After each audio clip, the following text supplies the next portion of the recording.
National Sectoral Working Group on the realization of the 2/3 gender principle is a motion that the House is set to resume debate on this afternoon. This motion is by the Chairperson, Departmental Committee on Matters Justice and Legal Affairs. The Chair for the Committee on Justice and Legal Affairs is seeking to have the National Assembly adopt the joint report of the National Assembly, Departmental Committee on Justice and Legal Affairs, and the Senate Standing Committee on Matters Justice, Legal Affairs and Human Rights on its consideration of the report of the National Dialogue Committee, NADCO, and the report of the Multi-Sectoral Working Group on the realization of the 2/3 gender principle laid on the table of the House on the 16th of January 2025. After that, the House will, under the Committee of the Whole House, consider the County Government's Revenue Raising Processes Bill. This is National Assembly Bills number 11 of the year 2025 by the leader of the majority party. The public petition on legal recognition and protection of e-hailing motorcycle riders and delivery personnel is a motion this afternoon by the Chairperson, Departmental Committee on Matters Transport and Infrastructure, who on behalf of his committee will be seeking to have the National Assembly adopt the report of the Departmental Committee on Transport and Infrastructure on its consideration of the public petition number 14 of the year 2024 regarding the legal recognition and protection of e-hailing motorcycle riders and delivery personnel, and the committee laid its report on the table of the House on the 20th day of February 2025. The state of security in 6 counties in the North Rift, namely Baringo, Elgeyo Marakwet, Turkana, West Pokot County, Samburu, and Laikipia counties, is a motion lined up for debate this afternoon. This motion is by the Chairperson, Departmental Committee on Matters Administration and Internal Security, and the committee laid its report on the table of the House on the 30th day of August, the year being 2024. So this afternoon, we have the House debating the motion on security in 6 counties in the North Rift. The Speaker of the National Assembly, Honorable Dr. Moses Wetangula, is already in the chamber this afternoon. Allow me to hand over for this live broadcast brought to you by PBU in partnership with KBC. Enjoy your viewing, and my name is Gladys Mungai.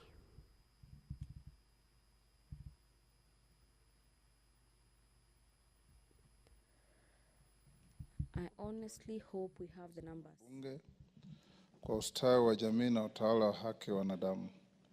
Tukusihi utazame kwa neema nyingi sisi watumishi wako ambao wameridhika kutuita ili kutekeleza shughuli muhimu za jamhuri yetu. Twakuomba uteremshie baraka zako sisi tuliokutanika hapa, na utujalie tuyatende na kufikiria mambo yote tutakayofikishwa mbele yetu kwa njia ya haki na uaminifu, ili utukufu na sifa zako ziendelezwe, na ili kustawisha amani, ufanisi na heri ya nchi yetu na wale ambao haja zao umezikabidhi mikononi mwetu.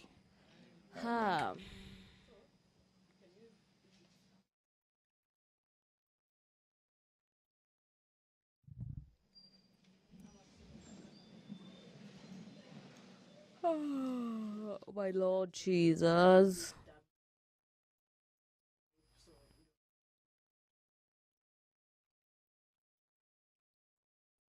I didn't know.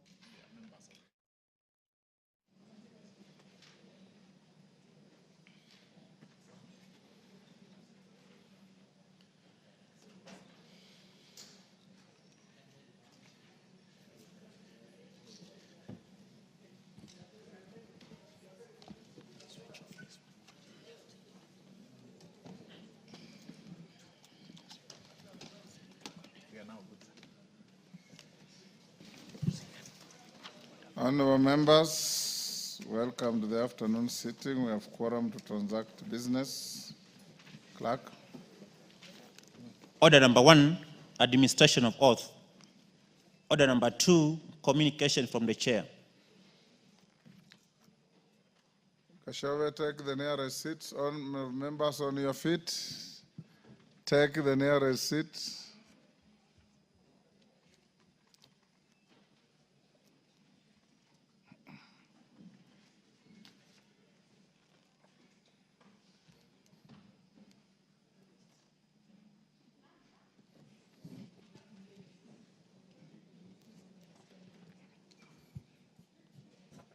Honorable members, I've got two short communications. The first one is on the stay of consideration of the Political Parties Amendment Bill, National Assembly Bill number 35 of 2022, and the Kenya Sign Language Bill, National Assembly Bill number 1 of 2024.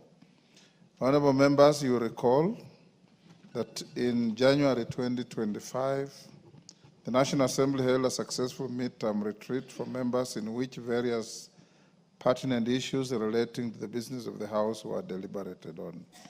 During the retreat, it was observed that a remarkable number of members had submitted legislative proposals on various subject matters, some of which had already been published as bills and are at different stages of consideration. It was further noted that some of the bills and legislative proposals contained similar or related subject matters.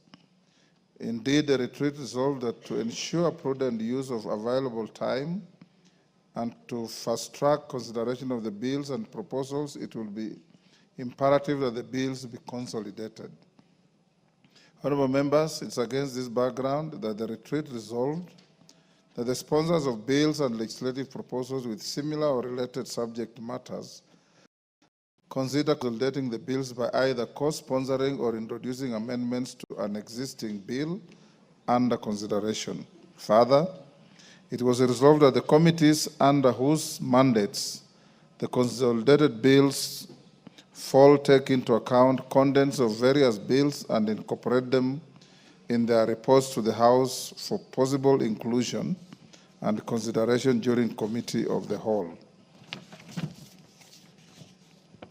Honorable members, in furtherance of this resolution, I have since received a letter dated 27th February 2025 from the Deputy Speaker, the Honorable Gladys Boss, MGH MP, requesting stay of consideration of the Political Parties Amendment Bill, National Assembly Bill number 35 of 2022, which was published via Gazette Notice Supplement number 154 of 14th October 2023, seeking to amend the Political Parties Act, Cap 7D.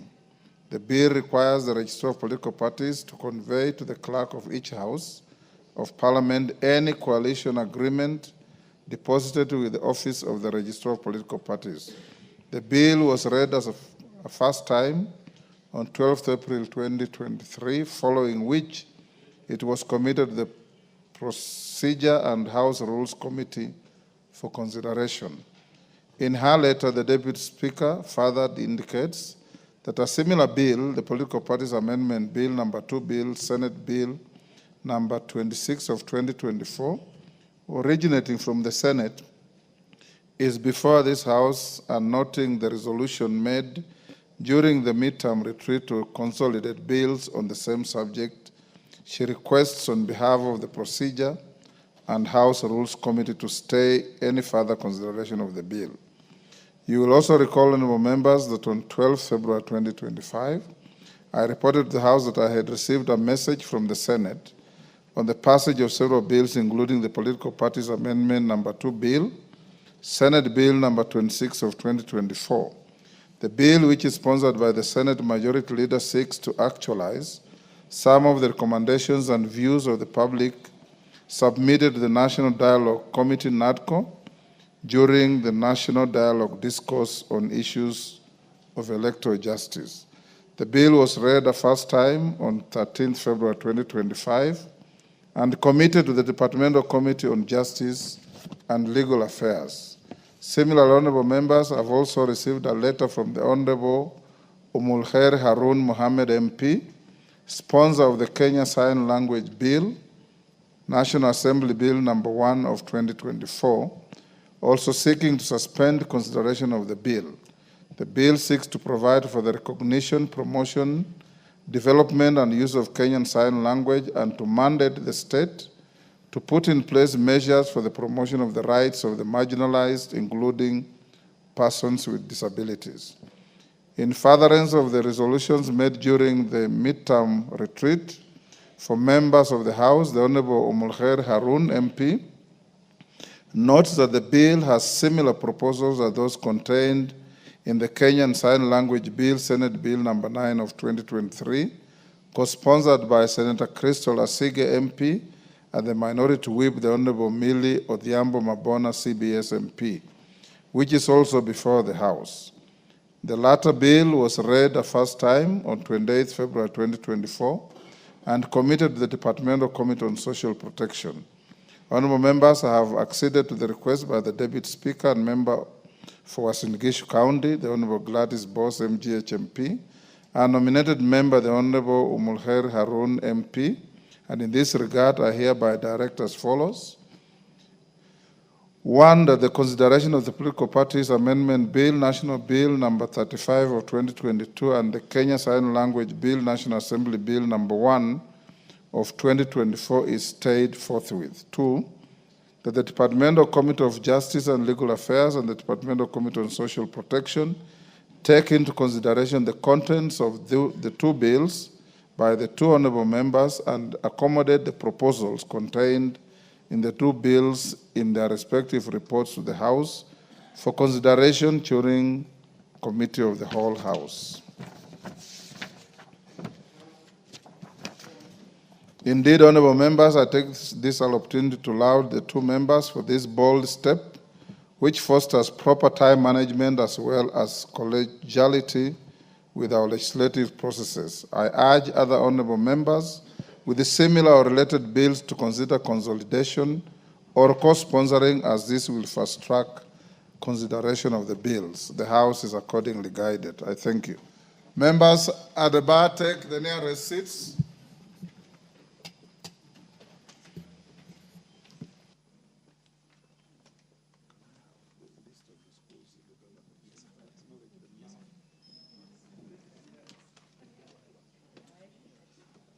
Honorable Kamket, what is your idea of the nearest seat?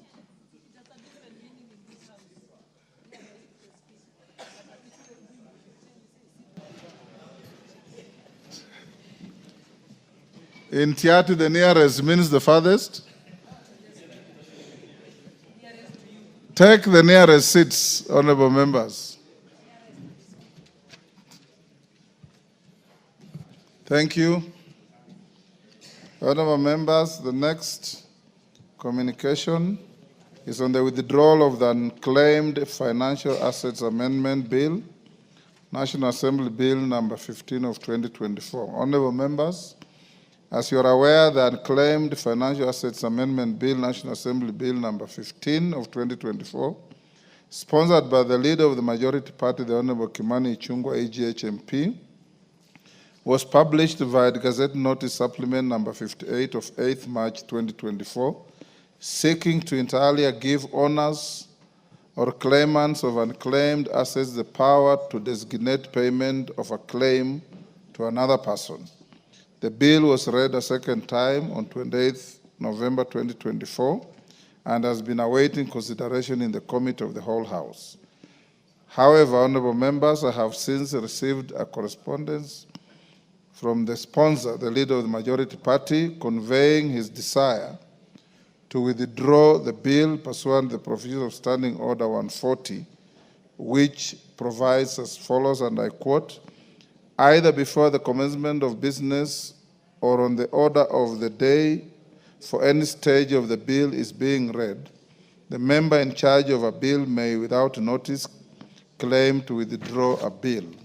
Honorable members, in the letter dated 27th February 2025, the leader of the majority party states that in its submission to the Departmental Committee on Finance and National Planning, the Unclaimed Financial Assets Authority indicated that the authority was in the process of proposing comprehensive amendments to the Principal Act. In this regard, the authority requested stay of the current proposals for possible inclusion in the broader amendments to the proposed amendments. Honorable members, having considered the request by the leader of the majority party and noting that attendant provision of the standing orders, I have acceded to the request and hereby direct that the unclaimed financial assets amendment bill, National Assembly Bill number 15 of 2024, stands withdrawn forthwith. I thank you. Honorable members, while I'm still on my feet, allow me to acknowledge in the public gallery Ngai Murunya Secondary School from Kajiado North, Kajiado, PCEA Ngong Hill Secondary School from Kajiado North, Kajiado. On my behalf and on behalf of the whole House, we welcome the students and their teachers to the House of Parliament.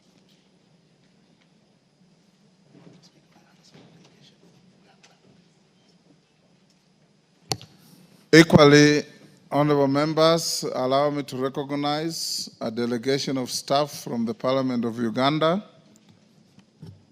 Honorable members, I would like to acknowledge the presence of a delegation of 6 staff from the Research Office of the Parliament of Uganda sitting in the Speaker's Gallery to observe the House proceedings. The delegation is on a benchmarking to share best parliamentary practices and experiences with our staff in the National Assembly. On your behalf and on my own behalf, I welcome them to the House of Parliament. I thank you.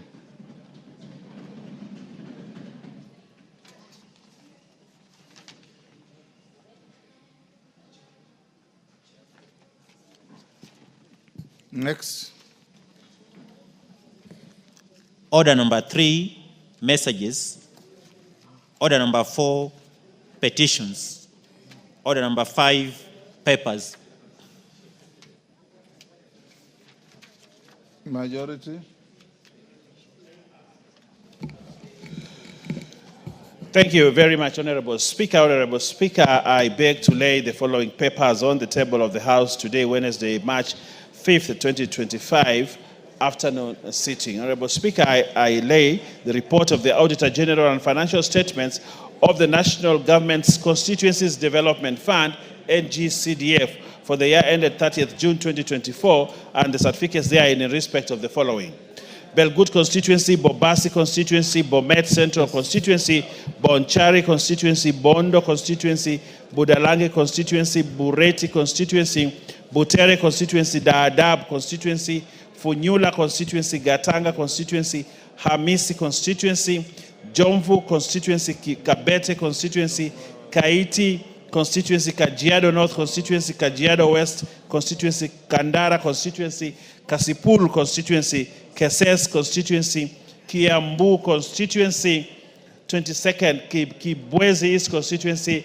Kajiado Central Constituency, Kajiado East Constituency, Kimilili Constituency, Kipkelion West Constituency, Kitui West Constituency, Kitutu Chache South Constituency, Kuria East Constituency, Lari Constituency, Likoni Constituency, Luanda Constituency, Makueni Constituency, Malava Constituency, Marakwet West Constituency, Mathioya Constituency, Mathira Constituency, Matungu Constituency, Matungulu Constituency, Mumias West Constituency, Mvita Constituency, Mwatate Constituency, Mwingi Central Constituency, Nambale Constituency, Navaholo Constituency, Nyatike Constituency, Rarieda Constituency, Shinyalu Constituency, South Mugirango Constituency, Suna West Constituency, Teso North Constituency, 52 Riri Constituency, 53 Wajia Constituency, 54 Wundanyi Constituency,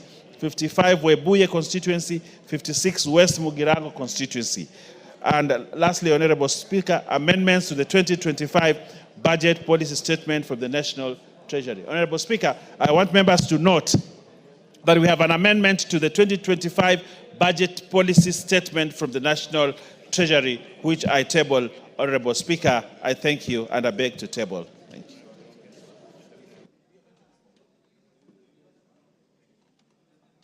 Yes, Majority Leader.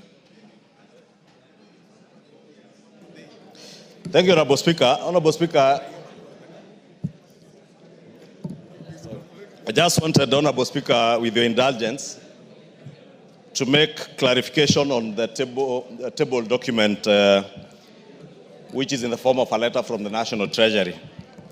Because, Honorable Speaker, members may have noticed, and the country did see from the budget policy statement, what was said to have been an error in the BPS that was sent to the House. If the Honorable Marianne Keitany can allow me to hear myself. Member for Aldai. I was drawing our attention because it's important for the member for Aldai to understand the basis of the letter that has been sent to us from the National Treasury. What would be seen to be a correction of what was said to have been an error in the BPS that was admitted, an error that was actually discovered by the Finance Committee between the fiscal framework and the expenditure framework that was under the Ministry of Health. And there was a difference of about 73 billion shillings, because the fiscal framework had an amount of 4.263 trillion.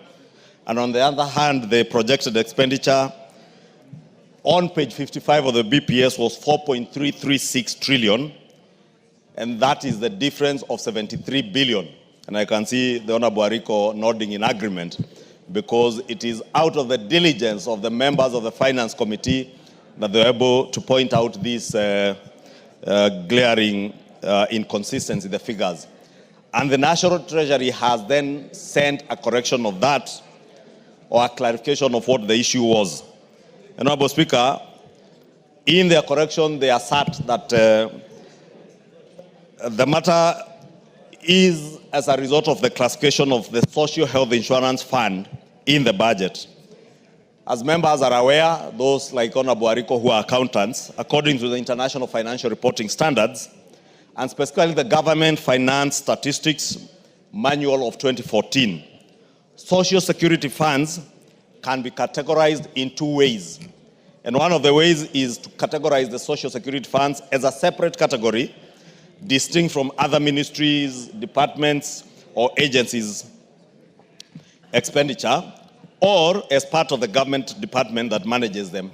And that is exactly what had happened, that they had categorized them under the government department expenditure, under the Ministry of Health, the State Department for Medical Services.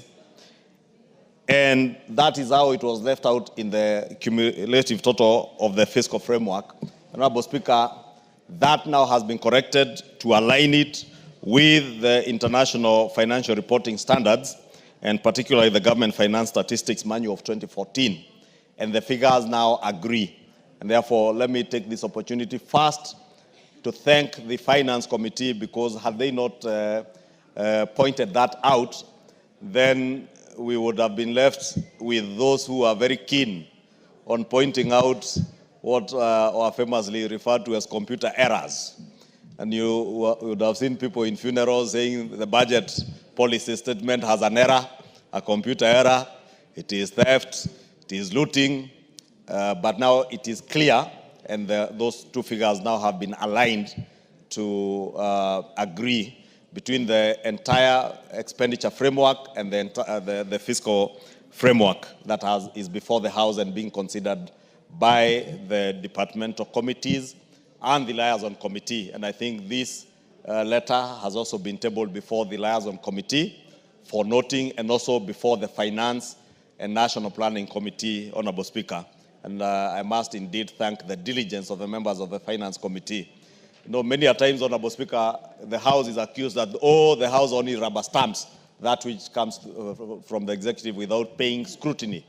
And the Finance and National Planning has very seasoned members like the Honorable Keinan, the Honorable Ariko, the Honorable Atandi, a very efficient and diligent chair, the Honorable Member for Molo, Kimani Kuria, the Honorable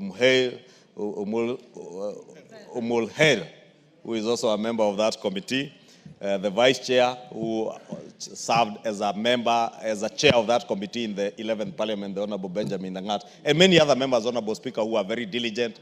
And that tells you that this House has members in committees that actually scrutinize figures, number after number, and almost from comma to full stop of whatever documents are tabled before the House. And Honorable Speaker, I want to believe that that matter will now rest and will be taken care of by the relevant committees. Thank you. Thank you. Next. Order number 6, notices of motion. Wanjiku Muya. Wanjiku, you are very mobile. A few minutes ago, you were sitting here. Yeah. Thank you, Honorable Speaker, and thank you for giving me the opportunity. I was lobbying because many members are not aware which motions I'm giving the notice. But, Honorable Speaker, I'm giving a notice of a motion to adjourn the House on a definite matter of urgent national importance to discuss the delay in absorption of health workers under the universal health coverage.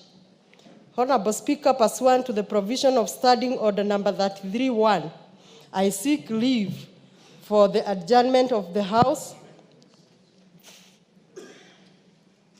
for purpose of discussing a definite matter of urgent national importance regarding the delay in absorption of healthcare workers under the universal health coverage. Honorable Speaker, in May and June 2020, 8,571 healthcare professionals were recruited on a 3-year contract under the UHC program. Majority of these officers were deployed to the county facilities, while a small number was posted to national government facilities. In 2023, the respective contracts were renewed for a further 3 years. However, whereas the contracts of the health workers posted to national government facilities were renewed under similar terms as those agreed on 2020, the health workers recruited under county government had their remuneration reduced by half. This is contrary to established labor practice of equal pay, equal work, and falls short of the expectation of fair labor principles as enshrined in Article 41 of the Constitution. Additionally, it is noted that whereas the renewed contracts were given by the county government, the salary for the officers is paid by the Ministry of Health, which is under national government.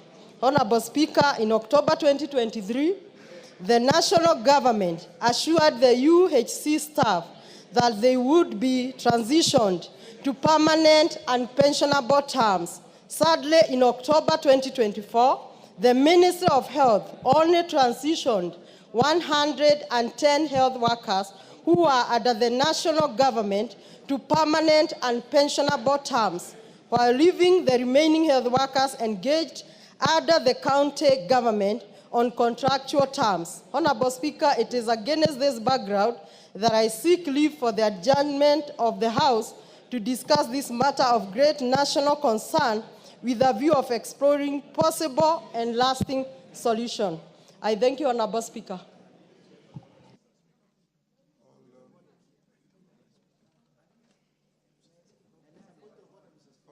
Wanjiku, you have no supporter for your motion. No, we cannot go to a point of order. Your notice collapses, you have nobody supporting you. Your notice, Wanjiku, collapses, you have nobody supporting you. No, Honorable Speaker, they are members. Where are they? All this, they didn't know, that's what they're saying. Good. We have... How many? We require 20. Those standing, hold your horses there. You are more than 20. Yes. What is your point of order?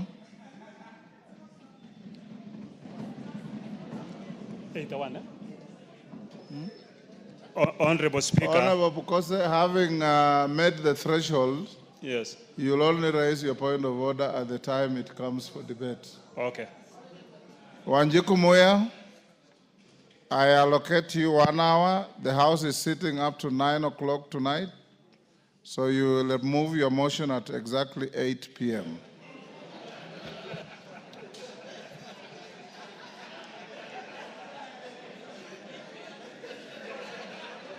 Order.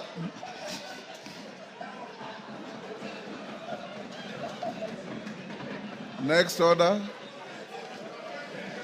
Order. Honorable Tenda Molo, what is amusing you? You seem to be in some state of hysteria. Mr. Speaker, sir, I am greatly impressed by the diligence of the Speaker. Thank you. Thank you. Next order. Order number 7, questions and statements.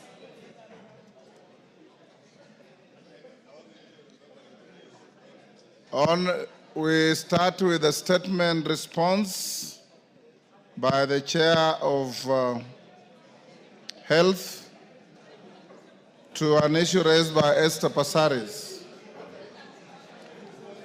Thank you, Honorable Speaker. Honorable Speaker, as the Chairperson of Departmental Committee on Health, I rise to give a statement on matters concerning the death of Mr. Gilbert Kinyua, which has elicited a lot of debate among members of the public and raised concerns regarding the safety and security of patients and staff in health facilities. In response to these concerns, Honorable Speaker, the committee visited Kenyatta National Hospital on Friday, 21st February 2025, to clarify the issues raised. Mr. Gilbert Kinyua was referred to Kenyatta National Hospital from St. Mary's Hospital, Langata on December 11, 2024, and was admitted to Ward 7B, which specializes in the management of patients with nervous disorders, that is neurological disorders. At admission, Mr. Kinyua had pressure sores, wounds within the pressure points, resulting from prolonged immobility.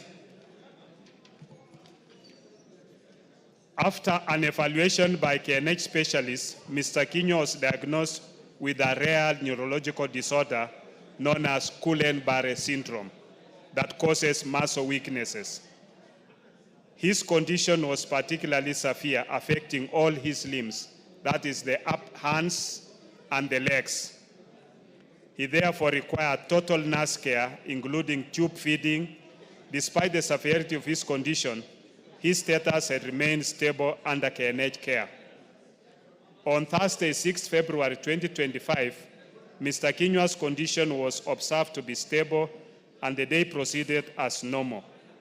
The night shift team took over without noting any undue concerns. The nursing staff attended to him at 9 p.m., midnight, and at 3 a.m. in the morning, and no abnormalities were reported during these routine checks.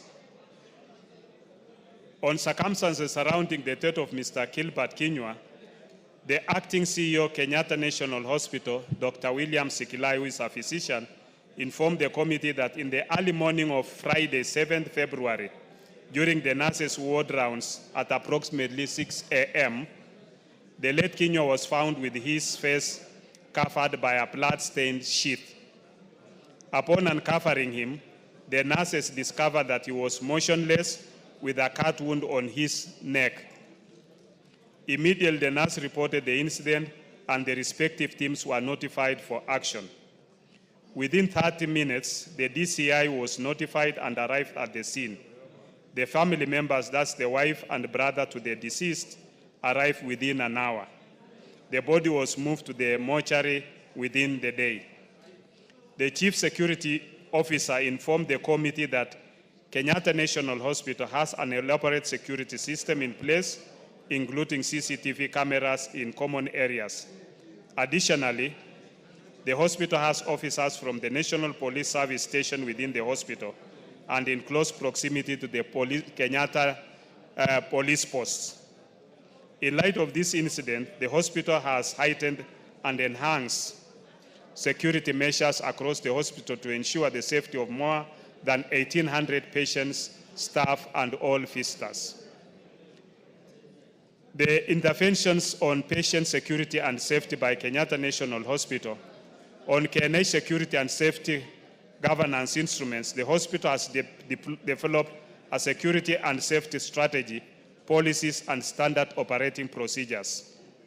The hospital security human resources comprise of 3 distinct teams that collaborate in ensuring security and safety. These include Kenyatta National Hospital employees, who are 119, outsourced security services 261, and National Police Service officers, together with the NSIS officers. The hospital has installed 331 CCTV cameras and has established a security communication center, which is monitored on 24-hour basis and respecting patients' privacy.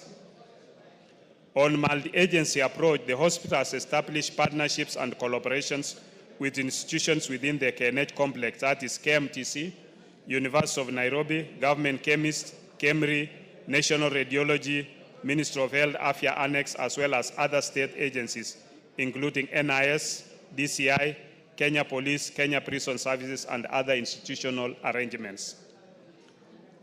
To maintain continuity of care of patients, the wards are manned on 24-hour basis by clinical staff, including nurses, who work in shifts. In addition, there are established protocols and guidelines and work instructions to support the execution of respective functions. Besides the existing interventions, the hospital further seeks to enhance its safety and security mechanisms in the following ways: construction of modern gates and entry points with modern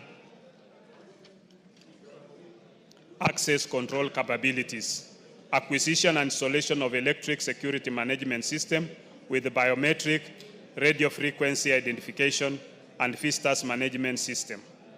Prioritization of KNH as a strategic government installation for provision of armed security on 24-hour basis, 7 days a week by the Critical Infrastructure Protection Unit, and securing the hospital from external threats by erecting a perimeter wall across the hospital with designated entry points.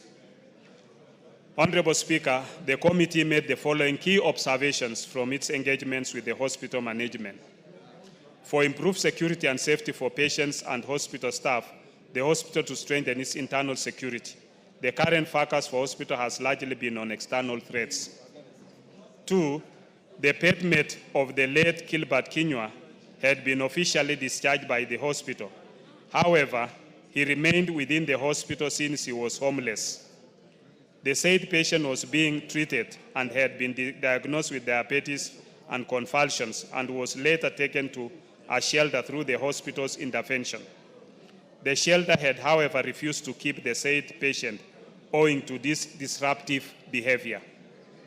The patient has been experiencing convulsions, which has medically been proven that such convulsions may sometimes manifest as convulsive behavior, where a person acts without later recalling their actions. Owing to this patient's medical diagnosis, the acting CEO of the hospital informed the committee that the patient's fingerprints had been taken to the National Registration Bureau for further investigation, together with the knife. The prevailing security measures at the hospital were put in place after a previous state of a patient at the hospital in 2015. That's 10 years ago. At that time, the hospital had only 12 CCTV cameras. But since then, the hospital has acquired and installed 331 CCTV cameras. The hospital has also 119 in-house security employees and 216 outsourced security services, as well as officers from the National Police Service.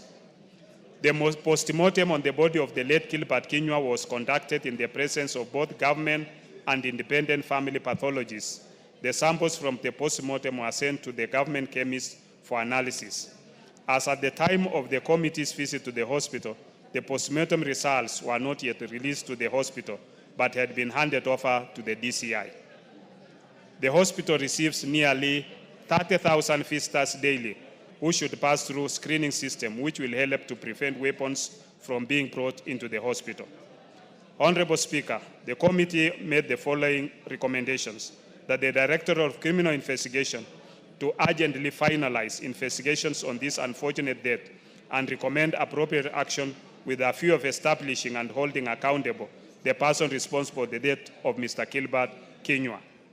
2, that the Board of Kenyatta National Hospital to audit the hospital's internal security systems within 1 month so as to identify possible security breaches, in particular internal security threats, and come up with mitigation measures for necessary implementation. The report of the audit to be shared with the committee, which shall access the areas that may be allocated funds during the budgetary process. In conclusion, the matter is actively before the committee. Further, the matter is under investigation by the Director of Criminal Investigation, and the suspect is still under the custody of the hospital. Thank you, Honorable Speaker. Yes, you've listened to the statement. Thank you, Mr. Speaker. And I had noticed that the committee were at Kenyatta National Hospital while I was away at Pan-African Parliament. But my question is not fully answered. But let me deal with the issue of Gilbert Kinyua. The family actually got in touch with me when I was in South Africa and asked, what do we do? The hospital has said they're going for a postmortem and we need to have our own doctor. I quickly got in touch with a few doctors and I managed to get the family a doctor to represent them and settle the money of 25,000 for them to be able to have their own independent doctor. They want, the Kenyatta National Hospital has waived they've waived the hospital fee as well as the mortuary charges. But what I'm a bit concerned about is this is not the first time that we're having a death in Kenyatta National Hospital. We had one on 29th of November 2015, Mr. Cosmos Mutunga was found dead. And now that we have the second incident at Kenyatta National Hospital, I believe that from the first one to the second one, if we had improved the security at that point, then why is it that that particular ward was not covered with CCTV? I want to know whether the CCTV cameras 331 were installed after the incident of Gilbert or after the incident of Mr. Cosmos Mutunga. We also have another incident that happened in Moi Teaching and Referral Hospital, Eldoret. Mr. Albert Chiseng he was missing from the hospital bed, and then on the 29th of January he went missing from the hospital, and then on the 9th of February his body was found decomposed near the hospital. So right now my biggest concern and the question that I asked is, what are we doing about investigations? I know it is probably not the Ministry of Health that does the investigation, but we have to have a multi-sectorial approach, because the investigations are what are going to be able to help us improve the quality and duty of care for the patients, the staff of the hospital. The second thing that I want to ask is, what about compensation? Here you are today. The family is looking for over 400,000 to give their loved one a burial, and they don't even have that money. They didn't even have the money for the postmortem, to have an independent doctor. In this particular case, what is the duty of care? What is the compensation that the family is going to get? Because Susan is young with 2 young children. It's not enough just to waive the hospital bill and to waive the mortuary charges. They have a burial. They also have children that need to go to school. They have counseling needs for the entire family. So since the government should be culpable, what are the compensations? Do they have insurance? Is there a way and a mechanism to compensate this family, not just this one, but all the other families? And what is the status of the investigation? Thank you, Mr. Speaker. Yes, Dr. Bukose. Thank you, Honorable Speaker. I hear the Honorable Esther Passaris. I think the basic facts that we should be able to put in place is that Gilbert Kinyua was paralyzed before being admitted in the hospital. He had Guillain-Barré syndrome, severe form, where he could not move his limbs, both the hands and the legs. And he was paralyzed in the hospital and being fed with a tube. He's responding to what you have asked. And being fed with a tube. The hospital was taking care of him. The hospital has cooperated with the DCI in terms of investigations that are ongoing, so that the culprit can be brought into book and the justice be delivered. I don't think at this stage we should be discussing the issue of compensation. There is a mechanism for which compensation can be sought. And at this stage, I think it is too premature for us to start thinking of compensation.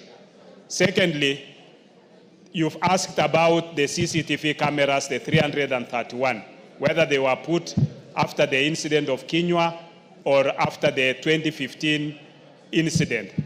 They were put after the 2015 incident. As of the issue about the issue of Eldoret, I think that is not a matter that is before the committee, and therefore I cannot be able to respond on that issue.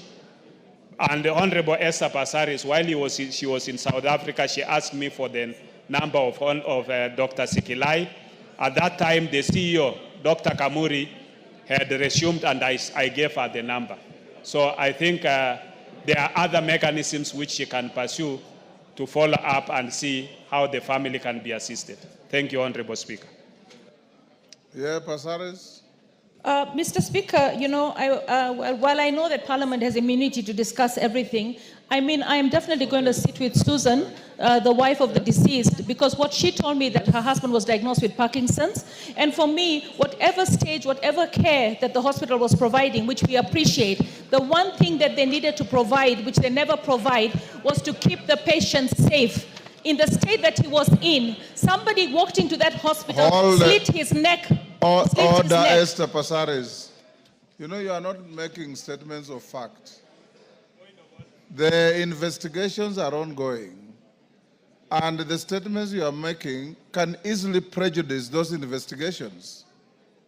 So be very measured in what you are saying, because you cannot say with finality what you are saying when the DCI is investigating a possible homicide. Yes, Bukose, just hold on, Esther. The doctors who are attending to this patient, the diagnosis is Guillain-Barré syndrome. It is not Parkinson's disease. And that is confirmed by the acting CEO, Dr. Sikilai, and the medical doctors in the hospital. So it was not Parkinson's. And the patient was referred from St. Mary's Hospital with bed sores. That means wherever the patient was not moving. The patient was paralyzed and was in bed and developed wounds on pressure points. And therefore, when the patient was brought to Kenyatta, to Kenyatta with wounds or in the pressure points. And the Kenyatta did tracings and tanning of the patient so that these wounds could be able to heal.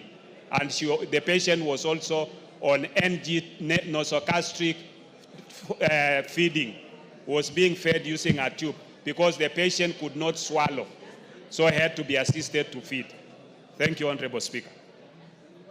Yes, sir, you're done? Mr. Speaker, you know, I stand here very disheartened because I hear one story from the family and another story from the chair of the committee.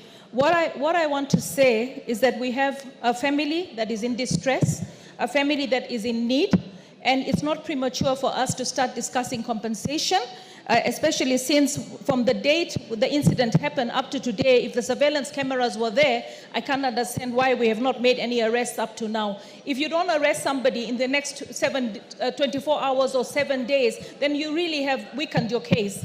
And I really feel that it's time for us to discuss compensation. And I hope that the chair will answer the other questions that were contained in the question, the main question, which include the other patients who have died in our referral facilities. Thank you, Mr. Speaker. Mukami, I notice you have a request for a statement on the same patient. Yes, Honorable Speaker. You may go ahead and seek clarifications from Bukose, the chair. Thank you, Honorable Speaker. I request for a statement regarding the recent murder of patient in Kenyatta National Hospital. Honorable Speaker, pursuant to the provision. Yes. I have not given you an opportunity to seek a statement. I've given you an opportunity to seek any clarification on the matter. Honorable Speaker, personally, I wanted to ask the chair of the Defense Investigation Committee. I wanted him to tell us the status of investigation into the murder of Mr. Gilbert Kenywa in Kenyatta National Hospital, the action being taken to ensure the perpetrators of the crime is arrested and prosecuted without delay. And Honorable Speaker, I wanted to confirm from Honorable Pukose that Mr. Kenywa has a family. He has a wife and children, and he's from Mukurweini. Because from his statement, he has said that he was dumped in Kenyatta Hospital. He doesn't have any family. So I wanted the clarification from the chairman of the committee. Thank you. Honorable Pukose, did you say he was dumped in Kenyatta Hospital? Honorable Speaker, I didn't make that kind of statement. And the Hansard can bear me out. What I said is that the patient was referred from St. Mary's Hospital to Kenyatta National Hospital. Yes. It is the other patient who was neighboring Kenywa that he was a patient who was abandoned in the hospital with diabetes and convulsions. After he was treated and recovered, the Kenyatta National Hospital looked for him a place to be taken care of in some of the homes. When he was taken there, after a few days, because of his behavior, which was erratic and unpredictable, the nursing home refused, and he was brought back to Kenyatta. This other patient now is the one who was staying in the next bed to patient Kenywa. So it is Kenywa has a family. He was referred from St. Mary's. I did not say he was abandoned. Okay. Mukami, on the status of investigations, you can look at the statement. I think he gave a fairly elaborate description on the status of investigations. Thank you, Honorable Yes, Speaker. Dr. Nyikal.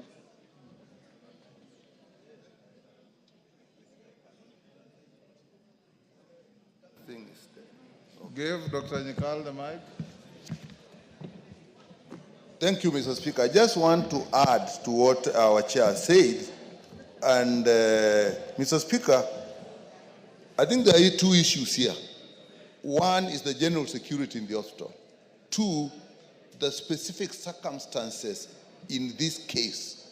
And I think our chairperson has brought out a very important point, which I think we probably need to take into consideration, that this person died and nobody seems to have seen anything.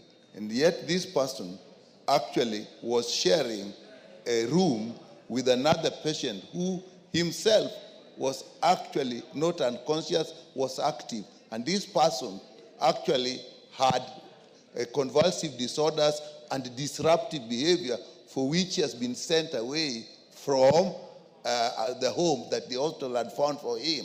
So the important fact here, and I think the investigations will take that into consideration, as our chair said, is this arrangement that there's this other person who is unwell, who has a disorder that can actually affect his mental status. I think we don't probably, as you said, want to go much into that, but I think once that has been brought out, the investigative officers are in, and we did bring out to their attention, to the attention of the investigative officers, that is an extremely important follow-up. But it is now their duty. But the committee did bring out and note that fact. Thank you, Mr. Speaker.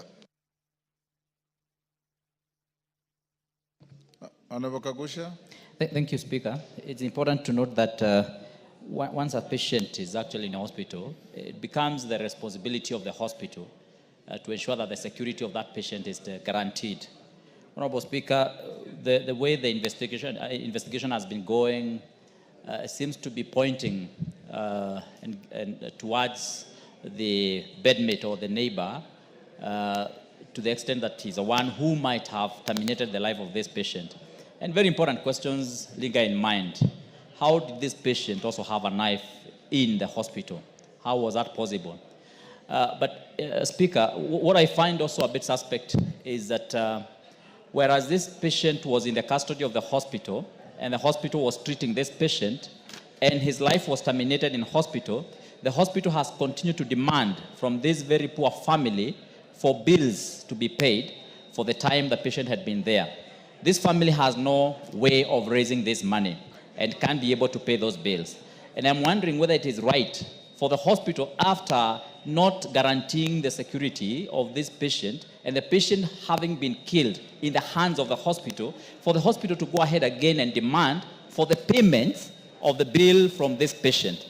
Honorable Speaker, I think you should direct that even as a matter of mercy and CSR by the hospital, it should, in the first instance, lift all the bills from this patient so that Mr. Kinyua can be arrested by the family. Honorable Kagusha. Yeah.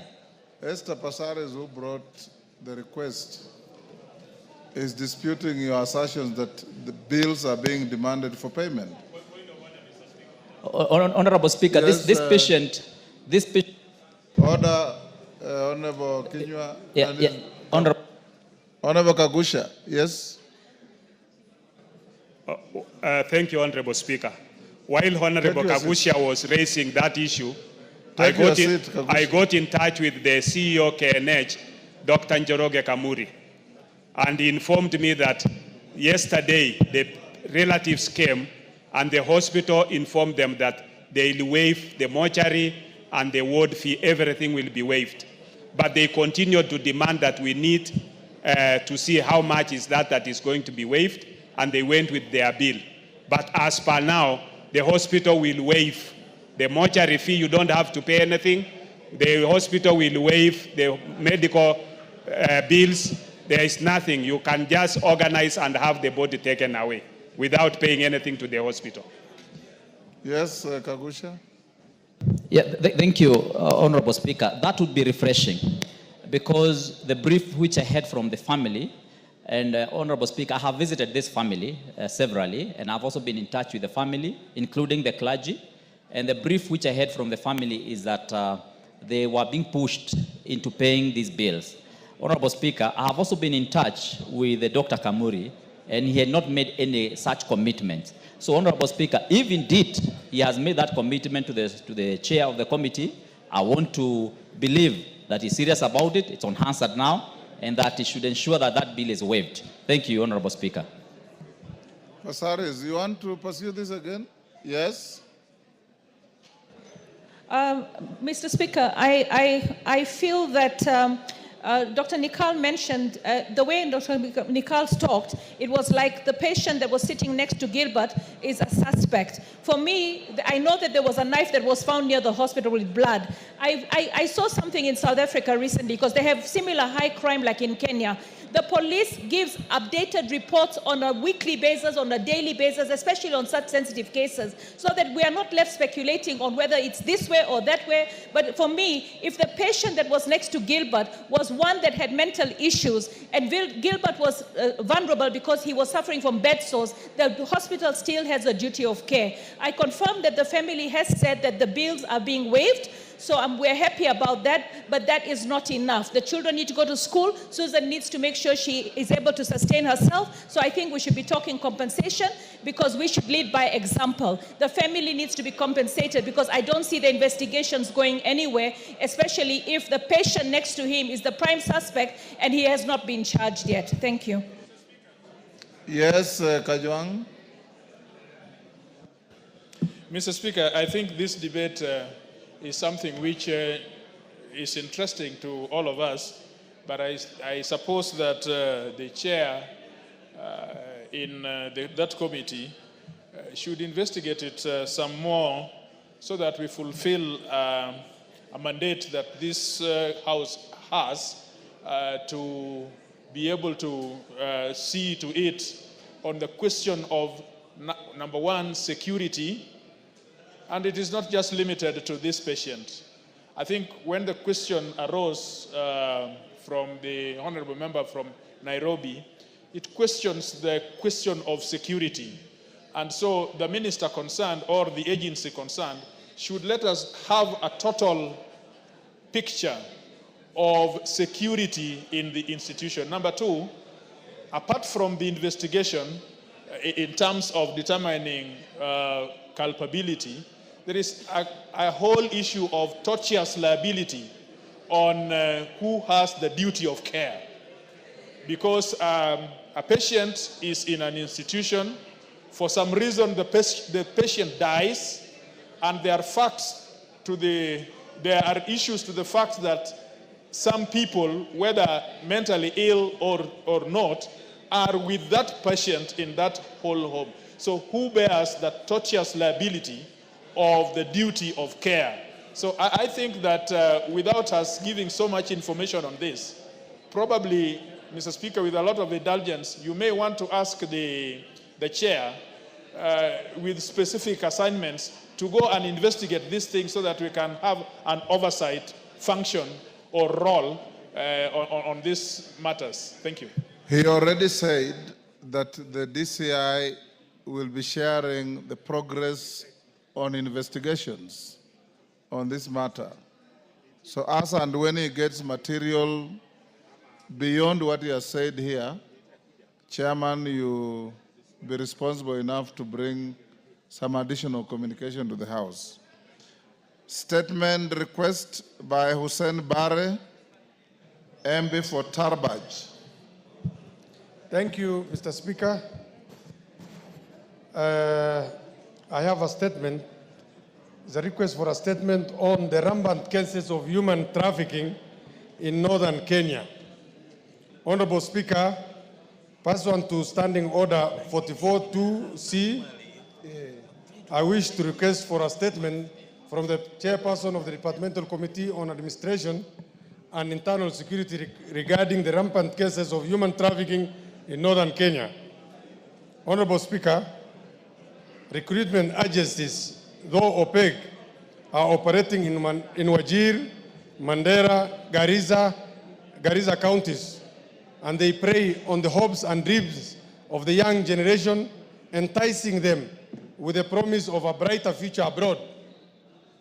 Due to the high cost of living and lack of job opportunities in the country, the young generation accept the opportunities to travel abroad offered by the recruiters. Unfortunately, the victims are handed over to human traffickers locally and abroad who demand ransom from their families for them to be released. The act of recruiting, transporting, transferring, harboring, or receiving individuals using threats, coercion, abduction, fraud, deception, abuse of power, or position of vulnerability is done for the purpose of exploitation. Honorable Speaker, it is against this background that I request for a statement from the chairperson of the Departmental Committee on Administration and Internal Security on the following. One, a comprehensive report on the investigation into human trafficking in northern Kenya and in the country, including the investigation into the operation of involved recruitment agencies. Measures being taken to ensure that the families and individuals who suffer these atrocities get injustice and rehabilitation. The long-term measures being implemented to address cases of human trafficking in the country and formalize labor export from the country. Thank you, Mr. Speaker. 2 weeks. Give him the mic. Honorable Speaker, I want to indulge on this because from what I hear, the honorable member is talking about Kenyans being exported outside of the country beyond our territorial boundaries. And it's my honest opinion that this could be more handled by the Foreign Affairs.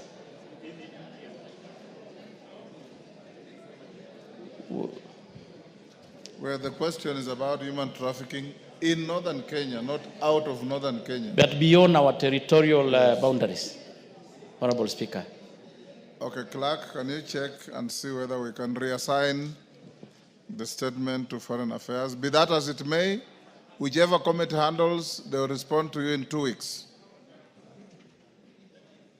Rahab Mukami, yours is spent, so we skip that. Joseph Munyoro, MP Kigumo. Thank you, Honorable Speaker. I rise to request for a statement regarding the disappearance of persons in my constituency. Honorable Speaker, pursuant to the provisions of Standing Order 44.2c, I wish to request for a statement from the chairperson of the Departmental Committee on Administration and Internal Security regarding the disappearance of persons from Kigumo constituency. Honorable Speaker, an alarming trend has emerged regarding the disappearance of persons in Mareira sublocation in Kigumo constituency. Honorable Speaker, Mr. David Gitau Maina, of ID number 20 as listed there, disappeared on 27 of December 2024, and his whereabouts remain unknown to this day. According to his family members, Mr. Gitau went out to complete a large purchase transaction, and his phone went silent. He has not been seen since. On the same day, Mr. David Jehia Masharia, whose ID is listed, vanished from his home, and his location is also unknown. Additionally, Mr. James Buru Kariuki, ID number as listed from Irima village in the same sublocation, disappeared on the same date and has not been located. Moreover, on January 7th, 2025, Mr. Patrick Karanja Gitau, whose ID is listed, a recently retired army officer, vanished from his home and his whereabouts remain unaccounted for. All these disappearances have been reported to Kigumo Police Station under the following OB numbers: OB number 10/29/12/2024, OB number 10/21/01/2025, OB number 14/01/2025, and OB number 29/8/01/2025. Efforts to trace the whereabouts of the missing persons have faced several challenges, including the fact that Kigumo Police Station, which serves as the divisional headquarters, is operating with only one malfunctioning vehicle for the whole constituency, limiting mobility. Honorable Speaker, it is against this background that I request for a statement from the chairperson of the Departmental Committee on Administration and Internal Security on the following. 1. Report on the whereabouts of Mr. David Gitau Maina, Mr. Daniel Jehia Masharia, Mr. James Buru Kariuki, and Mr. Patrick Karaja Gitau, and the status of investigations by the police on their disappearance as reported under OB numbers 10/01/01/2025, 10/29/12/2024, 29/8/01/2025, and 14/01/2025 respectively. 2. Actions being taken by the Ministry of Interior and National Administration to ensure that the said persons are expeditiously traced and reunited with their families, and perpetrators of their disappearances are brought to book. 3. Measures put in place by the Ministry of Interior and National Administration to ensure the safety of residents of Mareira sublocation in Kigumo constituency. And 4. Plans put in place by the ministry to provide more vehicles to Kigumo Police Station to facilitate the security personnel to undertake their operations with this.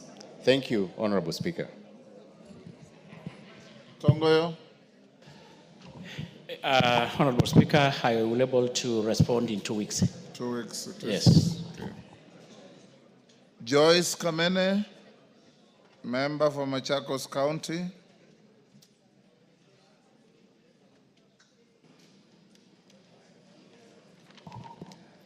Thank you, Mr. Speaker. I have a request for a statement regarding the status of Mavoko Water Supply Project.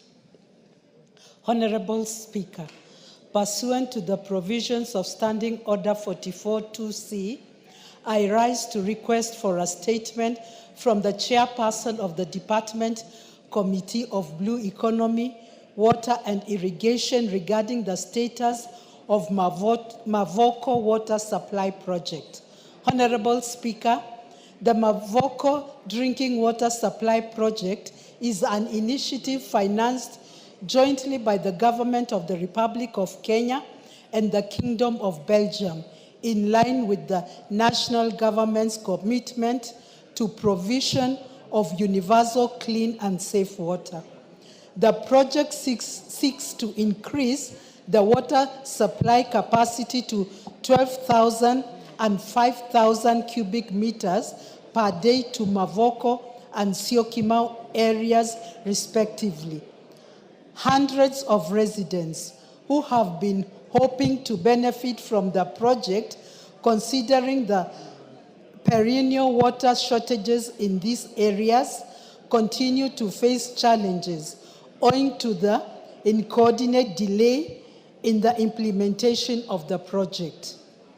Honorable Speaker, it is against this background that I request for a statement from the chairperson of the Departmental Committee of Blue Economy, Water and Irrigation on the following: a report on the status of implementation of the Mavoko Drinking Water Supply Project, jointly funded by the Kenyan and Belgian government.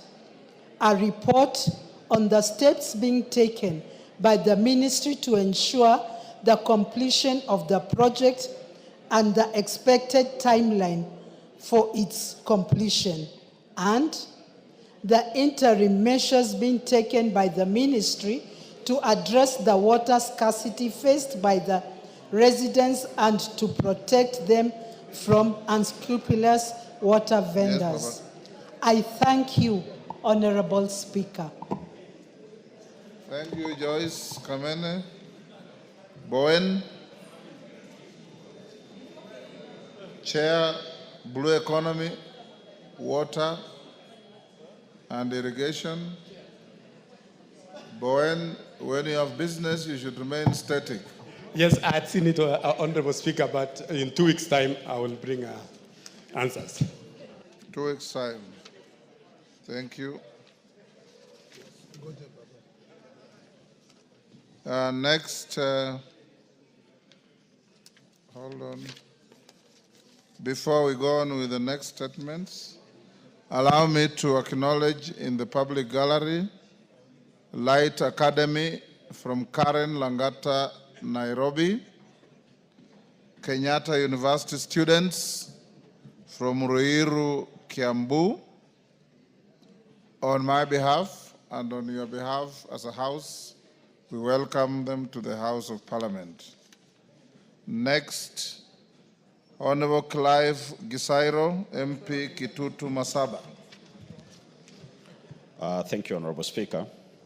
I rise to request for a statement regarding the policy on transmission of political messages by Safaricom PLC. Honorable Speaker, pursuant to Standing Order 44.2c, I wish to request for a statement from the chairperson of the Departmental Committee on Communication, Information and Innovation regarding the policy applied by Safaricom PLC on transmission of political messages. Honorable Speaker, in recent months, numerous users of various premium rate services providers, PRSP, and customers whose applications for sender IDs are whitelisted as pre-approved entities have been experiencing blocking of transmission of political messages. This raises significant concerns about transparency and fairness of the criteria used by the Safaricom PLC to determine messages deemed to be acceptable and those which are not. Political messaging is a vital aspect of our democratic process, allowing candidates to communicate on their platforms and engage with voters. By blocking certain political messages, Safaricom PLC may inadvertently favor specific political entities over others, which could cause an imbalance in the political landscape. The lack of clear guidelines and communication from Safaricom regarding this policy undermines democratic engagement and the free flow of information. Honorable Speaker, it is against this backdrop that I request for a statement from the chairperson of the Departmental Committee on Communication, Information and Innovation on the following. 1. A report on whether the policy by Safaricom PLC, if any, regarding transmission of political messages aligns with the constitutional provisions and laws safeguarding freedom of speech and communication and consumer rights of access to information. Steps taken by Safaricom PLC to ensure that the process for blocking sender IDs, particularly in the political context, is impartial and free from bias. 3. The policy framework and administrative mechanisms for affected parties to seek redress or appeal, including seeking refund for the whitelisted sender IDs. 4. The criteria for approving or blocking transmission of political bulk messages and the safeguards put in place by Safaricom PLC to prevent the message blocking system from being exploited for political gain or to suppress certain viewpoints. And 5, a report on whether Safaricom PLC allows inter-network termination of messages to other networks, particularly Airtel, and if not, the interventions required for Safaricom to allow inter-network termination and facilitate a common sender ID for messages sent through the two service providers, particularly by businesses and organizations, so as to enhance their brand recognition and improve the overall user experience. I thank you, Honorable Speaker. Honorable Speaker, I had raised this statement in the third session, and it took months without getting a response. I hope the committee... We'll ensure you get a response quickly. Thank you, Speaker. Communication, Information and Innovation, KJ. Majority Leader, ensure we have a response in 2 weeks. I will do that. Honorable Irene Mayaka.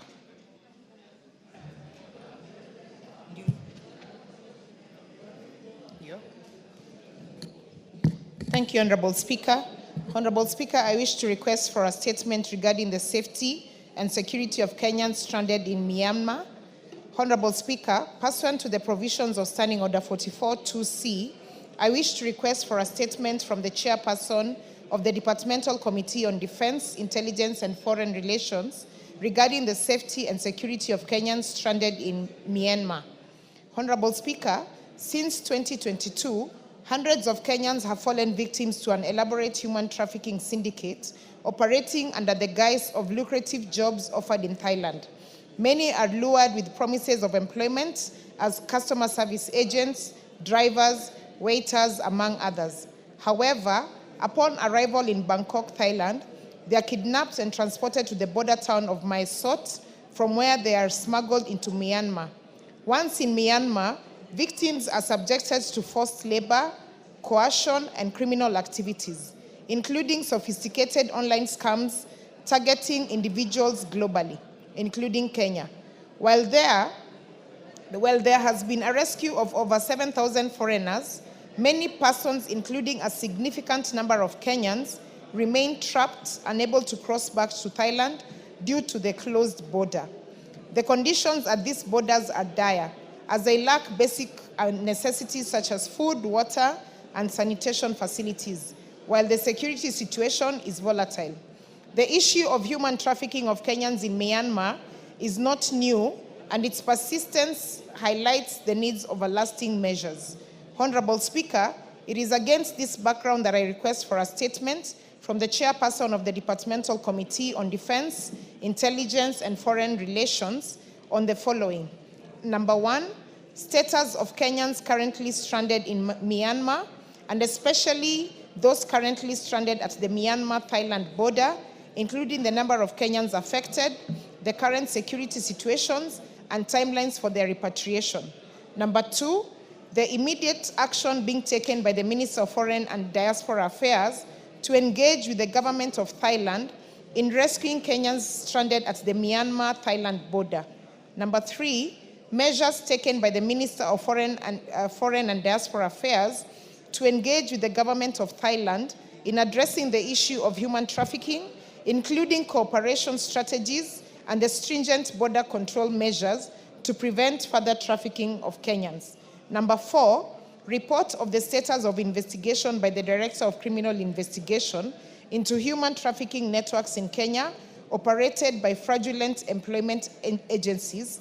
And finally, number 5, steps taken by the government to educate the youth about human trafficking, specifically sensitizing them on verifying recruitment agencies before seeking employment abroad. I thank you. Defense, Intelligence, Foreign Relations.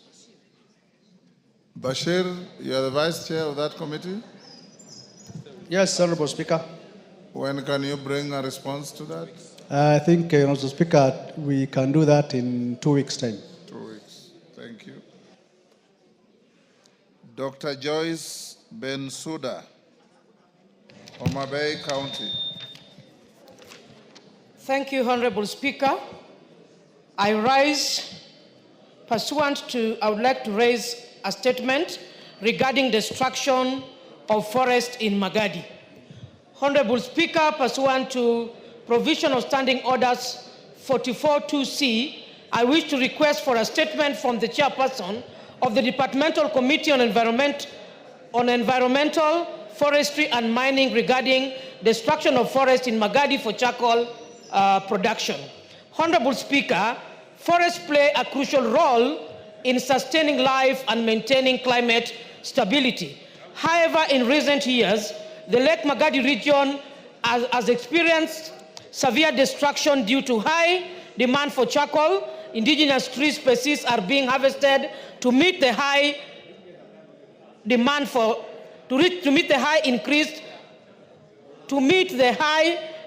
charcoal. The environmental impact for the trend is alarming, which affects such as increased vulnerability to climate change.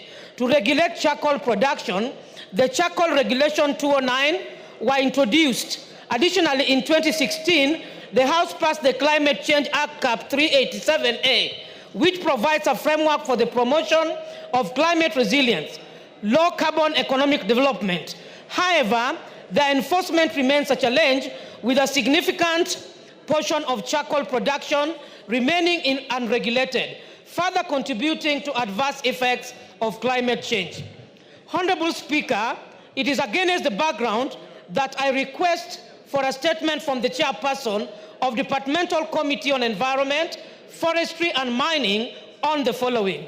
1, immediate measure that the Ministry for Environment, Climate Change and Forestry putting in place to curb the ongoing destruction of forests in Magadi region for charcoal production. 2, steps that the ministry is taking to enforce the Charcoal Regulation of 209 and the Climate Change Act to ensure compliance with sustainable forestry practices. 3, strategies to promote use and uptake of alternative energy source so as to reduce dependency on charcoal to mitigate the adverse environmental impacts of deforestation. And 4, long-term strategies to enhance forest conservation in Magadi and other affected regions. Thank you, Honorable Speaker. Thank you, Bensouda. Chair Environment. Who is the Chair Environment? Owen. Can you ensure, is that Gikaria's committee? Yes. Ensure they bring a response in 2 weeks. Much obliged, Honorable Speaker. Ariko Namoit, Turkana South. Thank you, Honorable Speaker. I rise to request for a statement regarding gold mining in Turkana South. Honorable Speaker, pursuant to the provisions of Standing Order 44.2c, I wish to request for a statement from the chairperson of the Department Committee on Environment, Forestry and Mining regarding gold mining in Turkana South constituency. Honorable Speaker, there are mining activities currently being undertaken in the Minyeusi on the border of Sigor and Turkana South constituencies, Lorogon Village in Kaptiri Ward, Lobokat Division, and Kolomwai in Turkana South constituency. Minerals wealth in Turkana presents significant economic potential. However, there is a need to ensure mining activities are conducted safely and legally, complying with public safety and environmental standards.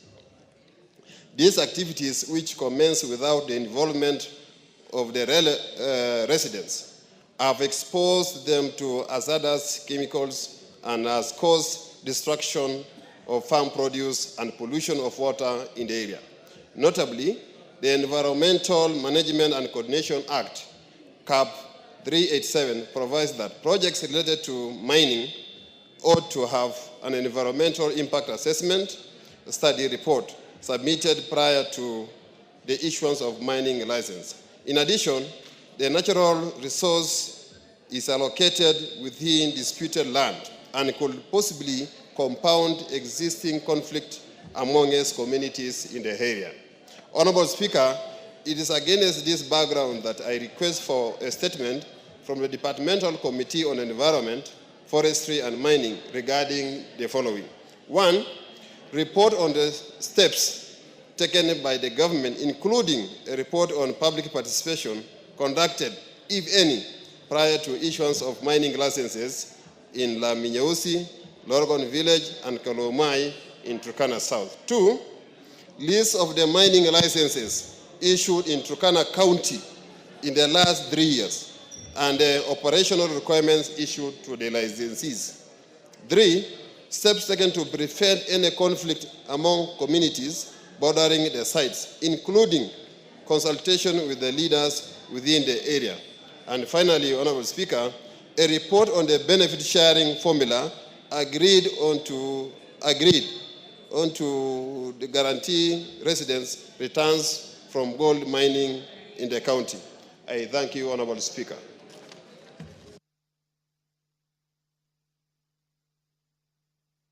Thank you. There was a member who requested to joyride on this. Lo Chakapong. Go ahead. Give him the mic.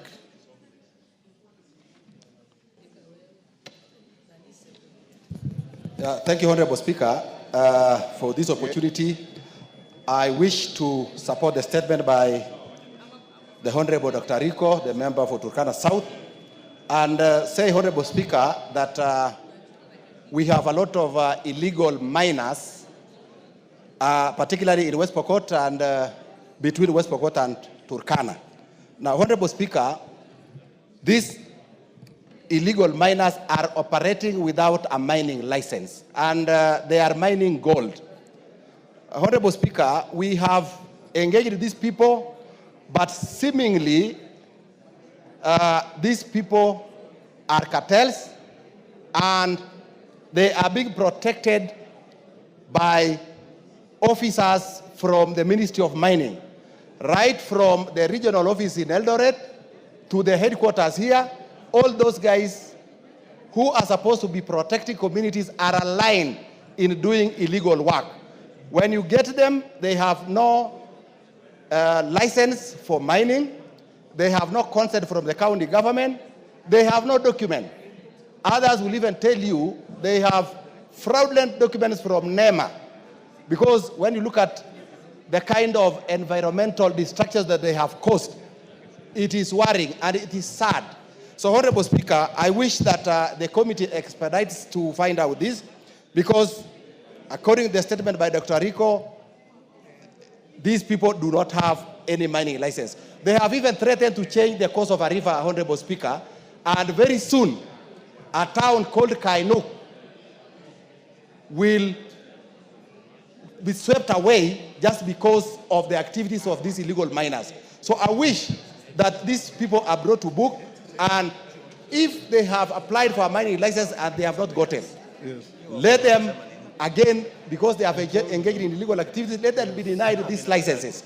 Honorable Speaker, the government, the communities, county government are losing a lot of resources in terms of royalties because these people are engaged in illegal activities, not only in Lamnyeusi, but in many parts of West Pokot, Honorable Speaker. So I wish to say that if within the Ministry of Mining, the CS is the only probably officer not aligned in this corruption web, I wish the minister or the cabinet secretary visits that area to find for himself what is happening. Thank you, Honorable Speaker. Thank you. Yes, Otiena Mola. Give Senior Counsel. Thank you, Mr. Speaker. Mr. Speaker, with your kind indulgence, let me just piggy ride on this one very briefly. Mr. Speaker, in your absence yesterday, I did say in this House that in the last 48 hours, I lost 5 of my constituents to mining activities in Rarieda. 5 women who are going about their business, the youngest of them being only 27 years, undergraduate.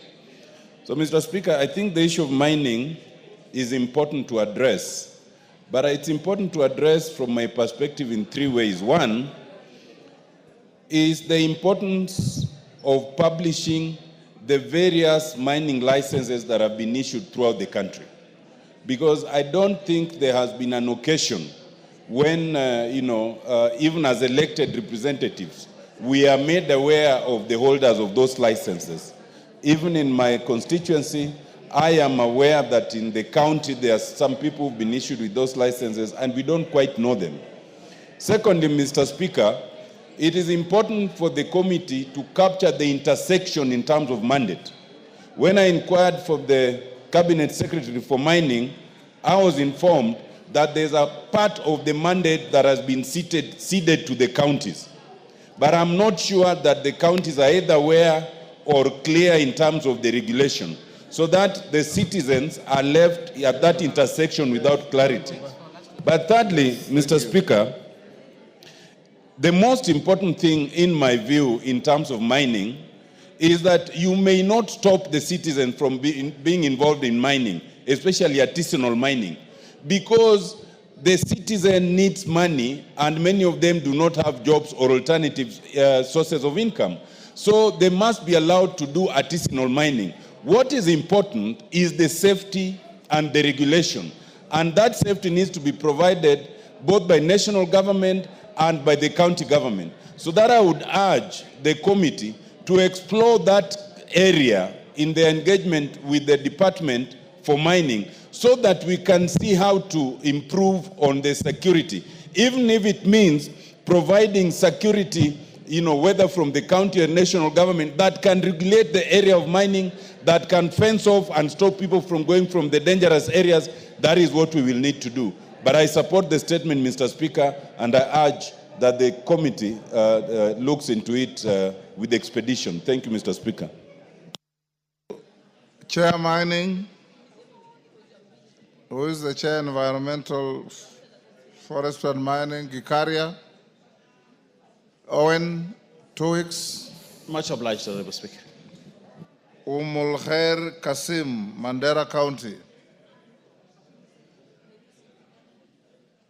Honorable Umulkhair Kasim, Sabina, I'll come to you after that. Give Umulkhair the mic. One next to you there. Okay. Thank you, Honorable Chair. Which chair? Honorable Speaker, I'm sorry. I'm requesting for a statement on the drought situation in Mandera County. Honorable Speaker, pursuant to the provisions of Standing Order 442C, I wish to request for a statement from the chairperson of the Departmental Committee on Regional Development regarding the drought situation in Mandera. Honorable Speaker, Mandera County, especially Mandera West constituency, is experiencing acute water shortage due to prolonged drought conditions in the country. The main water sources in the county, including earth pans and boreholes, have dried up, leaving the residents without an alternative source of water during this month of Ramadan. The situation, Honorable Speaker, is dire. This situation has led to health concerns due to dehydration and malnutrition, particularly affecting children and elderly. In addition, the situation has led to the death of livestock, which is a source of livelihood for the community. Further, the residents are at risk of developing waterborne diseases due to lack of water for sanitation, adversely affecting their lives and livelihood.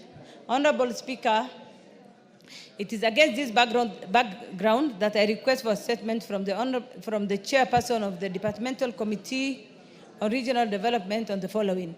Measures being taken to enhance the supply and distribution of relief food, water, and nutritious supplements for children and elderly persons to the affected arid and semi-arid areas, including Mandera County during this month of Ramadan. Measures being put in place to provide medical assistance to vulnerable populations to prevent malnutrition and dehydration, long-term plans to drill boreholes and mega ponds to supply water to the residents for consumption, including livestock and other agricultural activities. I thank you, Honorable Speaker. Thank you, Omolher. Chair, Regional Development. Honorable Speaker. Locha Kapong. Yes, Honorable Speaker, I will endeavor to give a response to this statement within 2 weeks. 2 weeks, thank you. Sabina Chege. Yes, Omolher. I seek your indulgence on this. Since you know we're in the month of Ramadan and the situation is dire and we're going to go on recess soon, could you please intervene and request that we get a response within a week? Can you try and bring a response by Thursday next week? Yeah, Honorable Speaker, just like I said, I will endeavor to give us a response to the statement within 2 weeks. I'm telling you that try and bring on Thursday next Honorable week. Speaker, that will be done. Is that okay? Yes, and that will be within the 2 weeks. Next week is a week. Or you said within 2 weeks? Yeah, before the end of 2 weeks. That's what I meant. Okay. Thank you. Thursday next week. Sabina Chege.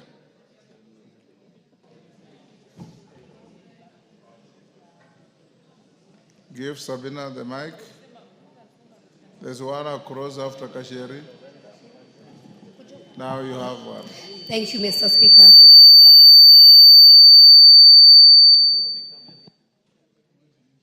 You switch, okay. Thank you, Mr. Speaker, for this opportunity. Mr. Speaker, I just wanted to bring to the attention of the House that today is Ash Wednesday, and I wanted to take this opportunity to wish all the Catholic faithfuls in this House a fruitful Lent season. Mr. Speaker, this is the time that the Catholic faithfuls will start a journey of 40 days, a time for prayer, a time for fasting, and also a time to give service to human beings, Mr. Speaker. And so today, Mr. Speaker, we were reminded that we came from dust, and dust we shall go.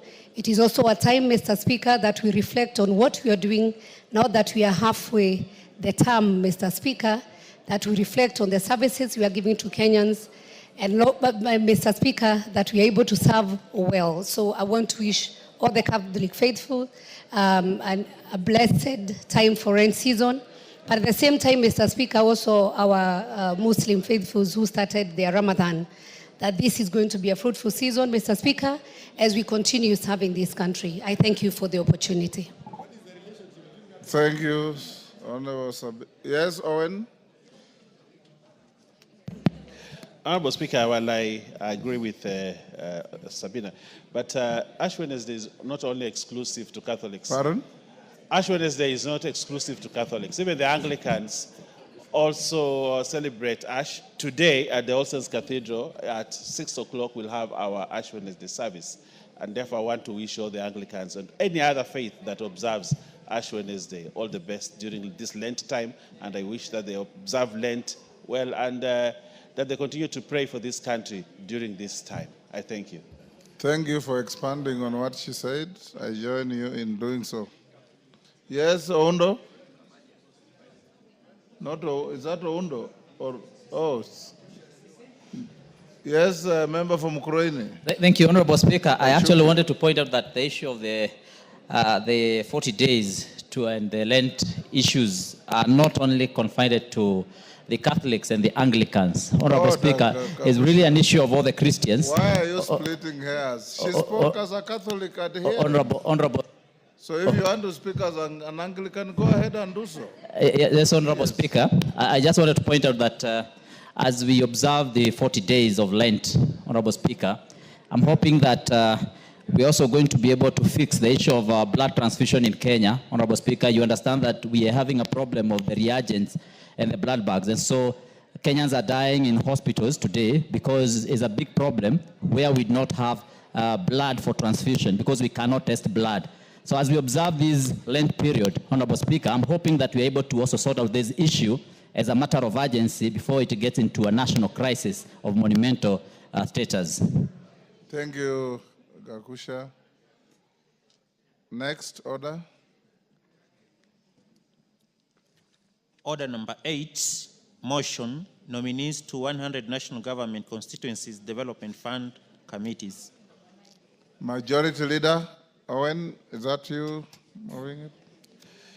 Thank you. Thank you, Honorable Speaker. Honorable Speaker, I beg to lay... Honorable members, I bring to your attention that there's a supplementary order paper approved by the House Business Committee, and the Speaker approved it for publication and circulation. That is what we are using now. Okay. Thank you, Honorable Speaker. That pursuant to the provisions of Section 43(4) of the National Government Constituency Development Fund Act 2015 and paragraph 5, 2, and 10 of the National Government Constituencies Development Fund Regulations 2016, this House approves the list of nominees for the appointment to the following 100 constituency committees for the National Government Constituencies Development Fund. Honorable Speaker, I would like to give a warning that this is a very long list, very long list. 1, Aina Moi constituency, Joseph Kibi Arap Bore, Philip Kepkemoi Kemei, Isaiah. Honorable Speaker. Honorable Owen. Yes. Just say with the names as appears on the order paper. Okay, thank you. Honorable Speaker, if I can take that again, I'll be... Can I take it again, Honorable? Yes, yes. Okay, sorry. Thank you. That pursuant to the provision of Section 43(4) of the National Government Constituency Development Fund Act 2015 and paragraph 5, 2, and 10 of the National Government Constituency Development Fund Regulations 2016, this House approves the list of the nominees for the appointment to the following 100 constituency committees of the National Government Constituency Development Fund as in the order paper. Honorable Speaker,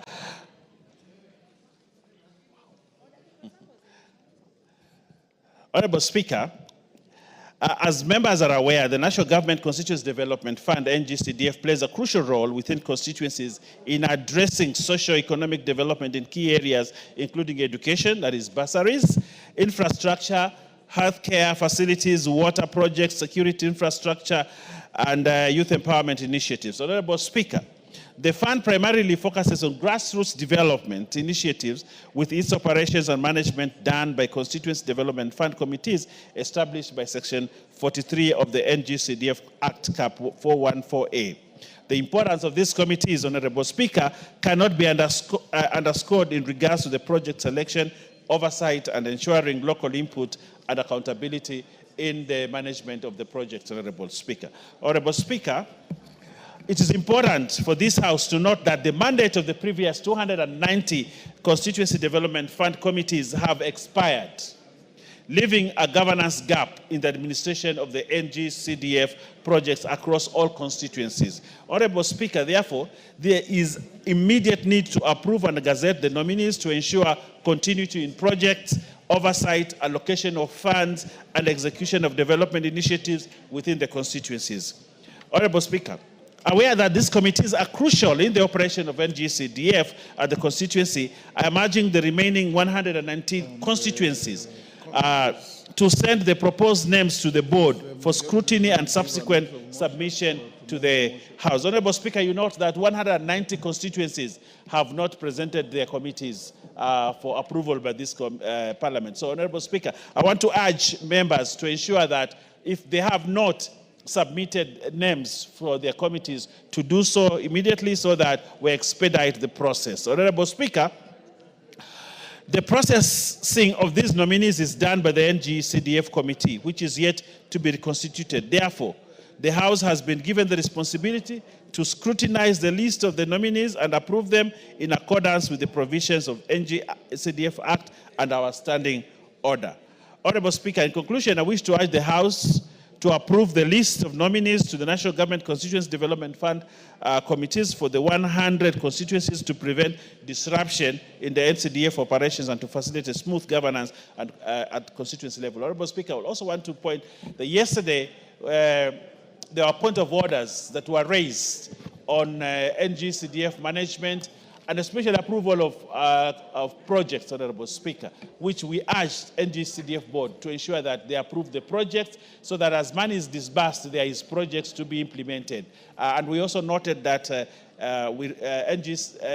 constituencies development committees, we have received some money right now, around between 23 and 30 million that has been disbursed. And therefore, we need these committees, and we also need approval and code lists to ensure that there is work being done by NGCDF. I thank you, Honorable Speaker, and I would like to request the Honorable Kimani Chungwa, who is here now, to second.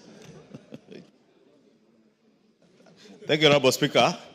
I rise to second, Honorable Speaker. As the Deputy Leader has said, these committees enable all the 100 constituency NGCDF committees to start functioning after approval by the House as is required by the law. And I beg to second. I second.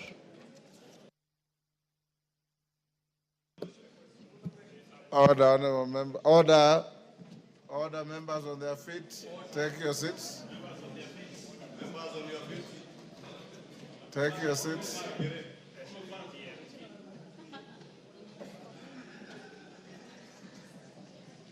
Rahab Mukami, take your seat.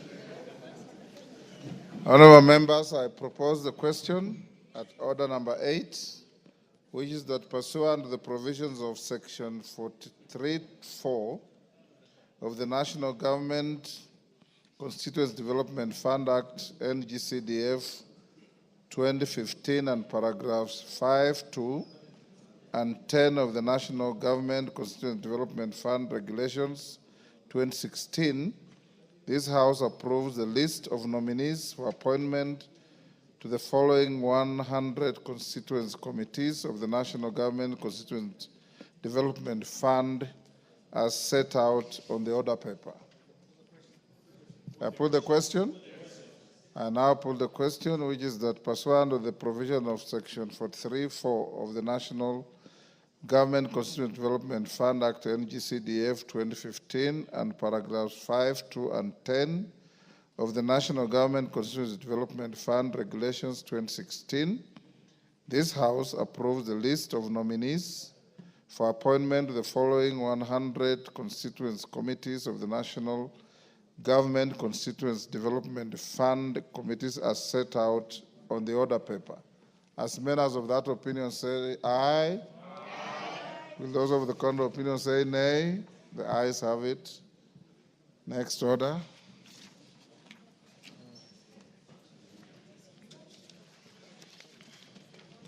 Order number 9. Order number 9, motion, reconstitution of specified committees. Yes. Yes.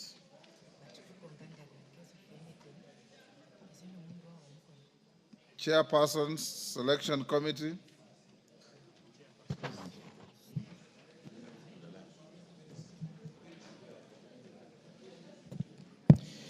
Thank you very much, Honorable Speaker. Honorable Speaker, I beg to move that pursuant to the provisions of Standing Order number 175 and further to the resolutions of the House on 27th October 2022, this House approves the appointment of members to the respective committees of this House, of the House, as specified in the schedule to the supplementary order paper for 5th March 2025 in this afternoon sitting. Honorable Speaker, by the making of the standing order, Honorable Speaker, there are specific committees whose terms came to lapse at the beginning of this session.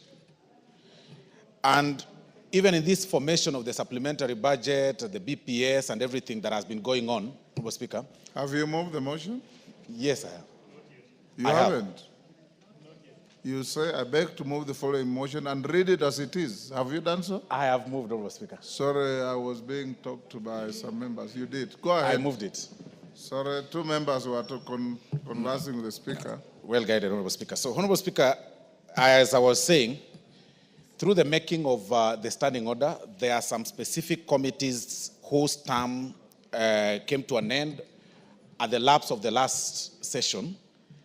And it really brought a lot of, the committees have not been sitting, of course, for this period. And I must say that the leadership of this House, both the minority and majority, have burnt midnight oil, Honorable Speaker, to even come up with this list. It may not be pleasing to all sometimes because our officers, Honorable Speaker, have been very busy. We've been approached by honorable members from all quarters, of course, lobbying for specific committees, maybe perhaps out of their expertise or interests or whatever reasons, Honorable Speaker. But I want to say this, that this House is very wealthy of very experienced and rich CVs, Honorable Speaker. This House enjoys people from different fields. We have experienced lawyers here, we have teachers, we have different professions, we have doctors. I mean, it is important that we share such experiences, Honorable Speaker, through these committees, even as we, try to realign our experiences and share ideas, Honorable Speaker. So the formation of these committees, Honorable Speaker, hasn't been very easy. Hasn't been very easy, Honorable Speaker, because there are so many factors to look at when you're coming up with even a single name. When you pull one, you affect the other. There is a question of regional balance. There is a question of gender. There is a question of experience. There is a question of party politics. There is a question of coalitions. So it hasn't been very easy, Honorable Speaker. And the House leadership has met, if I count, Honorable Speaker, the House leadership has met more than 16 times in coming up with this list that we've seen here. That had we extended by a day, even this list that you see today here would not come here the same as it was yesterday. Because any name that you touch from this angle, it must affect a particular angle. And we did not really look at, when we were coming up, Honorable Speaker, with this list, we didn't look at this, what people could imagine, perhaps that, political pronunciations outside there, political persuasions. It was basically on political affiliations, if you are Kenya Kwanza, like the standing order provides, or Azimio coalition. It was also on the question of gender. It was also on the question of regional balance, because you really can't have two or three. For example, the committee, Honorable Speaker, that really had a lot of interest, the committee of the budget and appropriation. I mean, over 90 members showed interest, Honorable Speaker, to be members of the budget and appropriation committee, which wasn't very, very easy, Honorable Speaker. It wasn't very, very, very easy. I mean, 90, yet the provision of the standing order only provides for 27, Honorable Speaker. So the only way one can balance such, Honorable Speaker, is through coming up with a formula. And that formula, as I've said, Honorable Speaker, is the regional issue, the question of gender, the question of political affiliation, and negotiations and counter-negotiations, Honorable Speaker. So this hasn't been very easy, and that is why we really urge this House to support this list as it is. But even as we move forward, Honorable Speaker, there has also been a lot of politics as far as the formation is concerned. That perhaps, because by the lapse of these committees and the formations, or somebody wants to be moved as chair from this particular side to the other. So, Honorable Speaker, it hasn't been very easy. And I want to say that it is this House, it is the members that have been selected upon being passed by this House, Honorable Speaker, that will sit down within 7 days and elect their own chairs, Honorable Speaker. Let it never come out there for political reasons that, perhaps the leadership is going to have so-and-so appointed as chair, so-and-so ejected as chair. I mean, those powers are not a preserve of the House leadership, Honorable Speaker. It is the prerogative of the members that sit in those committees to elect the chair that they want, Honorable Speaker, so that people don't use such for politics. if you lose elections in the particular committee that you've been placed, please do not blame particular leaders or bring the issues of politics and political persuasions, which are neither here nor there, Honorable Speaker. So, Honorable Speaker, these committees, upon being passed by this House, the membership, as indicated in the schedule, Honorable Speaker, have 7 days to sit and elect their chair and vice chair. And then they come up with a schedule of their programs. And of course, there are so many urgent matters that needs to be handled. Several matters, Honorable Speaker, all along in the past 2 weeks have been handled by the Liaison Committee. And I'm sure the Liaison Committee has really heard through the chair, your deputy, Honorable Speaker, they've really been very, very busy moving around the corridors to do the work that the particular committees or specific committees ought to have done. And that is why we are the committees, Honorable Speaker. Once they form, they elect their chairs and vice chairs, move with speed. Urgent matters should be handled, should be expedited with speed. The issues of the NGCDF, Honorable Speaker, the issue of budget policy statements, the issues of the supplementary budget, all those other issues, Honorable Speaker, should be handled by these committees once they've been formed. So, Honorable Speaker, I therefore beg to move in the amended form the Committee on Regional Integration, Honorable Speaker, to also include the Honorable Irene Mayaka, who should or who will replace the Honorable Orero Peter Ochieng. And that is the amended form, Honorable Speaker. The Committee on the Regional Integration. It is, in particular, let me check the page, Honorable Speaker.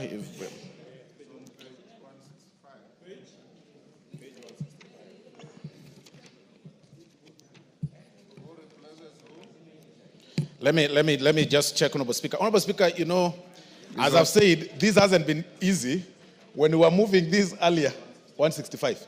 Yeah, it is actually page 165, Honorable Speaker. Yes. Because when you try to move here, you affect the other one. So I move in the amended form. I had earlier moved as it appeared in the standing order, Honorable Speaker, but I want to move in the amended form that in the Committee on Integration, we include the Honorable Irene Mayaka to replace the Honorable Orero Peter Ochieng in that committee.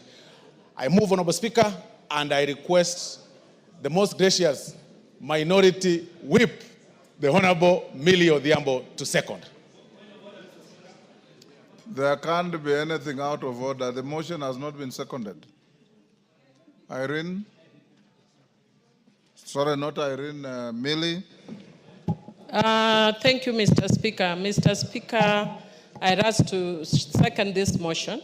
And Mr. Speaker, I wish to indicate... You are seconding as is or in amended form? In amended form, sorry, Mr. Speaker. I wish to second the motion in amended form, Mr. Speaker. And in seconding, Mr. Speaker, I wish to indicate, just as the majority whip has indicated, that there are committees that whose terms have expired mid-term, Mr. Speaker, and therefore are being reconstituted.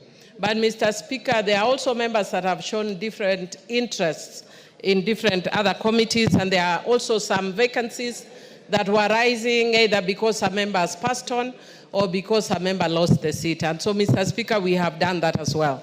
Mr. Speaker, one of the things I would wish to indicate is that when we are doing this process, I requested our side for members to show interest in different positions. Mr. Speaker, more than 40 members indicated interest in changing committees. And Mr. Speaker, with that in mind, and again, I think the majority whip indicated that most members were interested mainly or primarily in 4 committees, including one committee in which I serve, and I've actually had to let go of the committee. And Mr. Speaker, despite that, you will still find that members are still, some members may not feel like their interests have been met. We just wish to indicate it would have been my wish and my choice that everybody got what they wanted, but unfortunately the positions that are there are not enough. I would also wish to indicate, Mr. Speaker, that members can also borrow from me Last parliament, I was only in one committee, but I'm here again still serving my 4th term. So sometimes it's not committees that make a difference. It's the work you do in this house, and it's the work you do for your constituents. Mr. Speaker, one of the things that we took into consideration, of course, is the issue of gender, is the issue of regional balance, is the issue of ranking, amongst other factors, Mr. Speaker. But of course, Mr. Speaker, in the process, some of the members may not have got what they wanted. And Mr. Speaker, one of the things that I want to reiterate is the fact that after this process, and we go through elections, Mr. Speaker, there will be a second round of reorganization.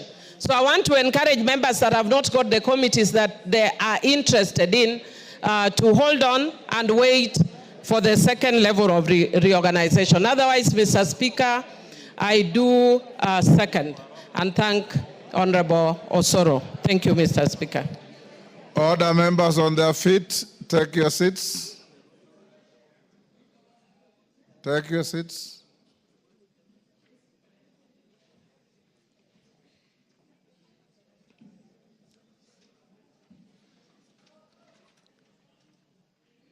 Umulkheri, there were so many empty seats where you're coming from.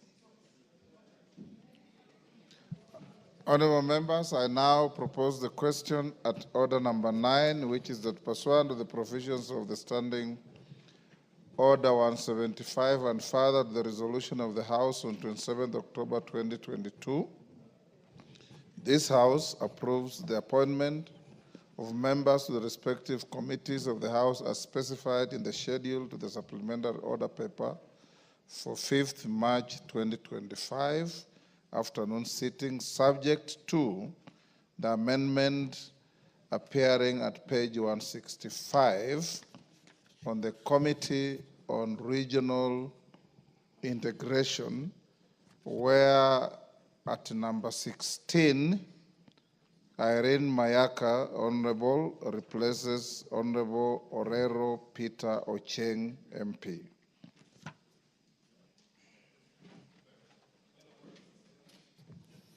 Order, Honorable Kokoyo.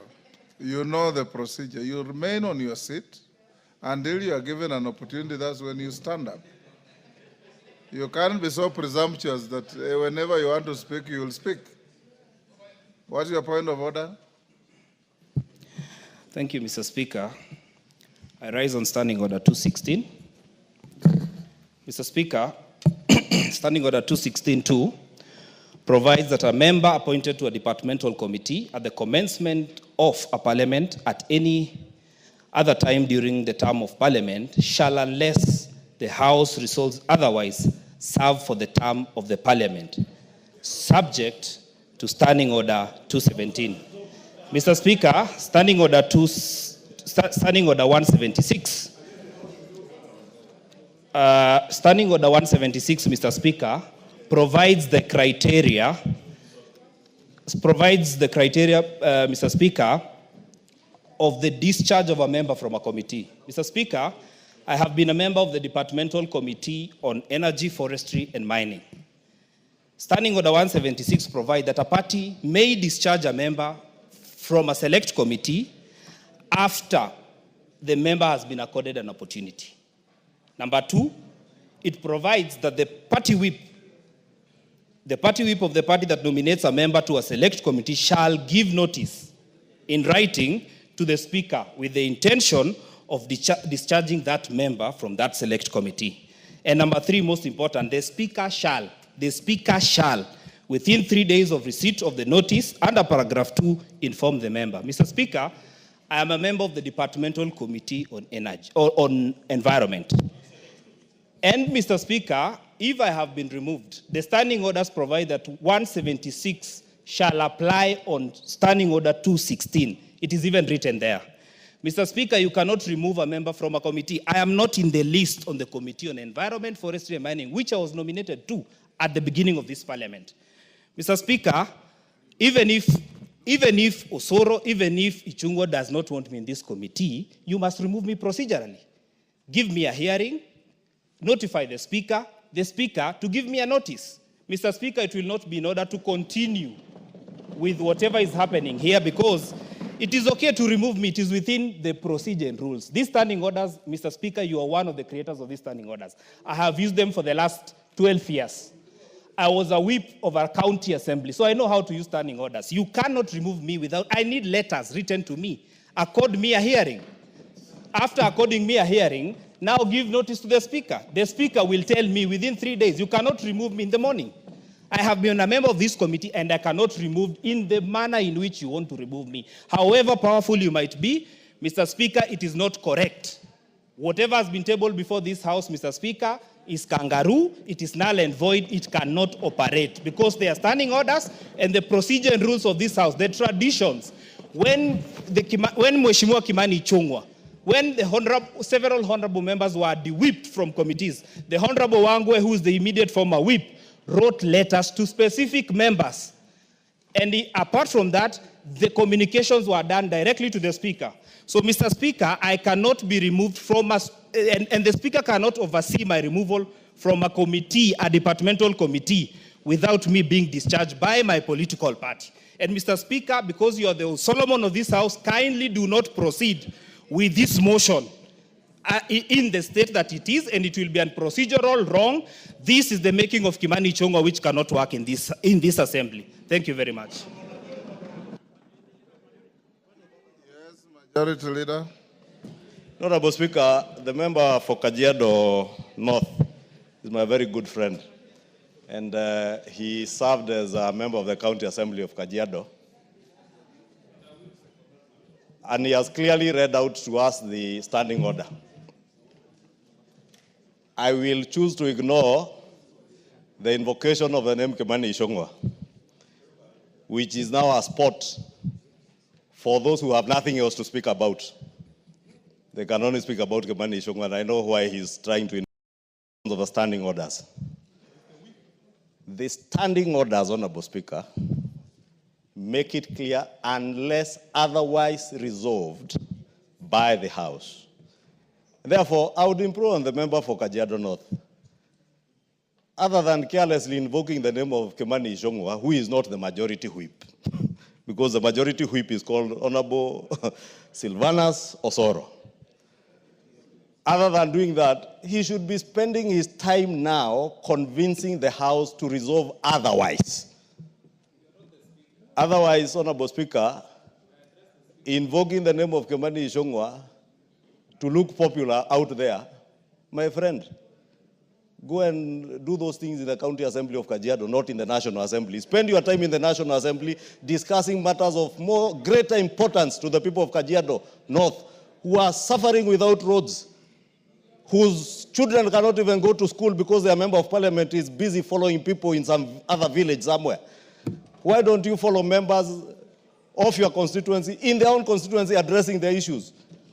I will not allow, Honorable Speaker, any member to use my name or invoke my name to try and seek cheap publicity.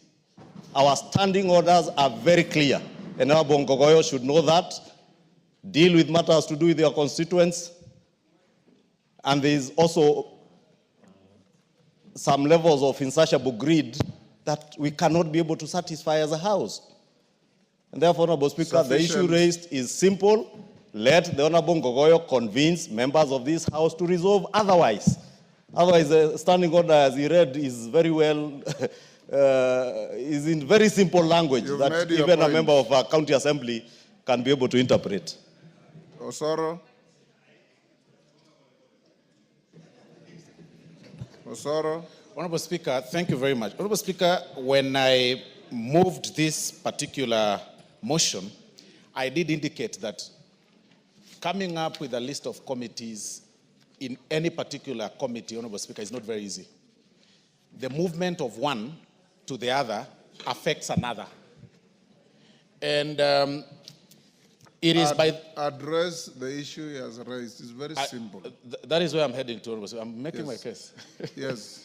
I'm making my case that the movement of one member to another committee must affect the other because there are issues of regional balance, there are issues of gender, there are issues of party, Honorable Speaker.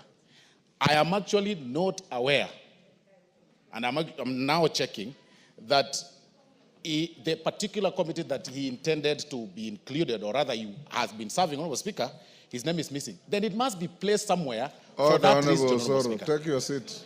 But even with that... Take your seat. Take your seat. I expected you as a good lawyer to be listening. The Honorable Ngogoyo is raising an objection under Standing Order 176 on the allegation of discharge of a member from the committee. He is clearly out of order.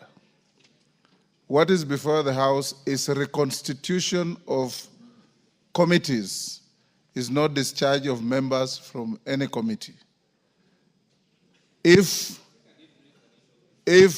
you looked at your standing orders very well, we are dealing with reconstitution of committees, and it's up to the House to resolve that the list brought by the whips is voted for in the affirmative, whereafter committees will be reconstituted, or voted on in the negative, whereafter I'll send them back to the drawing board to reconstitute the committees.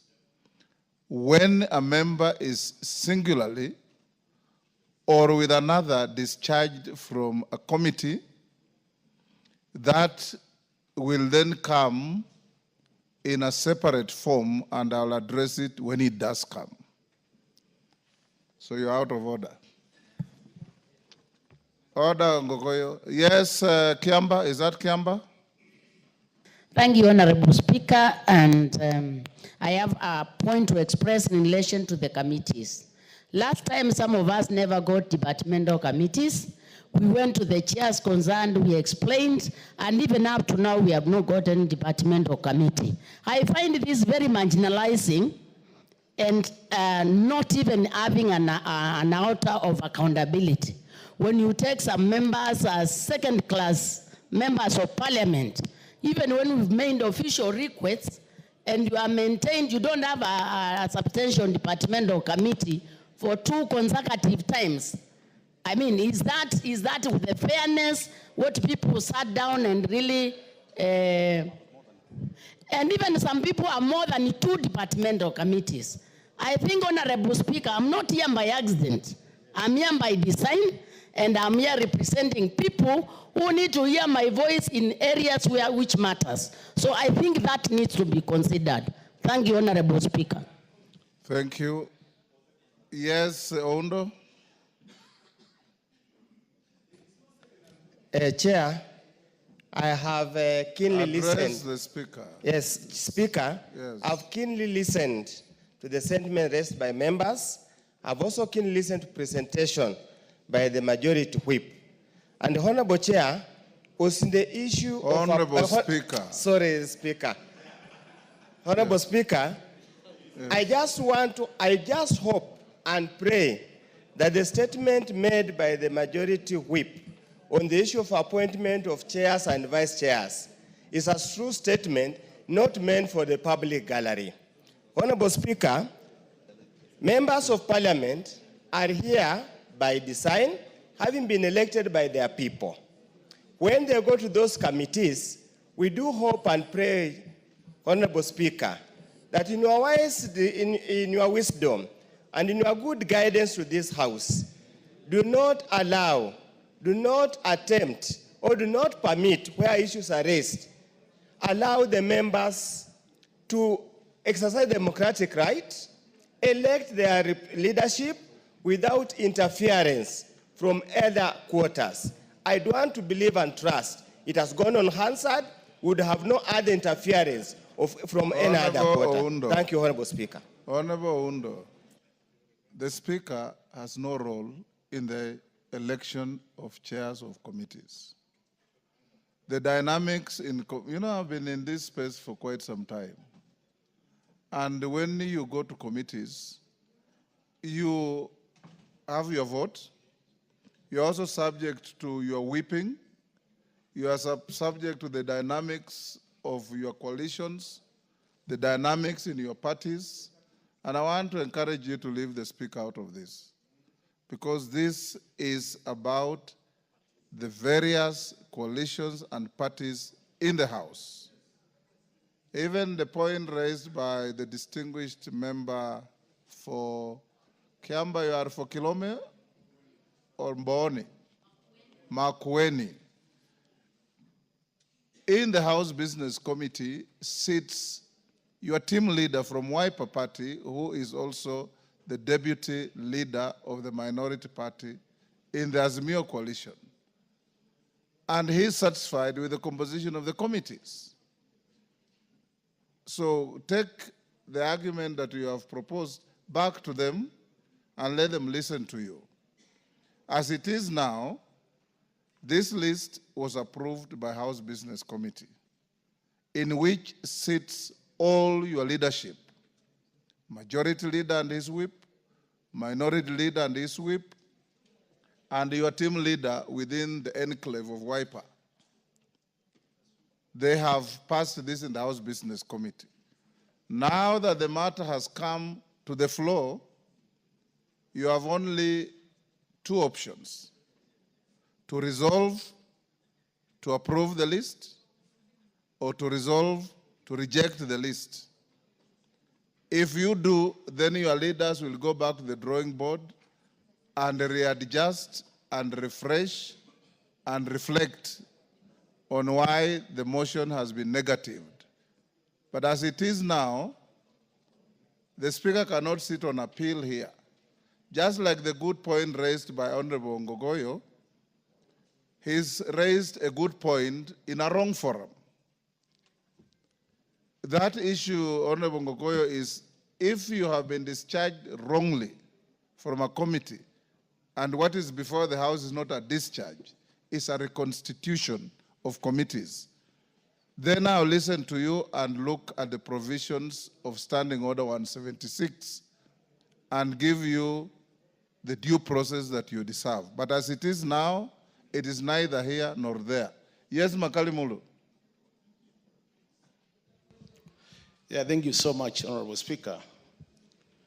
Honorable Speaker, just as you have said, some of us have also been in this space for some time, and I want to say, really, I'm not complaining. For me, a committee is a committee, and once you are there, you serve.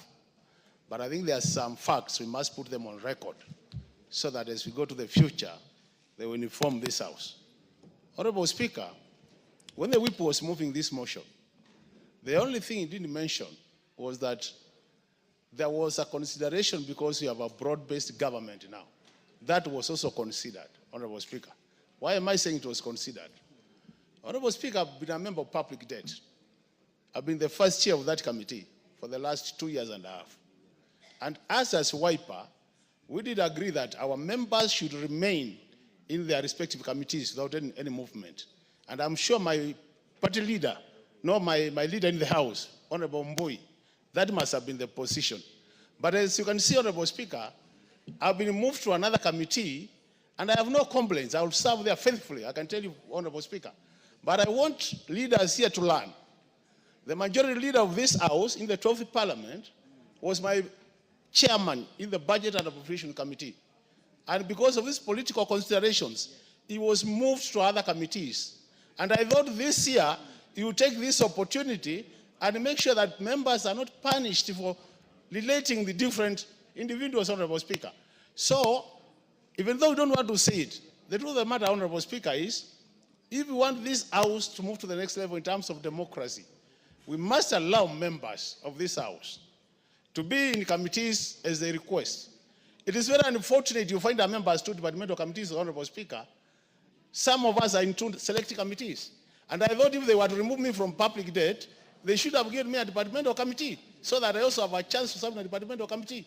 But you realize, Honorable Speaker, I'm moving from a select committee to another select committee, Honorable Speaker. So as I said, I'm not complaining, Honorable Speaker, and I will serve there faithfully, but all said and done, Honorable Speaker. Makali Mulu was a PhD in economics, and I thought I would serve better in public debt than I would serve in regional integration, Honorable Speaker. I don't want to go beyond that, Honorable Speaker. I will be voting for the motion, yes, but I want that to go on record on that matter. Thank you, Honorable Bakali Mulu. You have put it on record, again, is a good point being prosecuted in the wrong forum. Because that point should be prosecuted in the court of Robert Mbuya and Millie Odhiambo and Junet Mohammed, not before the Speaker. All the honorable members on their feet, take your seats. Bowen, take your seat. Today you are very, very mobile. What is the problem? Take your seat. The members standing at the back.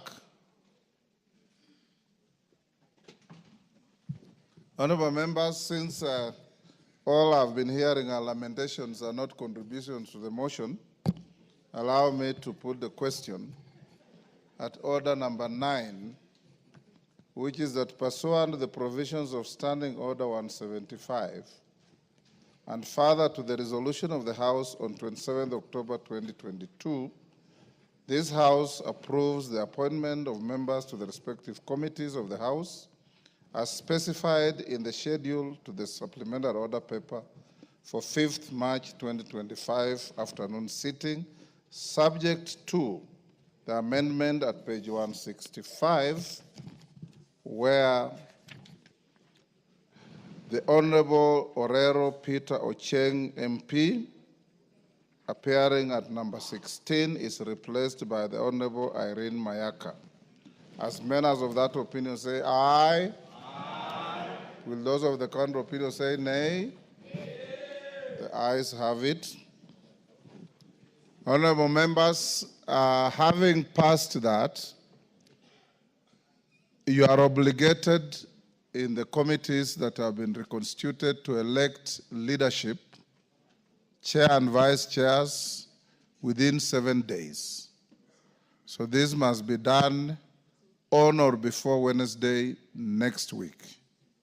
Tomorrow by 8 in the morning, the clerk is directed to release a schedule of meetings of the various committees so that you can be able to observe that schedule and meet as directed in the rooms directed with the clerk and his team superintending over the election of the leadership of the committees.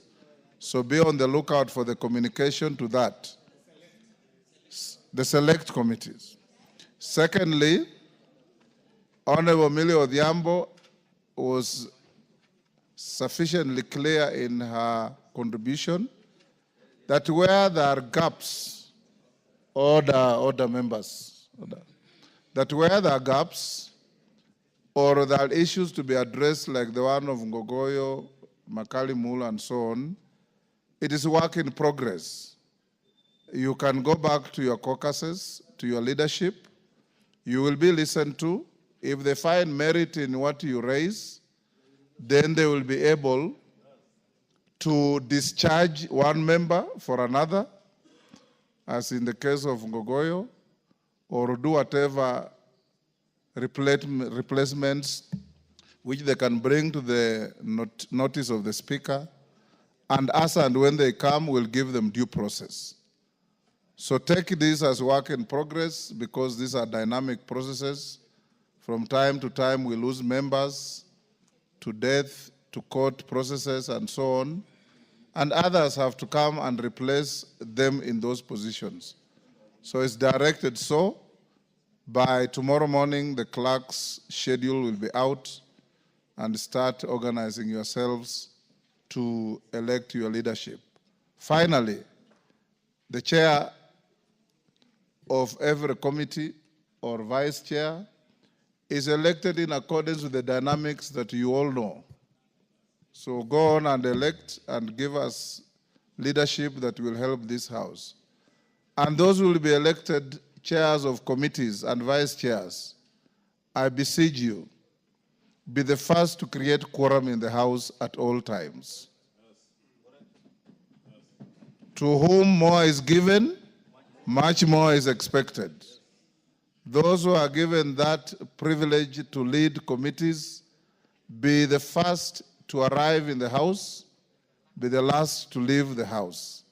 Like I did tell you, yours truly here in my many years, the Speaker always found me in the chamber, and I followed the Speaker out of the chamber every single working day. And Honorable Kainan is my witness to this. Please try and give this House quorum to work. Thank you. Next order. Order number 10, motion, consideration of the 2025 medium-term debt management strategy. This motion will be moved by the chair of the liaison committee, who is the deputy speaker.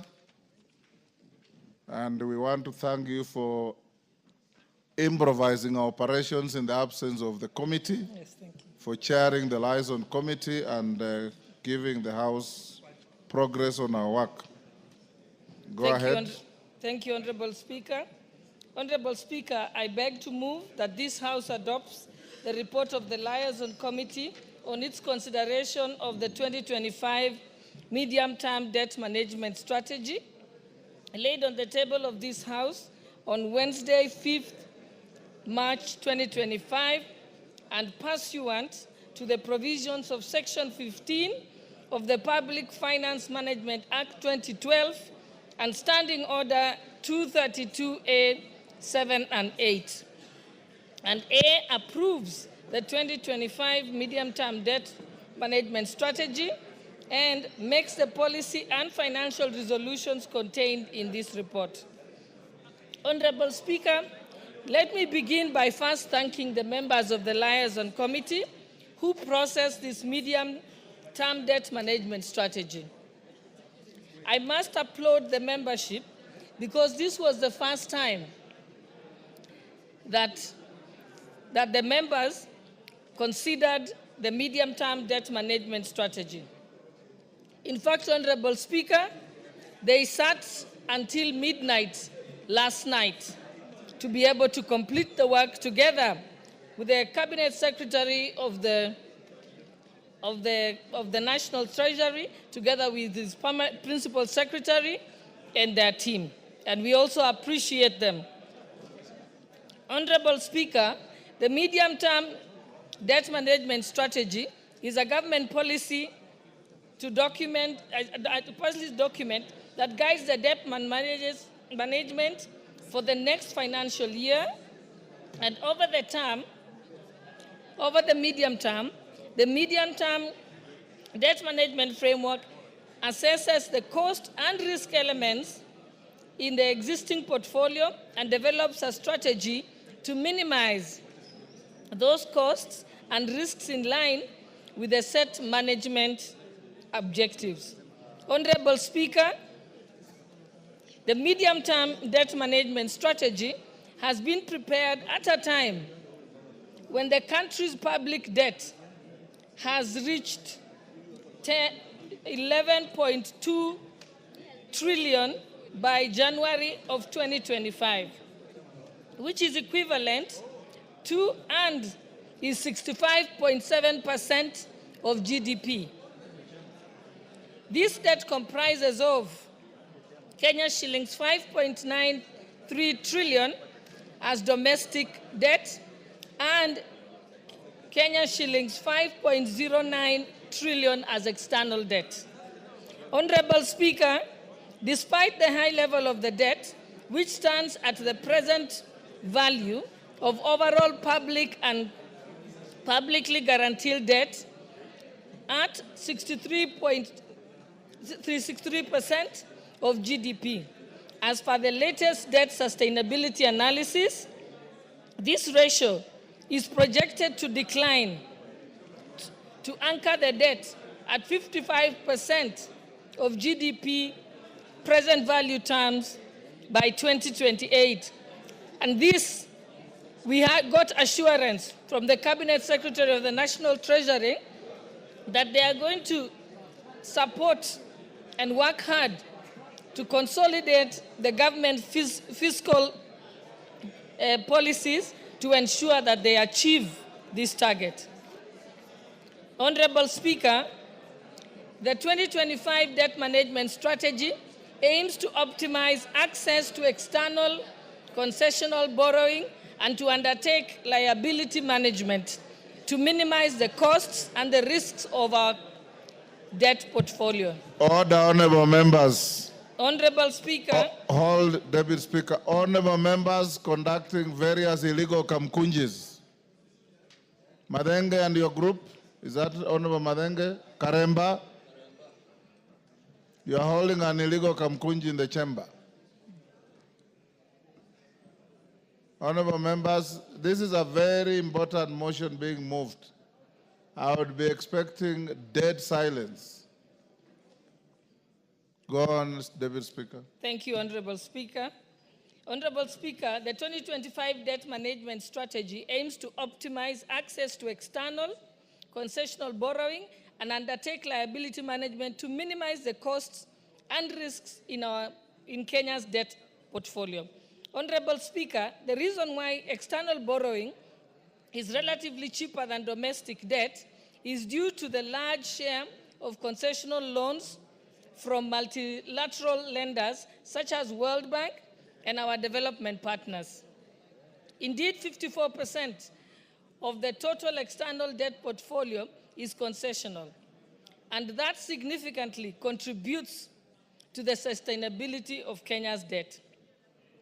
Honorable Speaker, during our review, we noted that the external commercial borrowing is relatively expensive compared to concessional loans, as previously mentioned. To address this issue, the 2025 midterm debt management strategy proposes to reduce the share of commercial loans by taking various measures, including paying off some of the most expensive loans and exploring cheaper debt instruments such as our green bonds. Honorable Speaker, following the review of the 2025 midterm debt strategy, the committee observed that the government will borrow Kenya shillings 831.1 billion, which is equivalent to the fiscal deficit in the 2025 budget policy statement. The amount to be borrowed will be sourced from domestic and external sources at a ratio of 65% and 35% respectively. We were informed by the National Treasury that it is important to have a mix of different types of debt so that you spread your risk from financial shocks. Honorable Speaker, the committee also made the key following recommendations, and which I urge members to support. We had non-financial recommendations and financial recommendations. On the non-financial recommendations that we are requesting the House to support are the following. One, to meet the Public Finance Management Act 2012 threshold of the debt to GDP in present value terms to be at 55% by 2028, the Cabinet Secretary, National Treasury and Economic Planning, should publish quarterly reports detailing progress on the fiscal consolidation as outlined in the 2025 budget policy statement.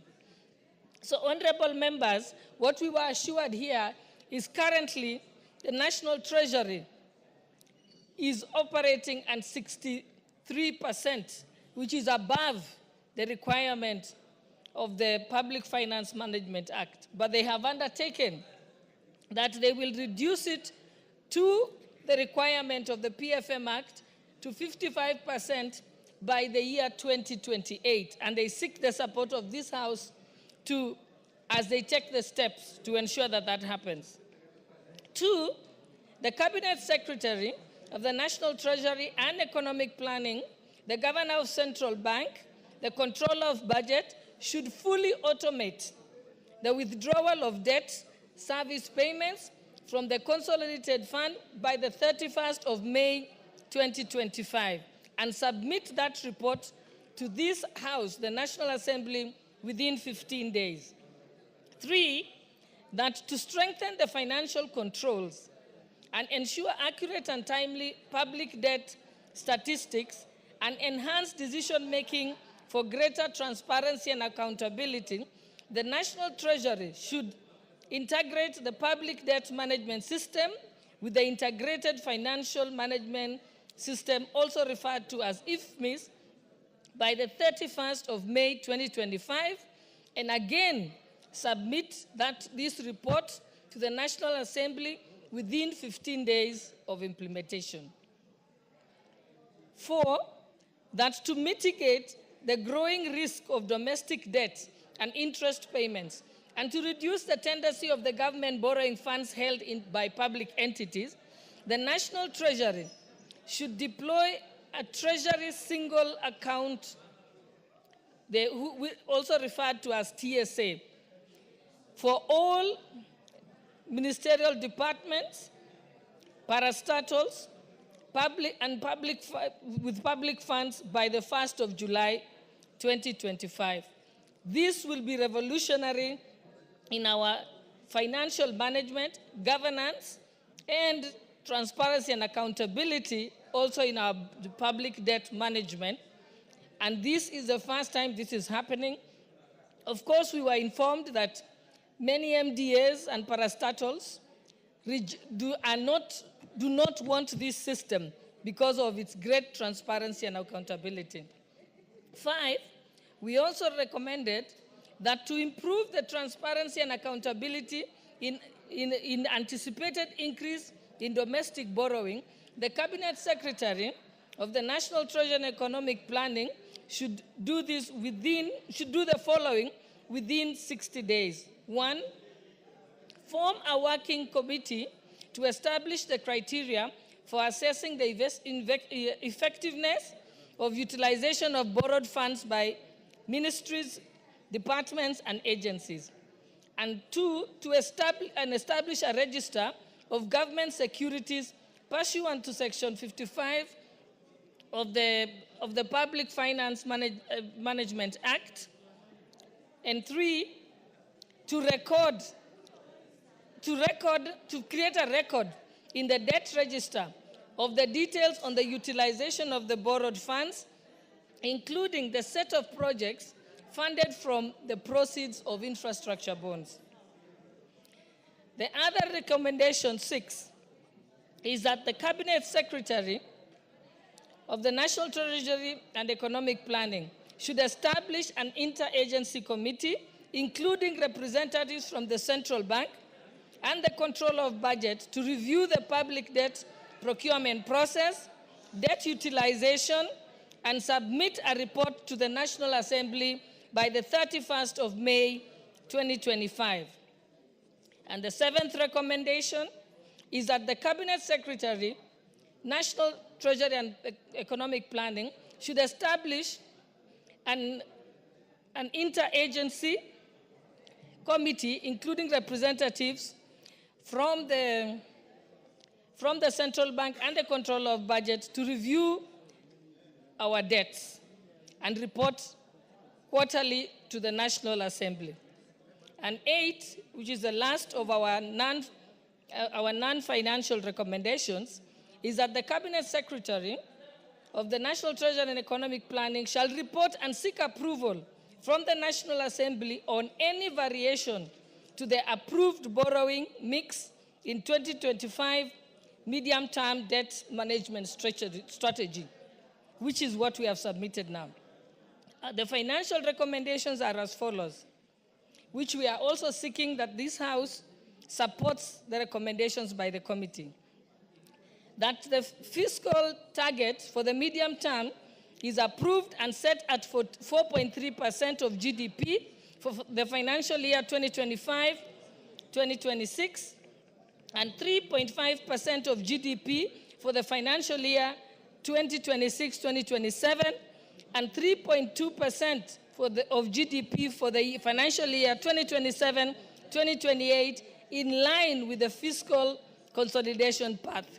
And that the country's borrowing strategy is approved at 35% for net external borrowing and 65% for domestic borrowing as contained in the 2025 medium-term debt strategy. And Honorable Speaker, finally, let me thank the House through you, Honorable Speaker, for giving the Liaison Committee the responsibility of considering the medium-term debt management strategy. It was a unique opportunity for chairpersons of various committees to appreciate the state of the economy regarding the constrained physical space, especially as it affects various programs that require financing in all sectors.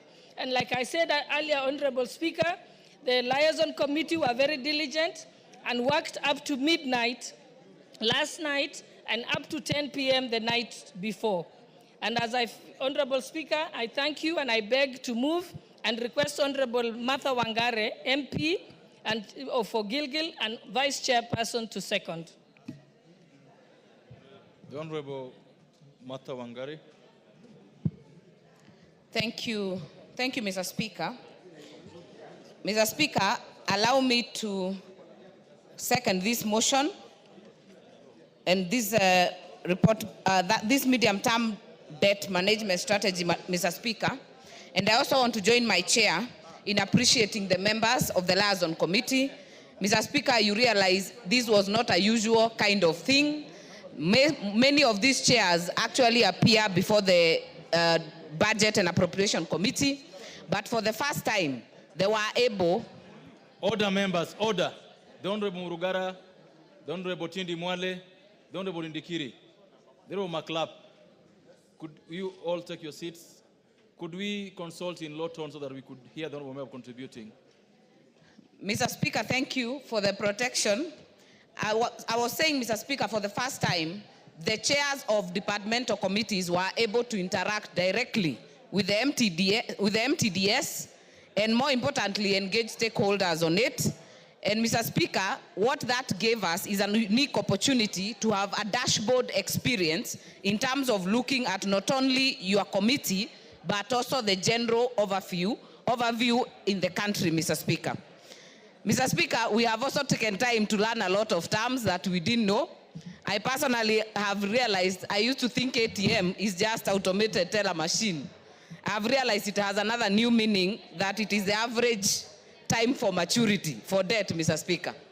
But Mr. Speaker, what came out specifically, there are many issues and I know my chair has enumerated most of them, but I will just touch on some of the issues that were raised, especially... Honorable members, what we are discussing is a very important topic. I would wish that we hear the member in silence. Thank you. Thank you, Mr. Speaker. There is a lot of excitement, I would think it's because of the previous motion that has passed in the floor. So, Mr. Speaker, I will continue and say some of the issues that we have raised, we took time to meet with different stakeholders. We met with the Comptroller of Budget. We met with the Office of the Auditor General. We met the Ministry of Treasury until late last night. We also met and received a memoranda from other stakeholders, including, Mr. Speaker, civil society that wrote to us. We also got a written memoranda from the Central Bank of Kenya. Mr. Speaker, the issue of our debt has been a matter of discussion for obvious reason, because it also puts a strain in our management of our revenue versus expenditure, Mr. Speaker. The reason why it is heavy on our budget, Mr. Speaker, is because it has also risen over the years. Right now, we are speaking of 67%.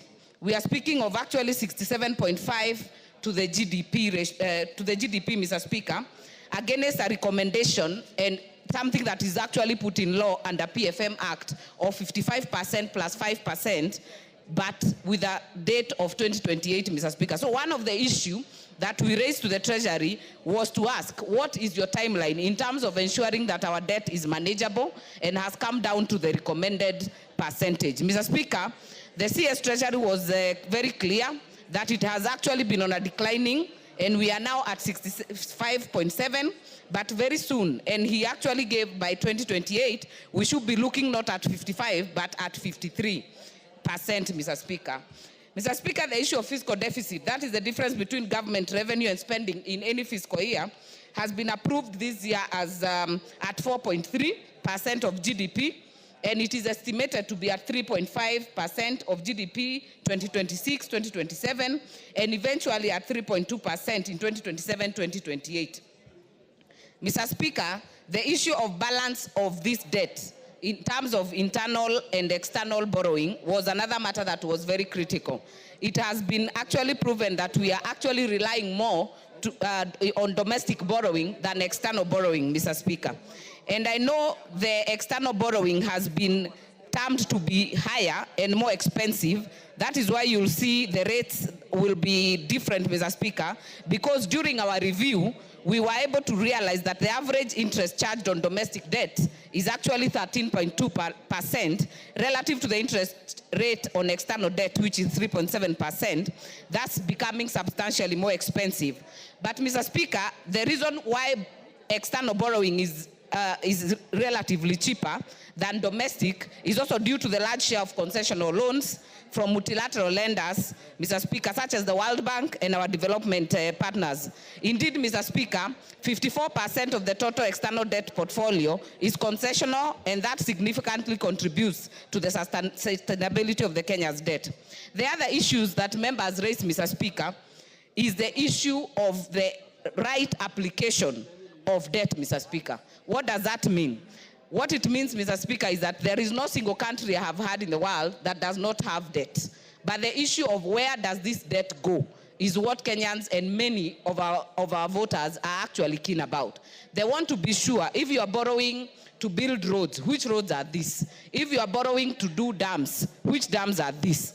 And, Mr. Speaker, that is why one of the recommendations that we have put to the Treasury is that it should, in the next very few days, Mr. Speaker, form a working committee to assess the effective utilization of these borrowed funds. And this, Mr. Speaker, will be a cross-cutting team by ministries, MDAs, departments, Mr. Speaker, and also the Comptroller of Budget, so that we are able to incorporate how well we are able to monitor these debts, Mr. Speaker. The other recommendation, Mr. Speaker, will be that Treasury will be expected to record in the debt register the details of this utilization, Mr. Speaker. And that interagency team is supposed to do exactly that, Mr. Speaker. Mr. Speaker, by our engagement to the Comptroller of Budget, a very brilliant lady, Mr. Speaker, we were able to find out that some of our neighboring countries are doing very well in terms of managing their debt and even making this information available, Mr. Speaker, because our Constitution and Article 35 actually ensures that you are able to get this information very easily. So it shouldn't be so hard to know how much are we owing to which country and in what terms, Mr. Speaker. And the Comptroller of Budget, Mr. Speaker, in appearing before us, was able to give us a very interesting, in fact, she had just come from Tanzania, and she told us that in the United Republic of Tanzania, it was observed that the country has implemented an advanced and fully functional automated debt management systems integrated with cash management system. Mr. Speaker, I think sometimes as a country we get jittery in terms of getting efficiency, because I think we have the brains, we have the know-how, and we know what to do, Mr. Speaker. That we should have an automated debt management integrated together with IFMIS, Mr. Speaker. This shouldn't be so hard to ensure efficiency and to ensure that we are able to move properly so that we can account for our debt shilling by shilling. Mr. Speaker, the other issue that she told the committee is that Tanzania has also achieved a single treasury account. And Mr. Speaker, what a single treasury account means, it means that you are able to track the monies better instead of having multiple accounts across the place, Mr. Speaker. And Mr. Speaker, I know there has been debate, especially on the 222, that is the e-citizen, Mr. Speaker, and the one pay bill that is for government, Mr. Speaker. But that, Mr. Speaker, is a medium. It is not the account. The issue would have to one single treasury account, then we'll be able to track our monies and be able to see exactly where our debt is going. Mr. Speaker, I know time is limited and I see my light is on, but I would like to also appreciate our Parliamentary Budget Office, Mr. 1 more minute. Yes, just to wind up. Our PBO, Mr. Speaker, that is Parliamentary Budget Office, is quite key. And Mr. Speaker, even when we were doing these appearances, we were able to get staff members from Treasury, from the Parliament of Zimbabwe, actually benchmarking to find out how we do it, Mr. Speaker. So I want to appreciate all the teams, and Mr. Speaker, appreciate these members that sat long hours to ensure that we are here today. So, Mr. Speaker, thank you for the additional time. I second. Thank you. Honorable members, I now do propose the question that this House adopt the report of the Liaison Committee on its consideration of the 2025 medium-term debt management strategy, laid on the table of the House on Wednesday, the 5th March 2025, and pursuant to the provisions of Section 15.4 of the Public Finance Management Act 2012, and Standing Order number 232A, paragraph 7 and 8, A, approves the 2025 medium-term debt management strategy, and B, makes the policy and financial resolutions contained in the schedule to the order paper.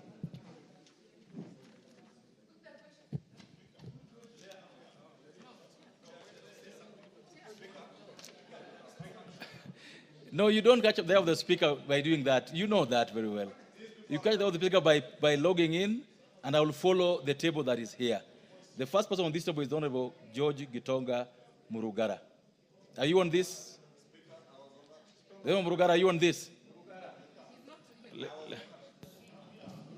But the majority leader, I cannot see your card, majority leader. Thank you very much. Sorry, Mr. This chance, Honorable Murugara, your chance was lost because you're busy. So you allow the majority leader to go first, then you'll go after. Thank you, Honorable Speaker, for your indulgence. The Deputy Speaker is saying I never have a card. I usually have a card only that because of these crowds that were crowding here, I don't know who took the card. Honorable Speaker, I rise to support this motion on the adoption of the medium-term debt management strategy. And particularly, Honorable Speaker, I want to speak to a few things, policy propositions or policy resolutions that the committee has noted, which I fully concur with. And one is on automation, Honorable Speaker.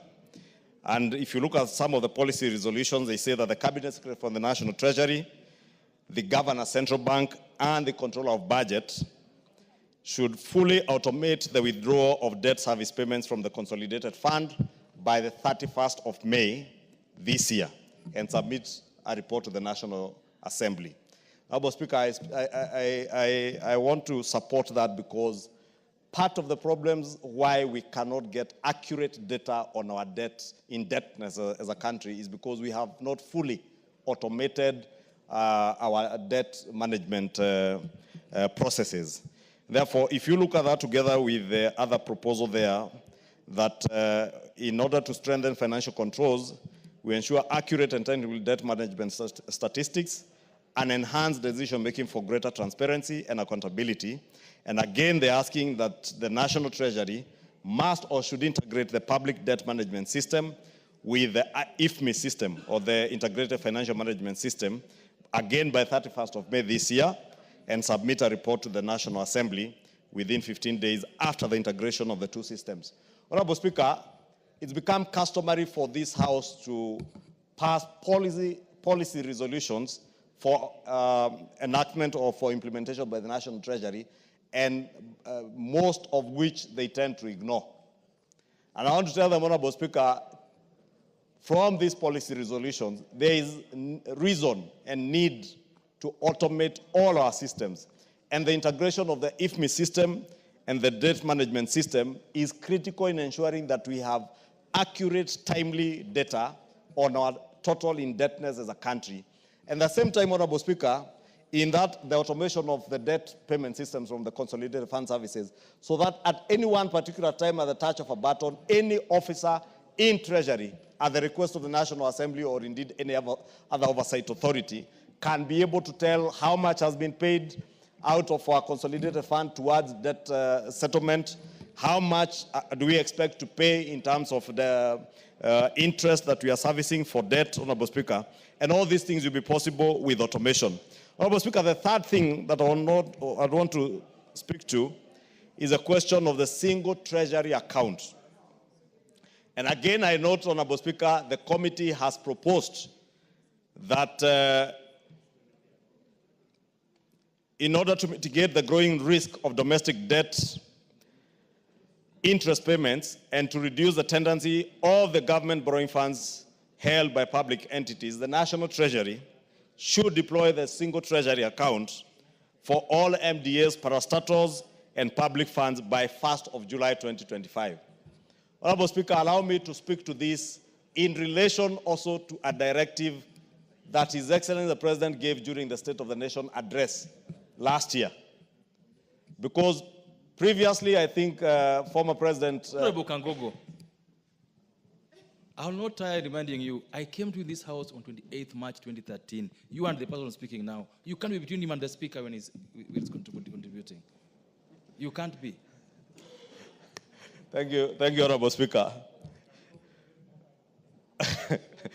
Honorable Pukosa says Honorable Kangogo is very mobile today.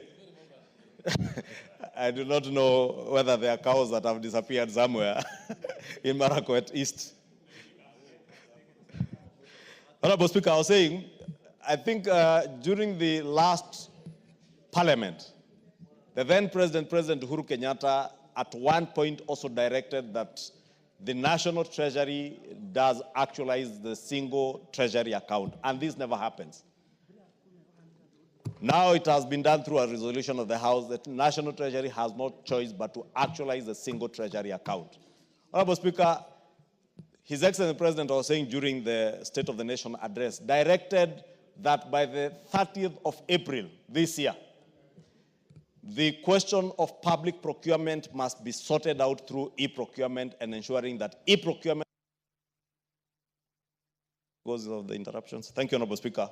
1 minute for the interruptions. I was saying that directive by the President has about another 1.5 months to go. The National Treasury must also, in line with the directive by the President, ensure that e-procurement becomes a reality at the end of this first quarter. And by the time the National Treasury is bringing their annual estimates at the 31st or 30th or thereabout of April, they must also report to the House whether they have made the e-procurement a reality, as they report by May 31st on the automation of the IFMI system and the debt management system, Honorable Speaker, and also the single treasury account, because if there is a place that has become an avenue for corruption, is the question of funds being held by MDAs, ministries, and state agencies going to solicit for bribes, Honorable Speaker, so that they can bank in particular banks. And that is where you find many MDAs, you find them queuing, bank managers queuing in state departments and parastatals. Many parastatals are holding huge amounts of money, Honorable Speaker, in bank accounts, earning small interest. And the same money then is given to government in terms of domestic public debt. There is no reason why we should be borrowing. Government should be borrowing its own money, and we must ensure that the single National Treasury account becomes a reality, so that even when we borrow money, Honorable Speaker, we are not borrowing our own money. There is absolutely no reason why an MDA should bank in a commercial bank an interest of 4-5%, then we go back as government and borrow the same money from the market at 11-12%, Honorable Speaker. It is not right, and we must ensure it does not happen. And I say this, I hope the Cabinet Secretary of the National Treasury, the Honorable John Buddy, who is a former member of the Budget and Appropriations Committee and a former member of this House, is listening to me, and the PS Kipto. They must actualize the single treasury account. The automation that the House is resolving through these policy resolutions must not just be talk and resolutions here, they must be actualized. And may I remind them, as the President directed, by the end of the first quarter, we expect to see e-procurement in place, as was directed during the State of the Nation address. I beg to support. No, before you sit, what will happen to them if they don't do it? Because this is not the first time we have this single account. What will happen to them if they don't do it? Honorable Speaker, it is not up to me to say what will happen to them if they do not do. But if the appointing authority has publicly pronounced himself... No. This is now going to be a House resolution. And the House resolutions, yes, Honorable Speaker, are in writing. These resolutions are given to the National Treasury upon approval by the House. When they receive them, they will know they can start counting days to the 31st of May and July for the actualization of the single treasury account. If they do not do it, then they will know that we have teeth to bite. Those who have refused and threatened members of parliament by the roadsides have seen what happens. Now you can have your chance. Thank you. Thank you very much, Mr. Speaker. Mr. Speaker, allow me also to rise and support the adoption of the report of the Liaison Committee on its consideration of the medium-term debt management system, which we have dealt with this afternoon. Honorable Speaker, it is extremely important for this House to know that it is supposed to control the debt of the country, and that in place it should be a management system which is easy to comprehend and which is understandable to the House. The problem we have in the country is that many people think we borrow money, we do not account for it, much of it is looted, as a result of which everybody, including those who are not born, are debt-ridden. It is not true to say so, because when we listened to the officers from the Central Bank and the Ministry of Finance, the Treasury, actually there are systems regarding our debt system, and unfortunately these are not known to the country. They are also even not known to members of parliament, as a result of which we are all in limbo.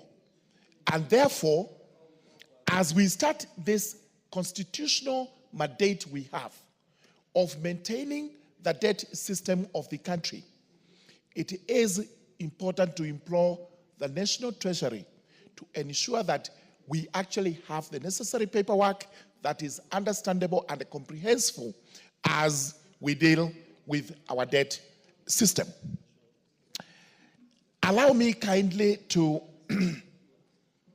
touch on one of the issues that arose regarding our debts when we had these meetings with the Cabinet Secretary and the National Treasury. We were convinced that possibly the money we borrow, most of it goes to recurrent expense and not to development. And this is the reason why there is a hue and cry from the country as to why we are borrowing and we cannot see development. It was explained to us that if you borrow money and you do not use it prudently, then later on you would have two problems. Number one, the debt would be unpopular. Number two, you would not see the sense of repaying.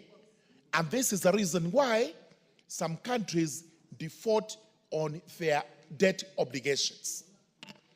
Therefore, it is vitally important for the country to know that yes, we are incurring debts, both domestic and external. But the purpose of those debts is to ensure that the country is better off than where it is. We posed one question: are there countries in this world that are debt-free? Because we felt maybe once upon a time in future, Kenya would be a debt-free country. The specialists who are economists and financialists informed us that they are not aware of any country in the world that is debt-free. What they know for sure is even some developed countries are more indebted than developing countries, but they use their monies very prudently. Therefore, to improve transparency and accountability in the anticipated increase of domestic borrowing, the Cabinet Secretary, National Treasury should do the following. Number one, within 60 days, form a working committee to establish criteria for assessing effective utilization of borrowed money. Number two, record the debt register in details on the utilization of the money so that everybody who wants to know how a debt was spent actually has the information. With those remarks, I beg to support. The member for Kitui Central.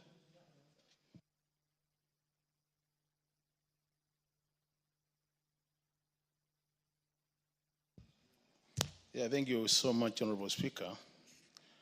Honorable Speaker, on the onset, I want to start by thanking the Liaison Committee for a job well done. Honorable Speaker, it is always not easy to go through the medium-term debt strategy and come up with recommendations.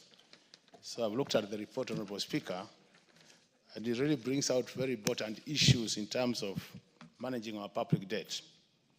I would really want to focus on about 3 issues, Honorable Speaker, which have been captured in the report. The first one, Honorable Speaker, is the issue of the ratio being above 55, as approved by this House.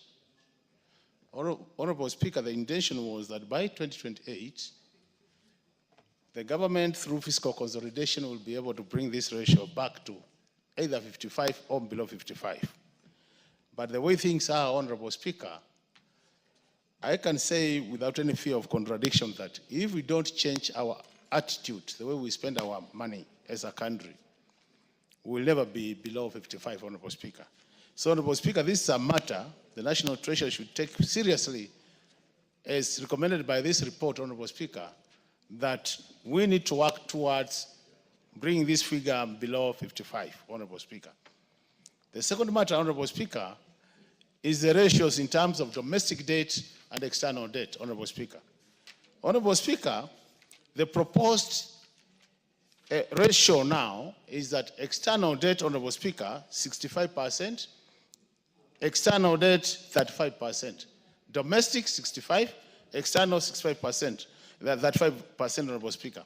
Honorable Speaker, if you look at the statistics in terms of our debt repayment, and more so interest repayment, Honorable Speaker, you realize that the total interest paid per year, and the annual total interest paid, Honorable Speaker, even though the domestic debt is about 51% and external is in total about 49%, in terms of interest payment, Honorable Speaker, 70% of the total interest payment goes to domestic debt, while 30% goes to external debt.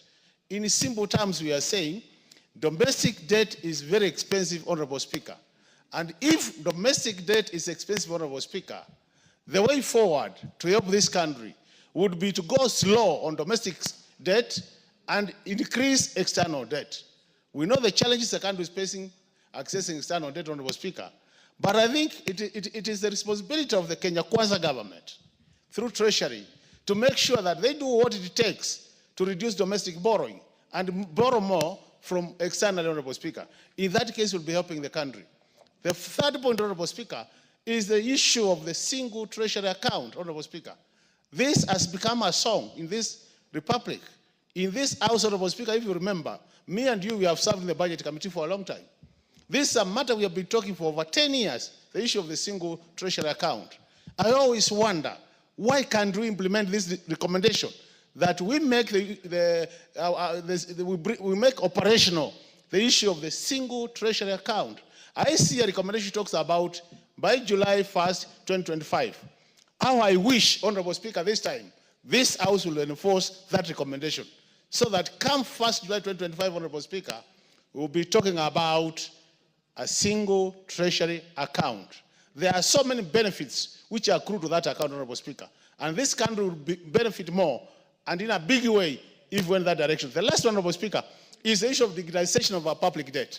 Honorable Speaker, the other day you saw in the papers that this country has been operating a manual system. Kenya, we pride ourselves to be the regional leader. You have heard the stories about Tanzania, the stories about Uganda. Our neighbors are doing better in terms of managing public debt. And the reason why they have gone digitally, Honorable Speaker, is to reduce issues of corruption. The more we remain on manual system, Honorable Speaker, the more we open wide doors for corruption. How I wish this matter is taken seriously and we move our public debt management to a digital system other than a manual system. With this many remarks, Honorable Speaker, I support this report. The Honorable Mutunga. Honourable Speaker, thank you very much for the opportunity to add my voice to this very important debate in support of the adoption of the Liaison Committee report on the medium-term debt management strategy for 2025-2026. Honourable Speaker, borrowing is a necessity and is not a bad idea, as many have spoken to it. And Honourable Speaker, rarely will you find countries that do not borrow, and even individuals who do not borrow don't grow very fast. So borrowing is really not a bad thing. Honourable Speaker, the borrowing strategy is anchored onto macroeconomic indicators as outlined in the 2025 medium-term debt management strategy. The strategy, Honourable Speaker, is backed by stable inflation rates. Kenya is experiencing about the lowest inflation rates since so many years ago, less more than 10 years ago. On the other hand, Honourable Speaker, is also anchored on robust economic growth, which is averaged at around 5%. It's also anchored on the stable exchange rates, and we can clearly attest to the fact that our exchange rates are not bad. The shilling has strengthened to 128 to 129. It's between 128 and 130, depending on where you exchange or seek for exchange. Honourable Speaker, is also anchored onto favorable global economic conditions, which we may not have a lot to do or control, and also the strong revenue collection. This country has been doing very well in terms of revenue collection, and even if we are missing the point at some point, as sometimes, Honourable Speaker, we are not missing the point by a great percentage. So the medium-term debt management strategy is also strongly based on the planned reduction of the fiscal deficit. The fiscal deficit being the difference between what we can be able to support and what we need to look for outside there. So the reduction basically, Honourable Speaker, harnesses the revenue collection, which has been really taken care of, while limiting unproductive expenditure growth. Let me very briefly, Honourable Speaker, talk to the fact that this year, or rather the 2025-2026 medium-term debt management strategy proposes that Kenya will borrow 831 billion shillings, which is the deficit between the total that you can collect and our budget, as it were. So the total projected borrowing, Honourable Speaker, at the local level, or rather local level borrowing or domestic borrowing, is projected to be at 65%. Yes, indeed, Honourable Speaker, many of us have spoken to this particular fact. It is expensive to borrow locally. But if you look at the medium-term proposals or projection, Honourable Speaker, it is projecting that Kenya will be supported, rather will be borrowing about 45% externally, which brings down our borrowing to 55%, and that is within the acceptable limits. Honourable Speaker, that reduction is key because it will also come up with a lot of reduction in costs. When we try to examine what we are going to be borrowed from outside, Honourable Speaker, through concessional borrowing, we are looking at borrowing around 14%, semi-concessional borrowing around 3%, and commercial borrowing out there as 8%. In order for that to happen, Honourable Speaker, certain factors must be put in place. And that is the reason why probably we cannot borrow externally a lot. We need stable exchange rates, which I've talked to. Macro fiscal variables that influence international credit must also be in favor, which will allow Kenya, therefore, to access external debts, Honourable Speaker, at acceptable rates. The better our credit rating is, the more cheaper, the more we can be preferred as a destination, and then the more we can probably, bargain. The medium-term debt management strategy, Honourable Speaker, take into account several challenges which I would like to highlight. One of them, the sovereign credit rating. Kenya right now, under the credit, they have been able to check the future credit rating gives Kenya a positive outlook, which means we are stable. The other one is the external factors out, which basically control such as market volatility, and this has an influence on the timing and the cost of the debt operations themselves. There's also the increased debt servicing costs, which is important. But having noted those challenges, Honorable Speaker, the strategy goes further.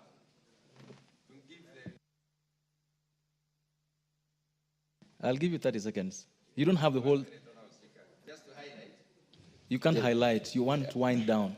Okay, Honorable Speaker, let me wind down by saying that the strategy indicates an approach to this strategy, those challenges. It doesn't just leave challenges or appreciate their challenges. It gives an approach to these challenges. First of all, centralizing a trade to a single trade repository. This will help us to better do price discovery, which will help us in preparedness. The other one is operationalize the sinking fund.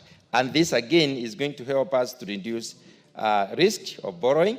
And finally, the improvement of cash management, you know, which is also going to help us to basically to contain the use of overdraft. And overdrafts are normally very expensive.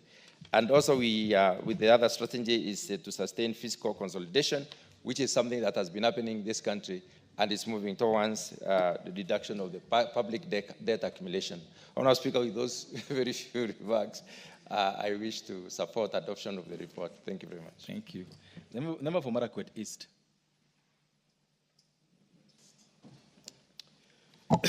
Thank you, Mr. Speaker. Mr. Speaker, I want to say I'm a member of the Liaisons Committee, and we had a long discussion with the Treasury on this issue of a medium-term debt management strategy, which is a global practice, Honorable Speaker, on how governments manages their debts. And Mr. Speaker, the debt management in Kenya, for a while, it's been kind of very secretive from the public. And in fact, even many members of this House don't understand how it is being carried out there in Treasury. Mr. Speaker, what we observed is that the country states at this point is at 11.2 trillion, which is equivalent to 65.7% of our GDP, which is way above, it's almost 10% over and above what this House approved, Honorable Speaker. Mr. Speaker, I want to highlight some few issues out of that, what the Treasury presented. That the Treasury, they are going to borrow close to 832 billion Kenya shillings. That is to close the deficit for the financial year 2025-2026. They are going to do it in foreign and local debts, Honorable Speaker, in terms of 65% from the local and about 35% from the domestic foreign. Mr. Speaker, there is one issue which came out very clearly.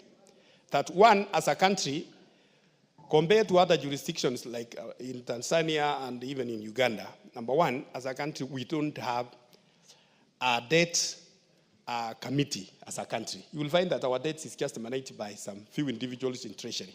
And we told Treasury yesterday there is need for the Treasury, the Central Bank, the Office of Controller of Budget.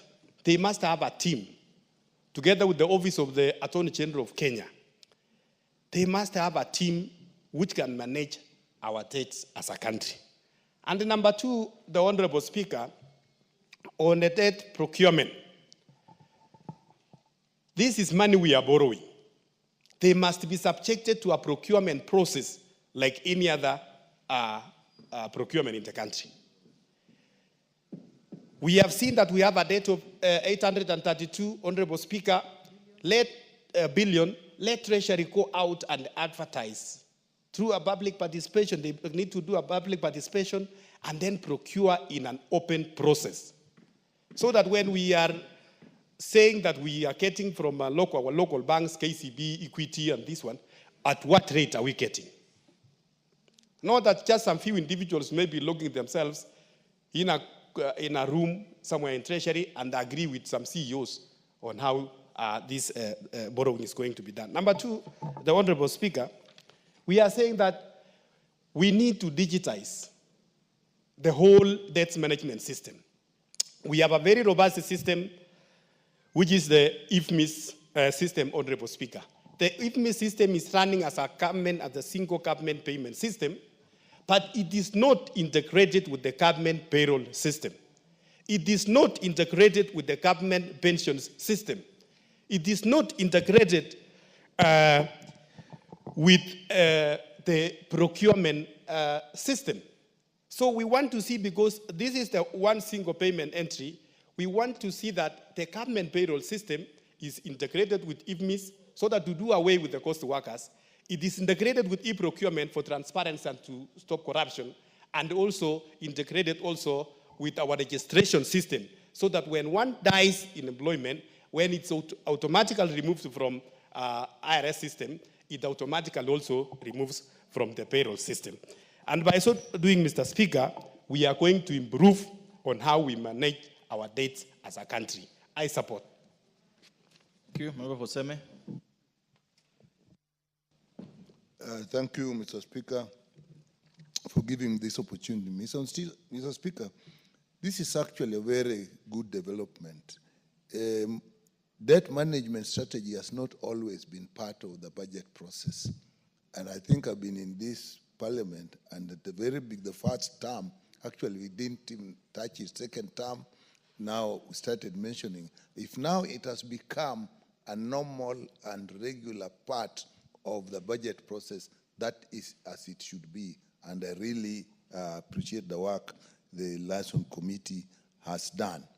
Mr. Speaker, debt is normal. Borrowing is important if we have to grow, we have to have development, we have to improve infrastructure, and in that process, you will actually generate jobs, generate businesses, and so you need the debt.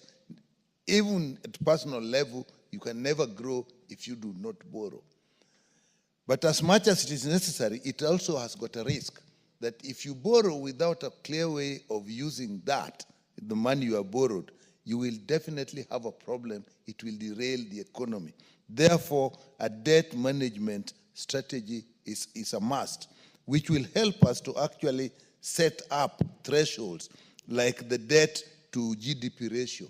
Honestly, if you're borrowing, it must depend on what you are generating.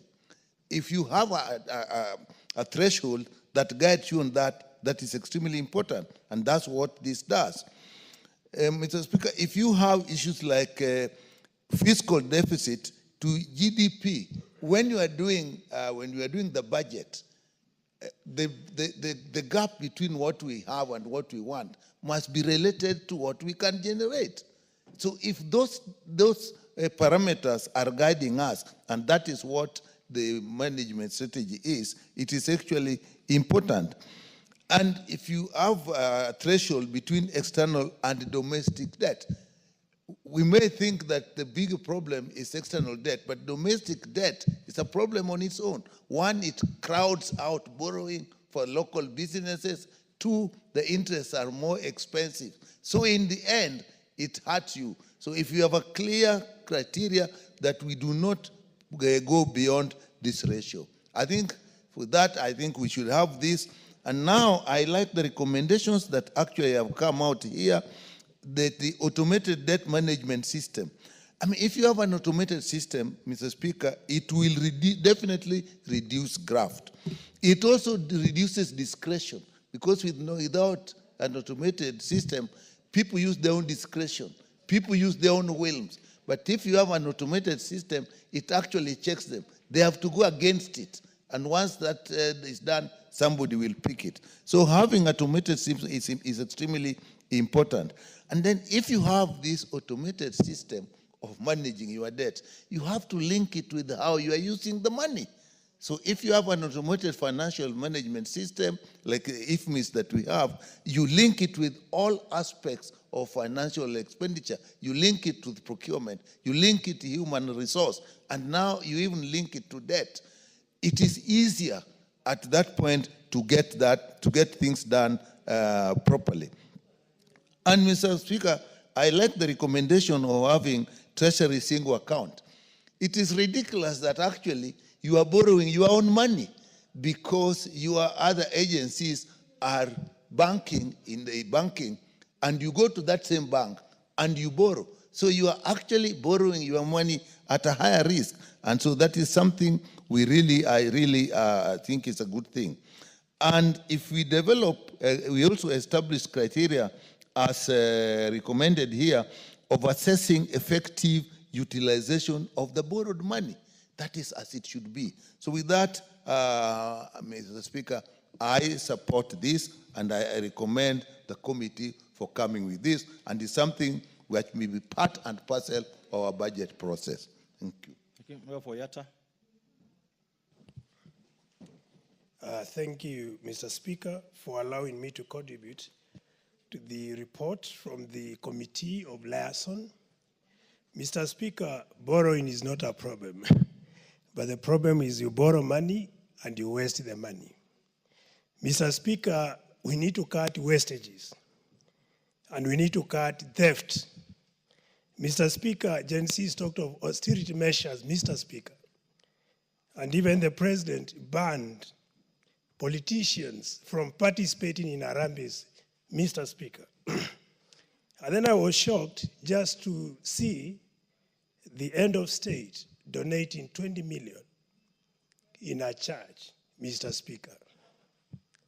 And you know very well, being the head of state, we respect him.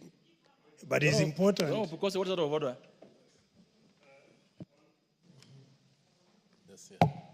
Honorable Speaker, we are discussing about the medium-term debt management strategy, which is before the House.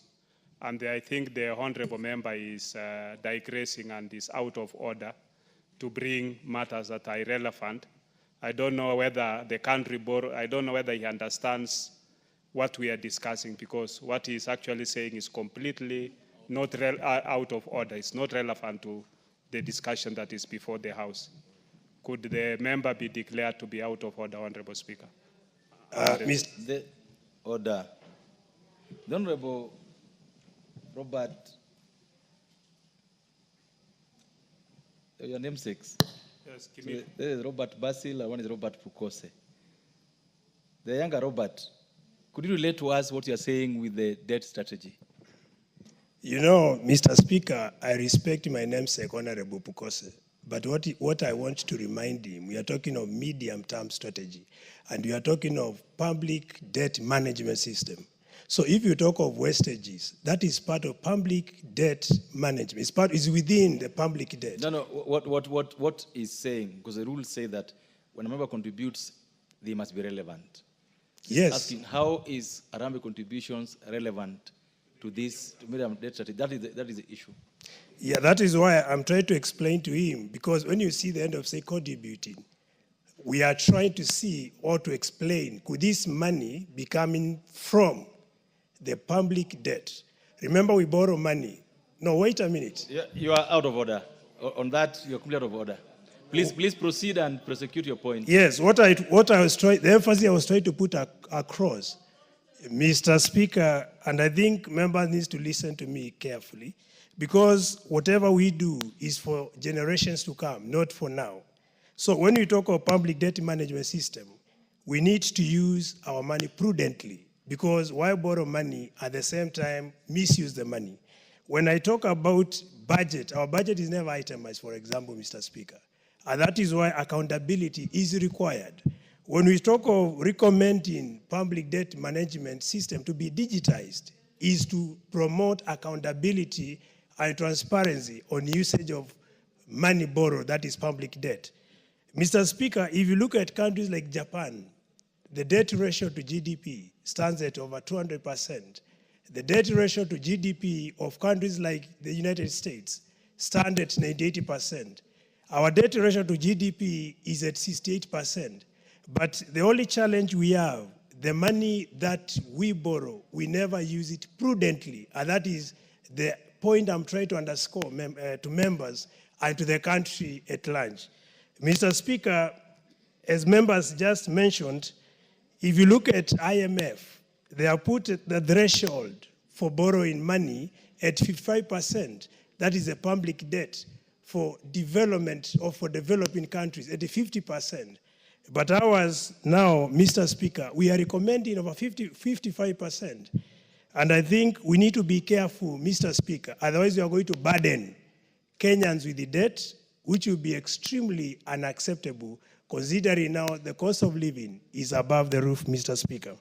So in a nutshell, what I would recommend going forward, and as a way of prudent use of our resources or public management, we need to invest in production, Mr. Speaker, so that we can generate raw materials and also finished products to mitigate importation and to be able to reverse the balance of trade, which is currently negative, Mr. Speaker.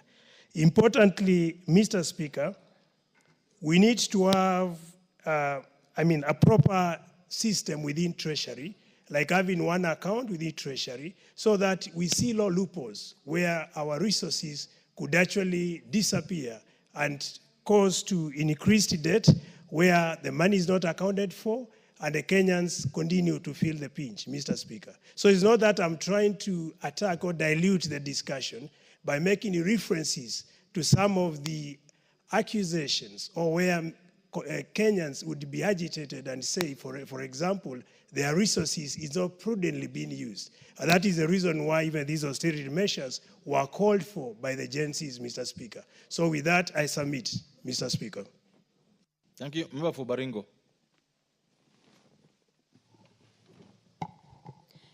Thank you so much, Mr. Speaker. And once again, I also want to join members who have spoken before me in supporting and wading my thoughts into this medium-term debt management strategy of 2025.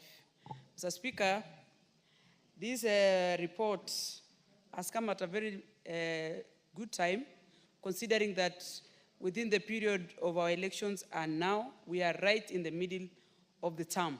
And this, as a report shows the growth that we have so far undertaken through our economy.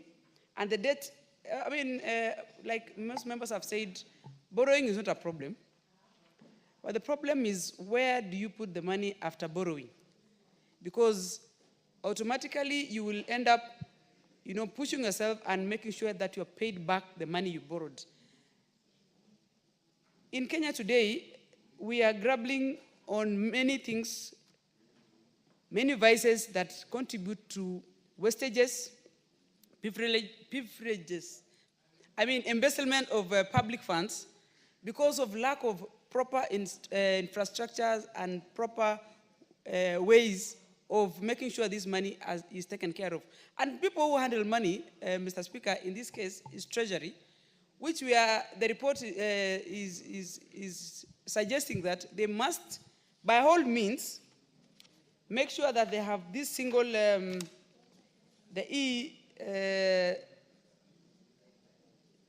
single source of making sure that all the MDAs and all parastatals use one channel to, in their, as a single, I can't see the channel to make sure that they are utilizing the money that is given to them. Mr. Speaker, many times I think we lose and don't understand where exactly is the problem coming from when we say money has been mismanaged. But the people who do this work, specifically Treasury, these are people, and someone told me one day that the people who are actually causing most of the corruption in this country, sometimes people think it's politicians, are the people who sit and draft budget lines and give recommendations on what to be budgeted at the end of the day. And these are the people who decide how much debt is borrowed and where this money goes. And when we take care of that single entry, we will be able to curb most of the problems that we have here today.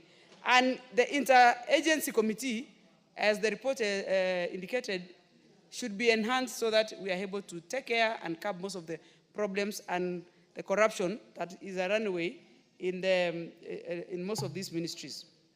Also, we need to check on the public servants who are career civil servants many times, who have worked in these departments over and over, probably up to 10 years, 20 years, because there is a possibility of budgeted corruption because of the position they sit.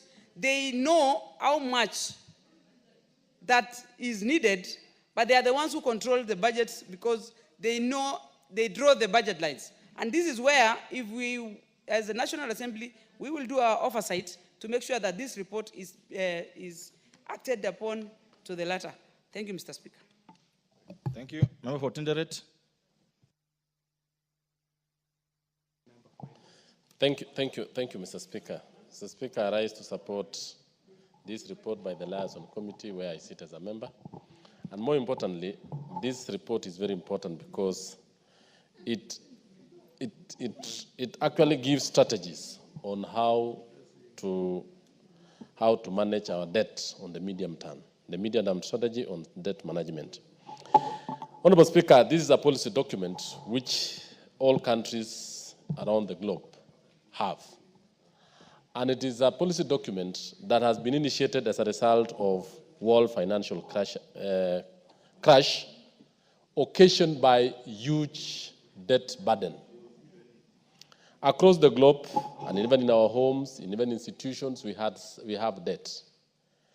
And managed debt, Mr. Speaker, is very risky, it is costly, it is expensive, it actually depresses economic development.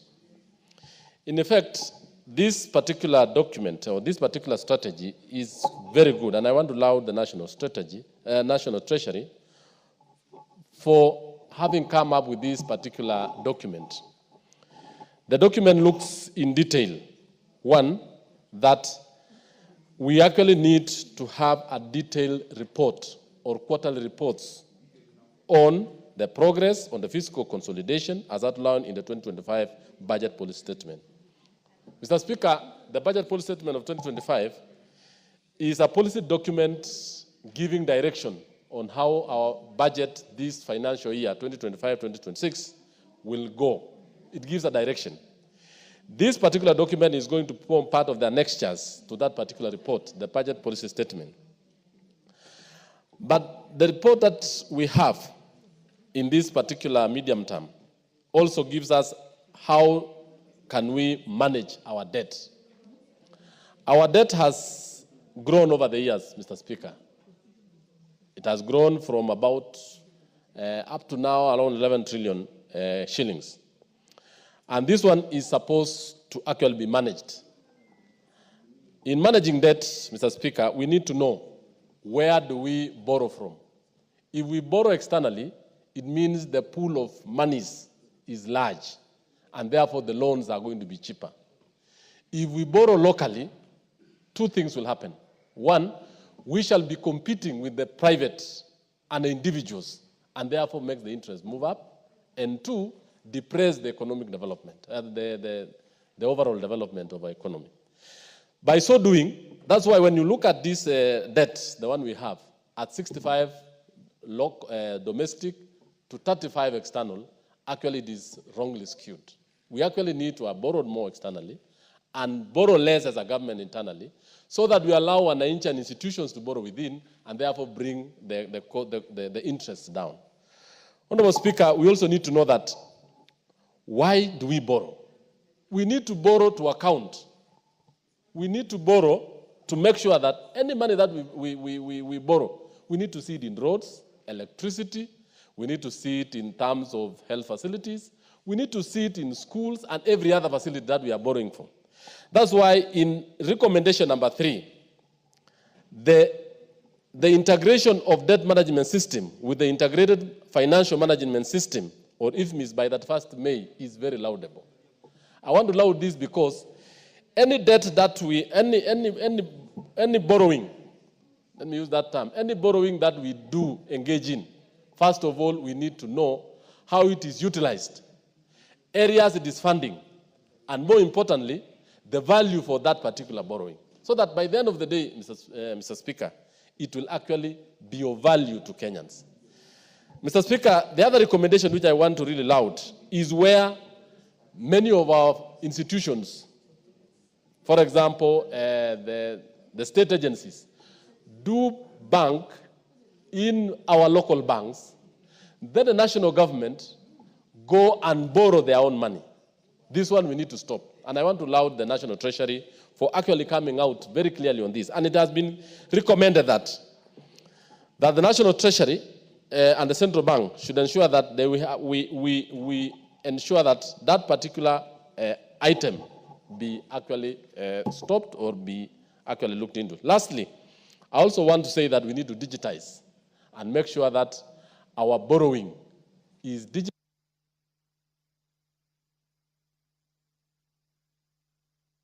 Why should you have it on 1 minute? Why? Why? Okay, 1 minute. Yes, thank you, Mr. Speaker.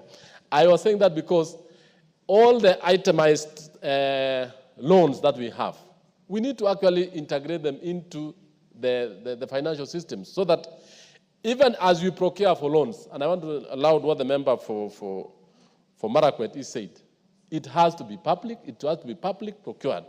No loan should actually be procured by 2 or 3 people in the National Treasury and agreed upon without understanding the consequences and the risks involved in it. So the general public has to know it, everyone has to know it, and what are the measures, how expensive or how cheaper it is for the sake of our country. I support, Honorable Speaker. Thank you. Thank you. Member for Funyula. Thank you, Honorable Speaker. As required in the Constitution of Kenya and the PFM Act, at the commencement of any financial year before then, the National Treasury must lay before the House a public debt management strategy. Honorable Speaker, the only concern and fear we have always had, Honorable Speaker, that many times the the debt management strategy that is always presented in the House here might end up just being an empty ritual, just a matter to placate the provisions of the law and to make people, Kenyans, believe that the government is serious about managing debt, which has never been the case. Honorable Speaker, how does debt arise? It's very simple. You budget what you want to spend, you look at the revenues you have or you can collect, the deficit you have to borrow. It therefore then means, Honorable Speaker, that as a country, we are living beyond our means. We are living beyond our means because if our revenue threshold is this level, we should make all attempts, Honorable Speaker, to then undertake programs and projects that are within our means. Granted, in a private sector, debt is always cheaper than equity. But in public sector, it's the reverse. Debt is more expensive than locally generated revenue. So, Honorable Speaker, if you look at the report presented by the Liaison Committee, this is what it reads. Under paragraph 8, a review of the implementation of medium-term management strategies since the year 2020 revealed that there has been a consistent deviation from the approved debt management strategy in the actual borrowing. So, Honorable Speaker, it means 2 things. One, the treasured mandarins just bring the document to this House for the sake of it, to comply with the law. Secondly, they deliberately mislead the House, knowing they are not unlikely to achieve, so they can benefit some local banks and some international donors or lenders for their own personal need. So therefore, Honorable Speaker, the country suffers due to incompetencies, ineptitudeness, or basic greed of the people who are in charge at the department. Honorable Speaker, in the financial year 2023-2024, the actual ratio... No, Meli, the member of Funyula is making his... What is out of order? Honorable Speaker, when he was speaking, I did not interrupt him, yet he was saying so many things I didn't add. Order. Mr. Speaker, the member of Funyula is completely out of order in the sense that, Mr. Speaker, the fact that this paper has been prepared adequately well, and we've given timelines in which the National Treasury is supposed to make sure that they adhere to what we are saying as a liaison committee on the medium-term debt strategy. Then the member is just saying, it is lies, it is for the sake of the others. Yet we are waiting. If What they is- will not what comply is with out it, of order? he's out of order because he's actually giving false lies that No, this paper is for the he's sake of the donors. debating. Yes. And he'll debate using his own words, not yours. Yes. Go ahead. He's debating and he'll debate. Honorable using his own words. Speaker, Honorable Medley says he sits in the liaison committee. The report is here. What I'm reading here is what they have actually commented in paragraph 8. It's not my own making. It's not my words. Unless you signed a report you didn't read. Honorable Speaker, how is that possible? Honorable Speaker, and they're saying, Honorable Speaker, in this report, again, our debt ratio to GDP is already at 63%, yet the PFM Act says 55 plus 5. So, Honorable Speaker, are we dealing with illegality here? Is the committee responsible dealing with illegality here, sanitizing illegality here? Are they just coming to Parliament for the sake of sanitizing illegality? Honorable Speaker. And Honorable Speaker, even the report gives a very dim view of the prospects in the future. They say the primary drive of the rising debt stock is the persistent fiscal deficit, influenced by significant infrastructure development needs, increasing debt servicing costs, and exchange rate fluctuations. So, Honorable Speaker, I would have really expected the committee would have gone out of their way to synthesize, discuss, and explain to us how do they... The member for which wants to inform you. Do you want information? No, I don't want to be informed unless it's a point of order, Chair. Honorable Speaker, you see the power to be informed and the standing order lies with me to accept or not. Unless it's a point of order, then it should be in order, but not point of information. Okay, go ahead. Honorable Speaker, We'll allow the Honorable Member for Vinyula to finish his. yes, we'll have to. Honorable Speaker, I hope you will account for the interruptions that I'm given my points to conclude. Honorable Speaker, the issue of public debt in this country has been at the forefront of the discussion for long. And the truth of the matter, Honorable Speaker, public debt in this country is deliberately understated. That's the truth of the matter. Honorable Speaker, even if you went to any office and asked, give me a schedule or a register of public debt, nobody knows. I sit in Public Accounts Committee, and some of these things that come up will shock you, Honorable Speaker. So indeed, that's why I'm trying to bring the point that probably this document, we need to have a different paradigm shift, how we are going to develop it, discuss it, and make it a document that can guide discussion in this House. Honorable Speaker, in the current financial year, the 2025-2026, the deficit is about 831 billion. Again, how would you have a deficit? It's almost a third of your budget. What kind of budgeting is this? Honorable Speaker, domestic will be about 540 billion, external 290 billion. Yet again, Honorable Speaker, when you look at this, they're not so sure they're going to borrow that money because many times they have failed to achieve that balance and have ended up borrowing domestically. Honorable Speaker, as we talk about this, we are forgetting the issue of pending bills. It is extremely unfair. It's extremely undeserving. It's extremely unfair to the people of Kenya to fail to account pending bills as part of public debt. It is a public debt. Yet the strategy paper here that has no mention at all about pending bills. Are we being sincere and truthful to the people of Kenya? We are not. This Kenya Kwanza government, Honorable Speaker, the debt that we have, Honorable Speaker, we could actually liquidate it using our own resources. Honorable Speaker, we hold Harambes to do irrelevant things, yet we cannot hold Harambes to meet our development needs. Are we sincere to the people of Kenya, or just a rip-off to make sure the people of Kenya remain in abject poverty and there's no development at all? With those few remarks, Honorable Speaker, I support because it's required by the law, but with reservations. Thank you. Member for Ndebes. I don't know why you just walked in. He's been kicked. Thank you, Honorable Speaker. He's been since we started. I stand, Honorable Speaker. I stand, Honorable Speaker, to support the Liaison Committee consideration of the 2025 medium-term debt management strategy as laid in the House. Honorable Speaker, when you look at this debt management strategy, we talk about external borrowing as being relatively cheaper than domestic debt. And this is due to the share of concessional loans from multilateral lenders, such as the World Bank and our development partners. Indeed, 54% of the total external debt portfolio is concessional and significantly contributes to the sustainability of the Kenya's debt. Honorable Speaker, my colleague Honorable Undo is misled the public that you can do harambes to pay external debts. I think that there is no country that has ever done a harambe to pay an external debt.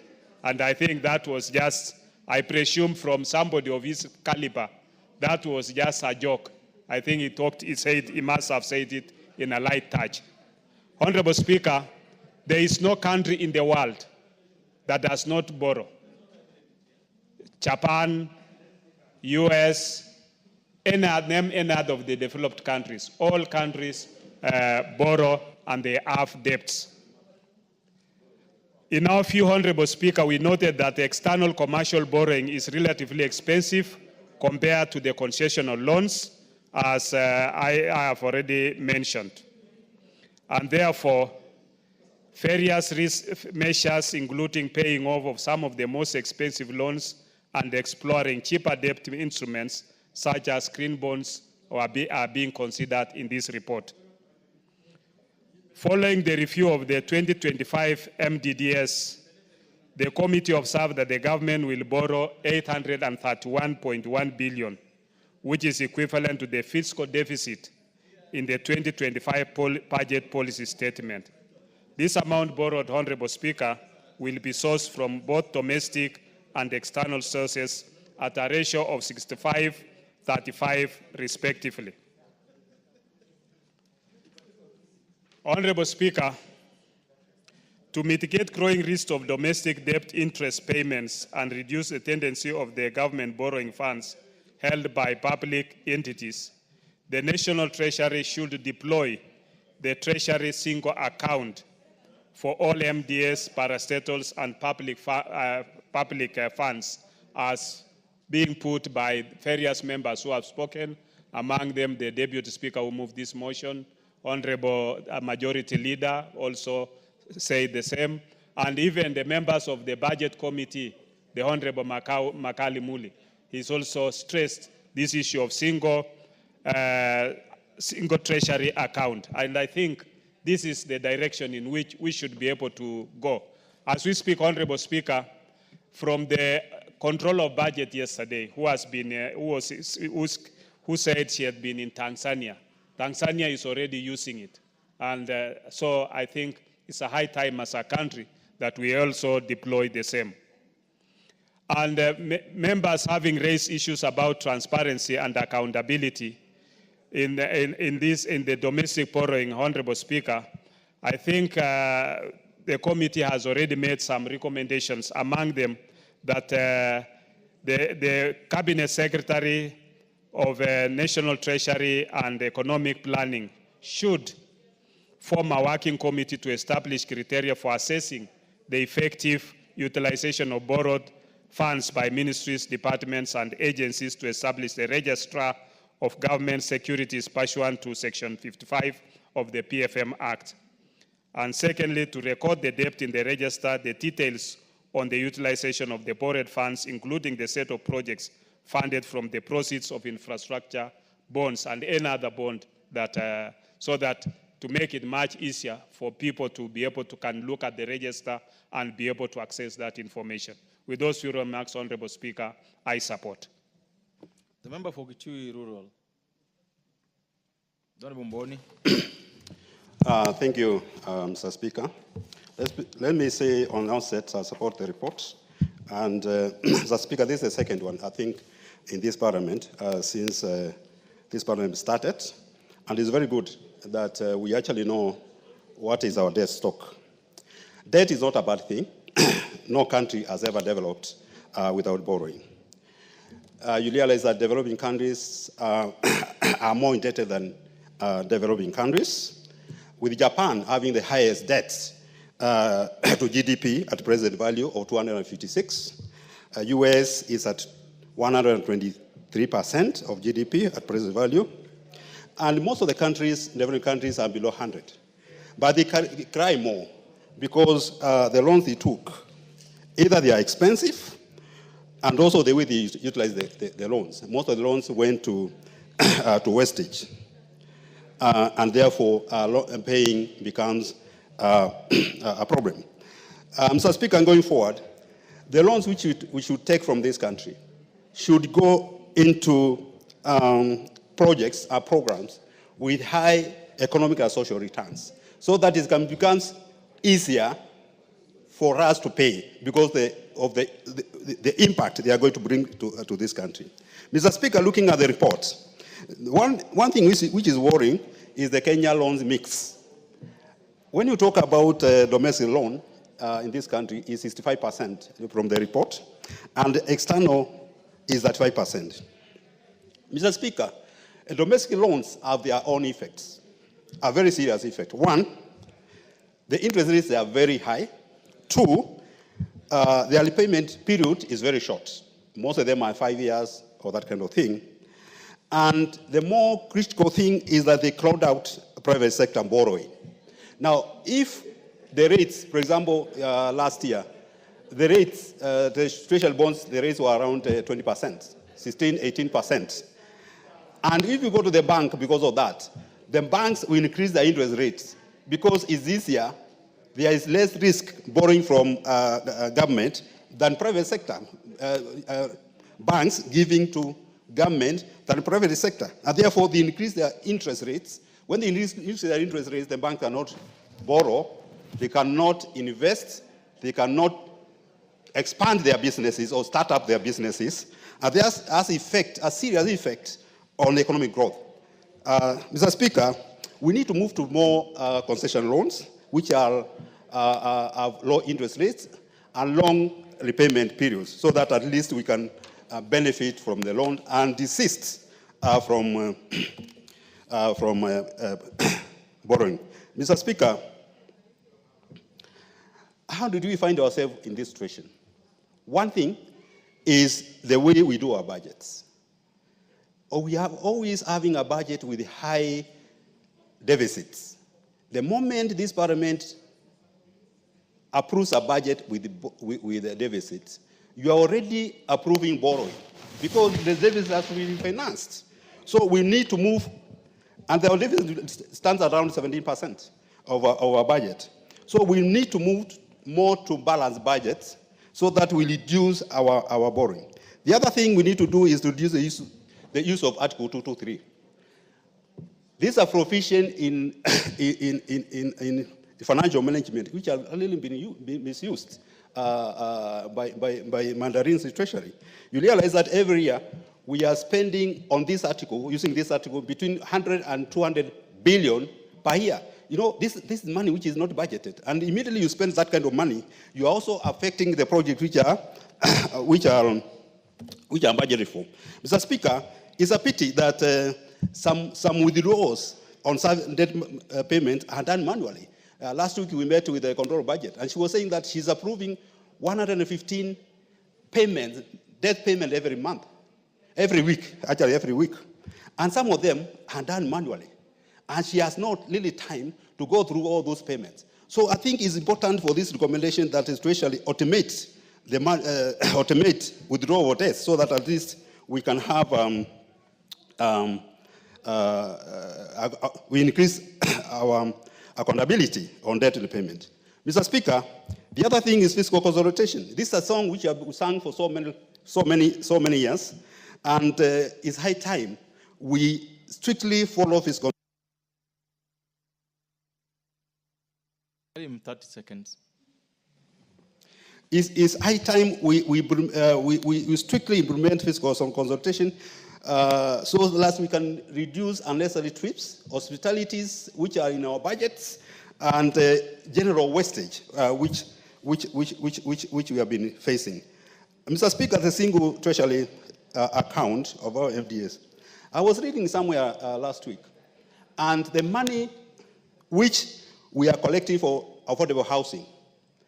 That money, affordable housing, it has earned 2 billion shillings from government securities. You know, because if we have fiscal, this single treasury account, the government is going to have money to use without paying interest. So this is something which we need really to implement, and the treasury should not actually be telling us when they are going to implement. Implementation should have been yesterday, not even today.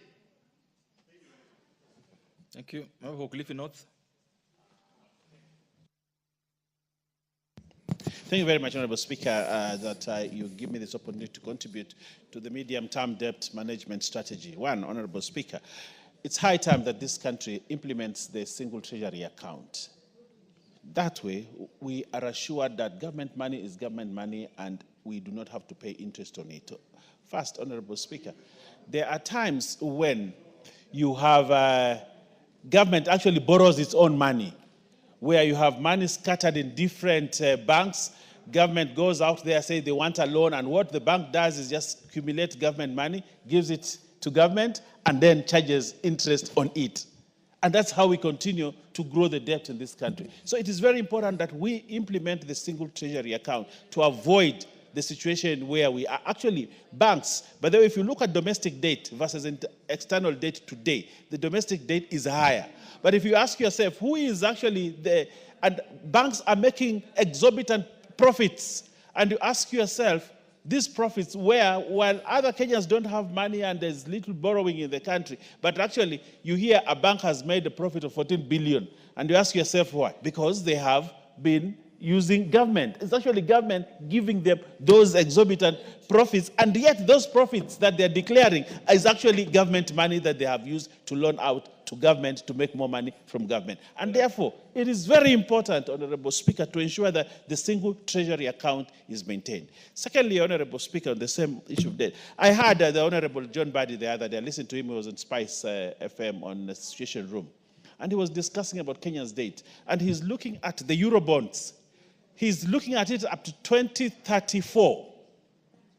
Then we are already indebted up to 2034 as a country because of how we are managing our debt. That what we are doing... 2036. 2036, actually, 2036. If you look at it, Honorable Speaker, what we are doing is we dig a hole to cover another hole, then dig a bigger hole to cover another even deeper hole. And yet looking at the many projects that are in this country, you have a lot of incomplete projects that you cannot take propriety on, and yet we have borrowed.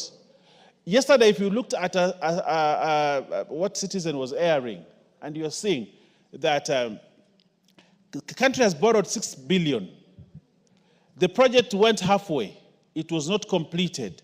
Then now, for you to complete, you have to borrow. So the cost of the project goes up by like 30%. Because of the delay. But for you to get that 30%, you have to borrow for you to be able to complete a project that should have been completed 3 years ago. What does that mean? We cannot manage our debt because of delay on projects or being ambitious on certain projects. And therefore, managing Kenya's debt will be a challenge. Look at the many projects that were abandoned because they were started all over the country during the previous regime. Very many projects were started. Now, this country is trying to look for money to finish those projects. But the cost of that project ab initio is different from the cost of project 3, 4, 5 years down the line. So what happens? Government incurs costs. Actually, what government has done is that you have a project that was actually initially supposed to be completed in 1 year for 6 billion. But it is being completed in 3 years at 12 billion, double the cost. Honorable Speaker, that is one thing that we must do in terms of starting projects. When we are starting projects, we must start a project that we must finish. Otherwise, we'll continue to borrow to cover projects that are unfinished. The third thing, Honorable Speaker, is where we borrow from commercial banks. You know, these Exim banks and all that, instead of multilateral or bilateral loans. We have been hit very hard by commercial loans, Honorable Speaker, as against multilateral and bilateral. The multilateral and bilateral loans are cheap loans, things that we should be going for.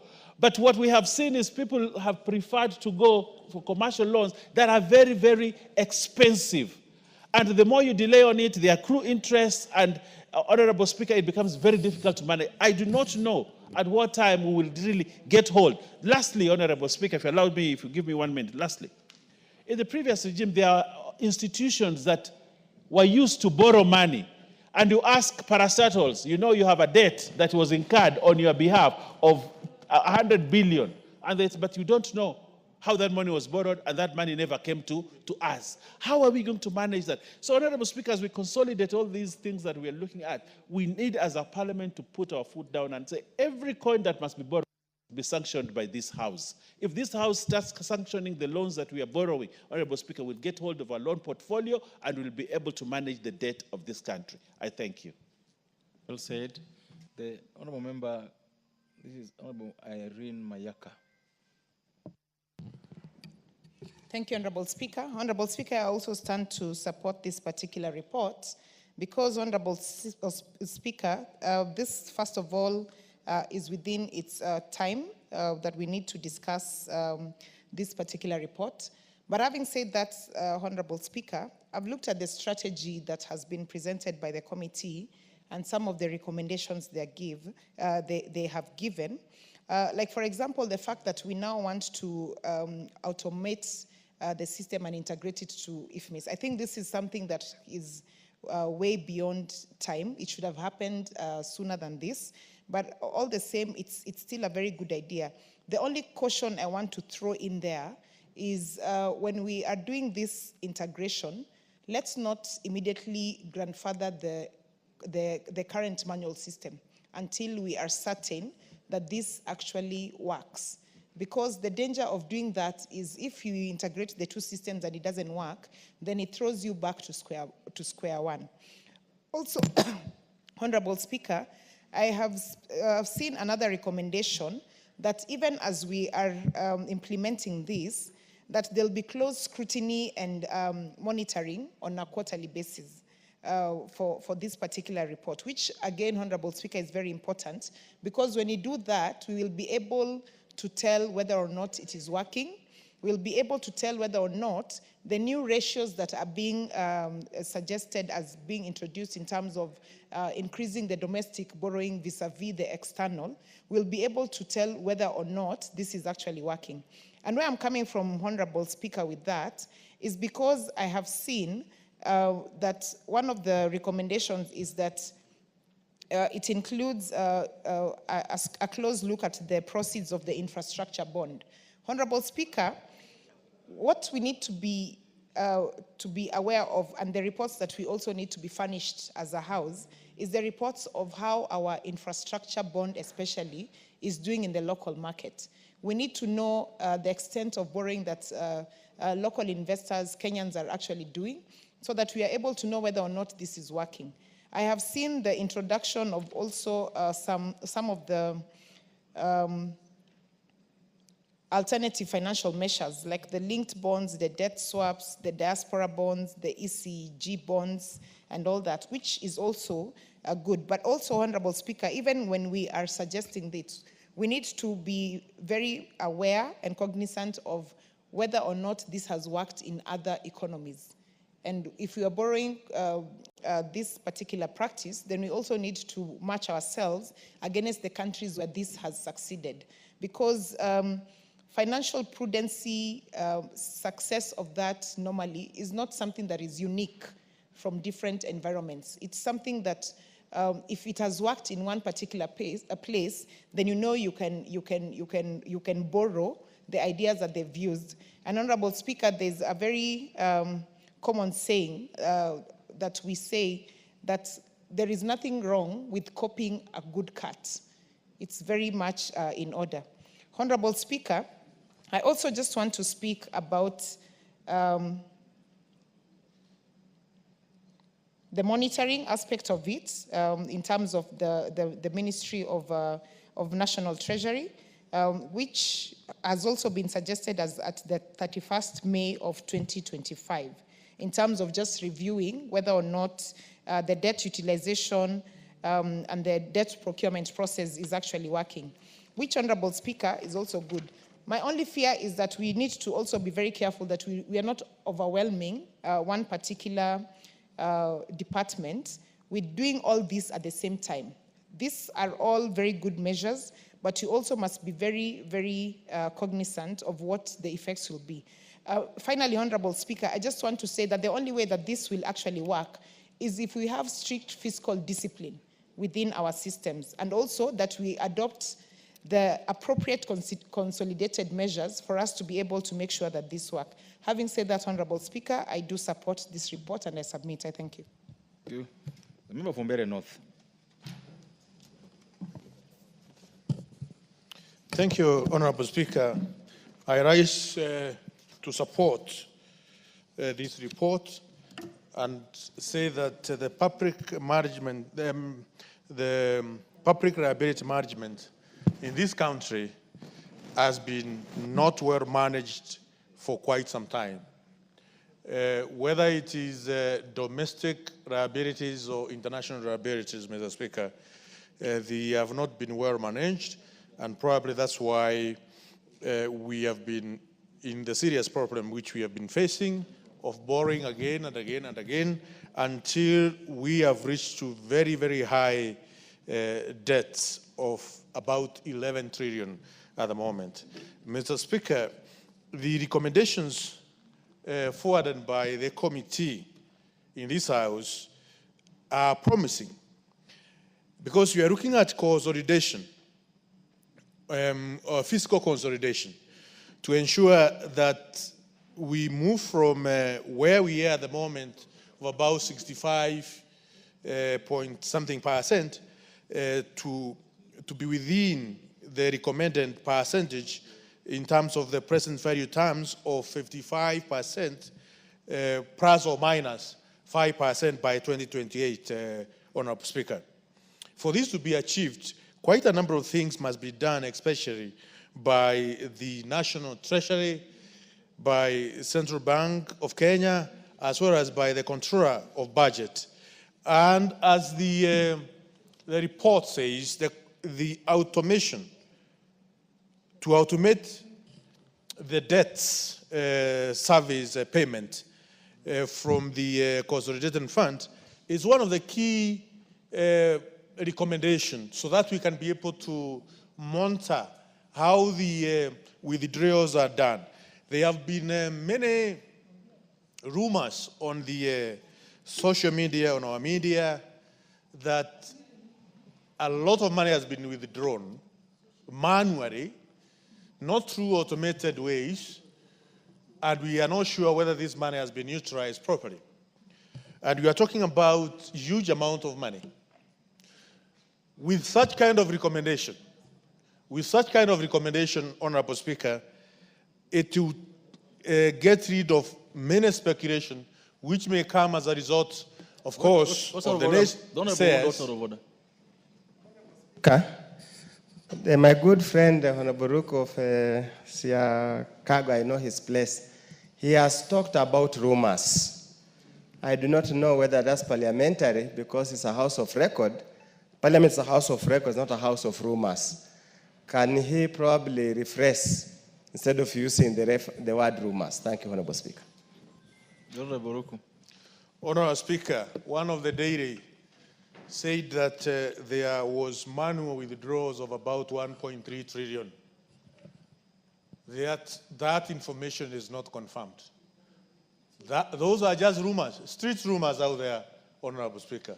And for us to be able to get rumors not published in our media, automation of debt service payment will go a long way in ensuring that rumors don't find their way in media, because it will be verifiable, it will be not only verifiable, but even open source. We can be able to get that information when we request for it. Also, Mr. Speaker, this report talks about ensuring that a single account is implemented so that we may not continue, government may not continue borrowing its own money from our financial institution from our domestic, from our banks, local banks. Mr. Speaker, as you have noted, if there is a sector which makes money year in, year out, if there is a sector which makes money year in, year out, at huge amounts of profits, is the banking sector. And all of them, they fight very hard for the government institution to open accounts in different banks. And I think we have to also be serious, Mr. Speaker. We have seen many counties opening 30 accounts, 40 accounts. Some of them, they have even added accounts in different banks. Just that the banks can continue making money out of the public resources. You got 30 seconds, please. Public resources. I think the consolidated single account will go a long way in ensuring that we have, we manage our local resources, public resources in the most prudent way. Finally, Mr. Speaker, it has come to a point where those who are managing public resources in a bad way, we should demand them to step aside. In case we have a report, and there are many reports in this House where public resources are mismanaged by senior government officials, it is high time for them to step aside, as we used to see during Kibaki administration. Mr. Speaker, with those remarks, I support this report. Thank you so much. Thank you. Honourable members, there being no further interest on the motion, I call upon the mover to reply. The Honourable Gladys Boss.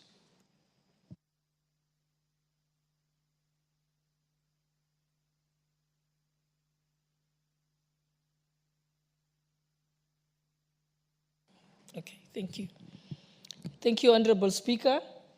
And before I proceed to reply, I would just first want to thank all the members who have contributed very enthusiastically to this particular motion.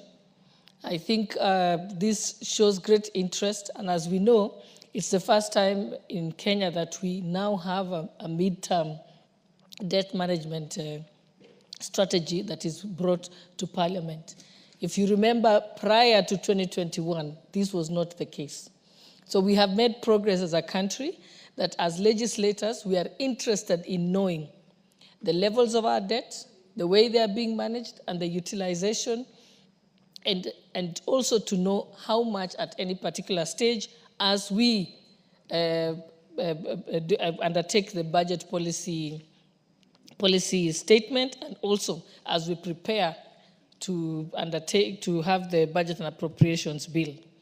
But I also want to use this opportunity to say that I think some members actually thought that it was a gloomy picture that was painted.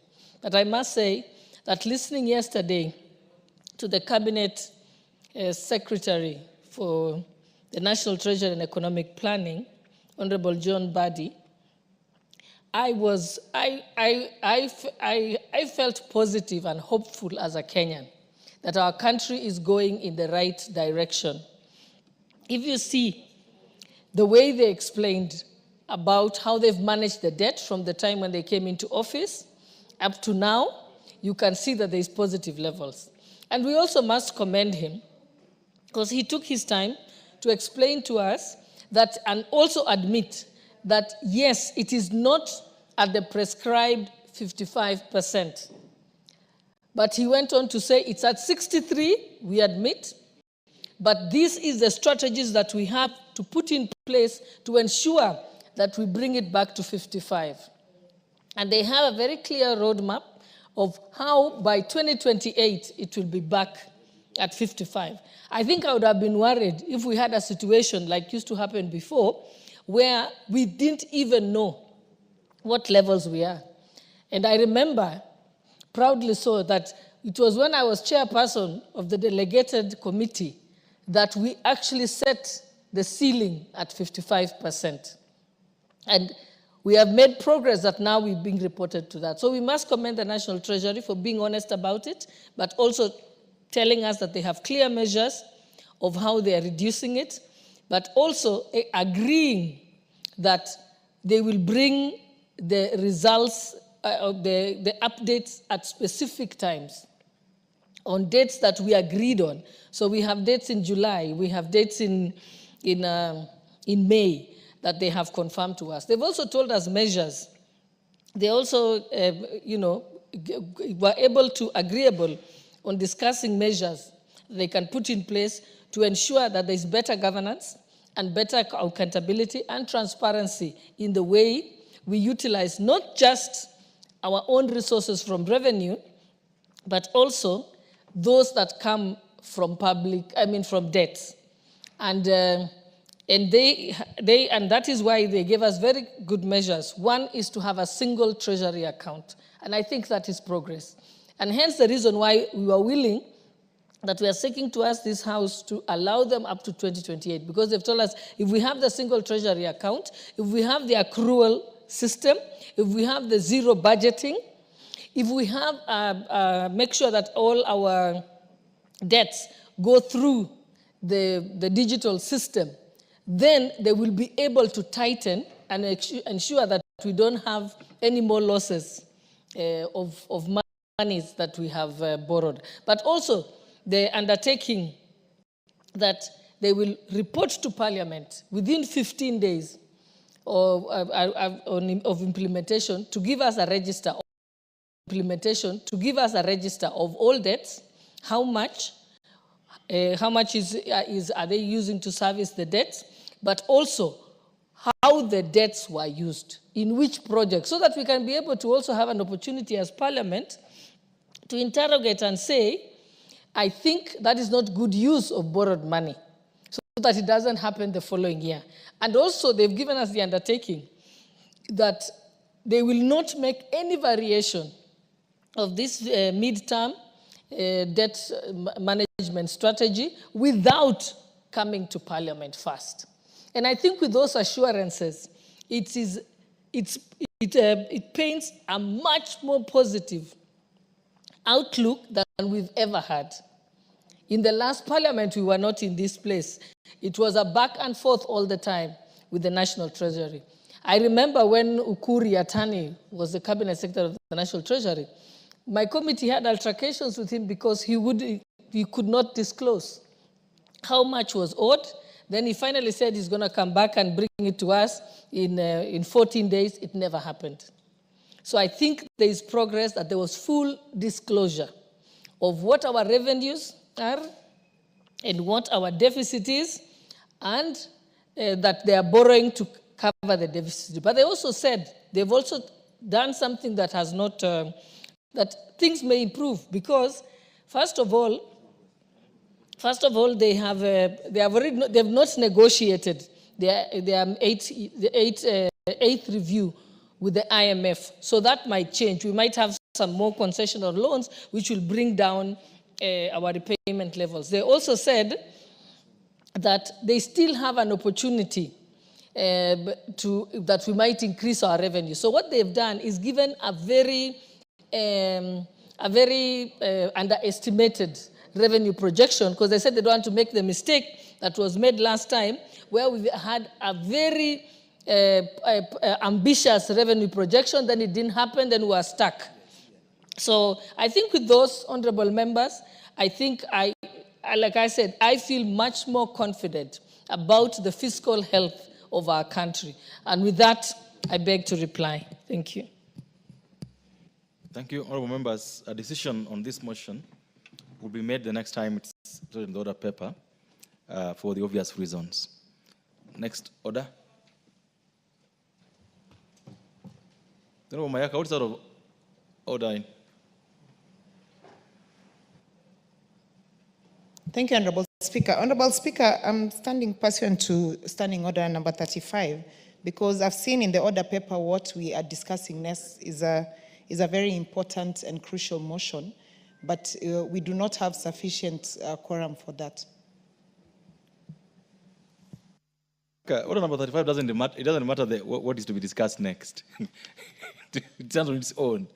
So I order the quorum bell be rung for the next 5 minutes.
Is the forum bell run 10 minutes or 5 minutes? Okay.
Order, honorable members, order. Order. Honorable members, the time being 7:02 p.m., this House stands adjourned until tomorrow, Thursday, the 6th of March 2025 at 2:30 p.m.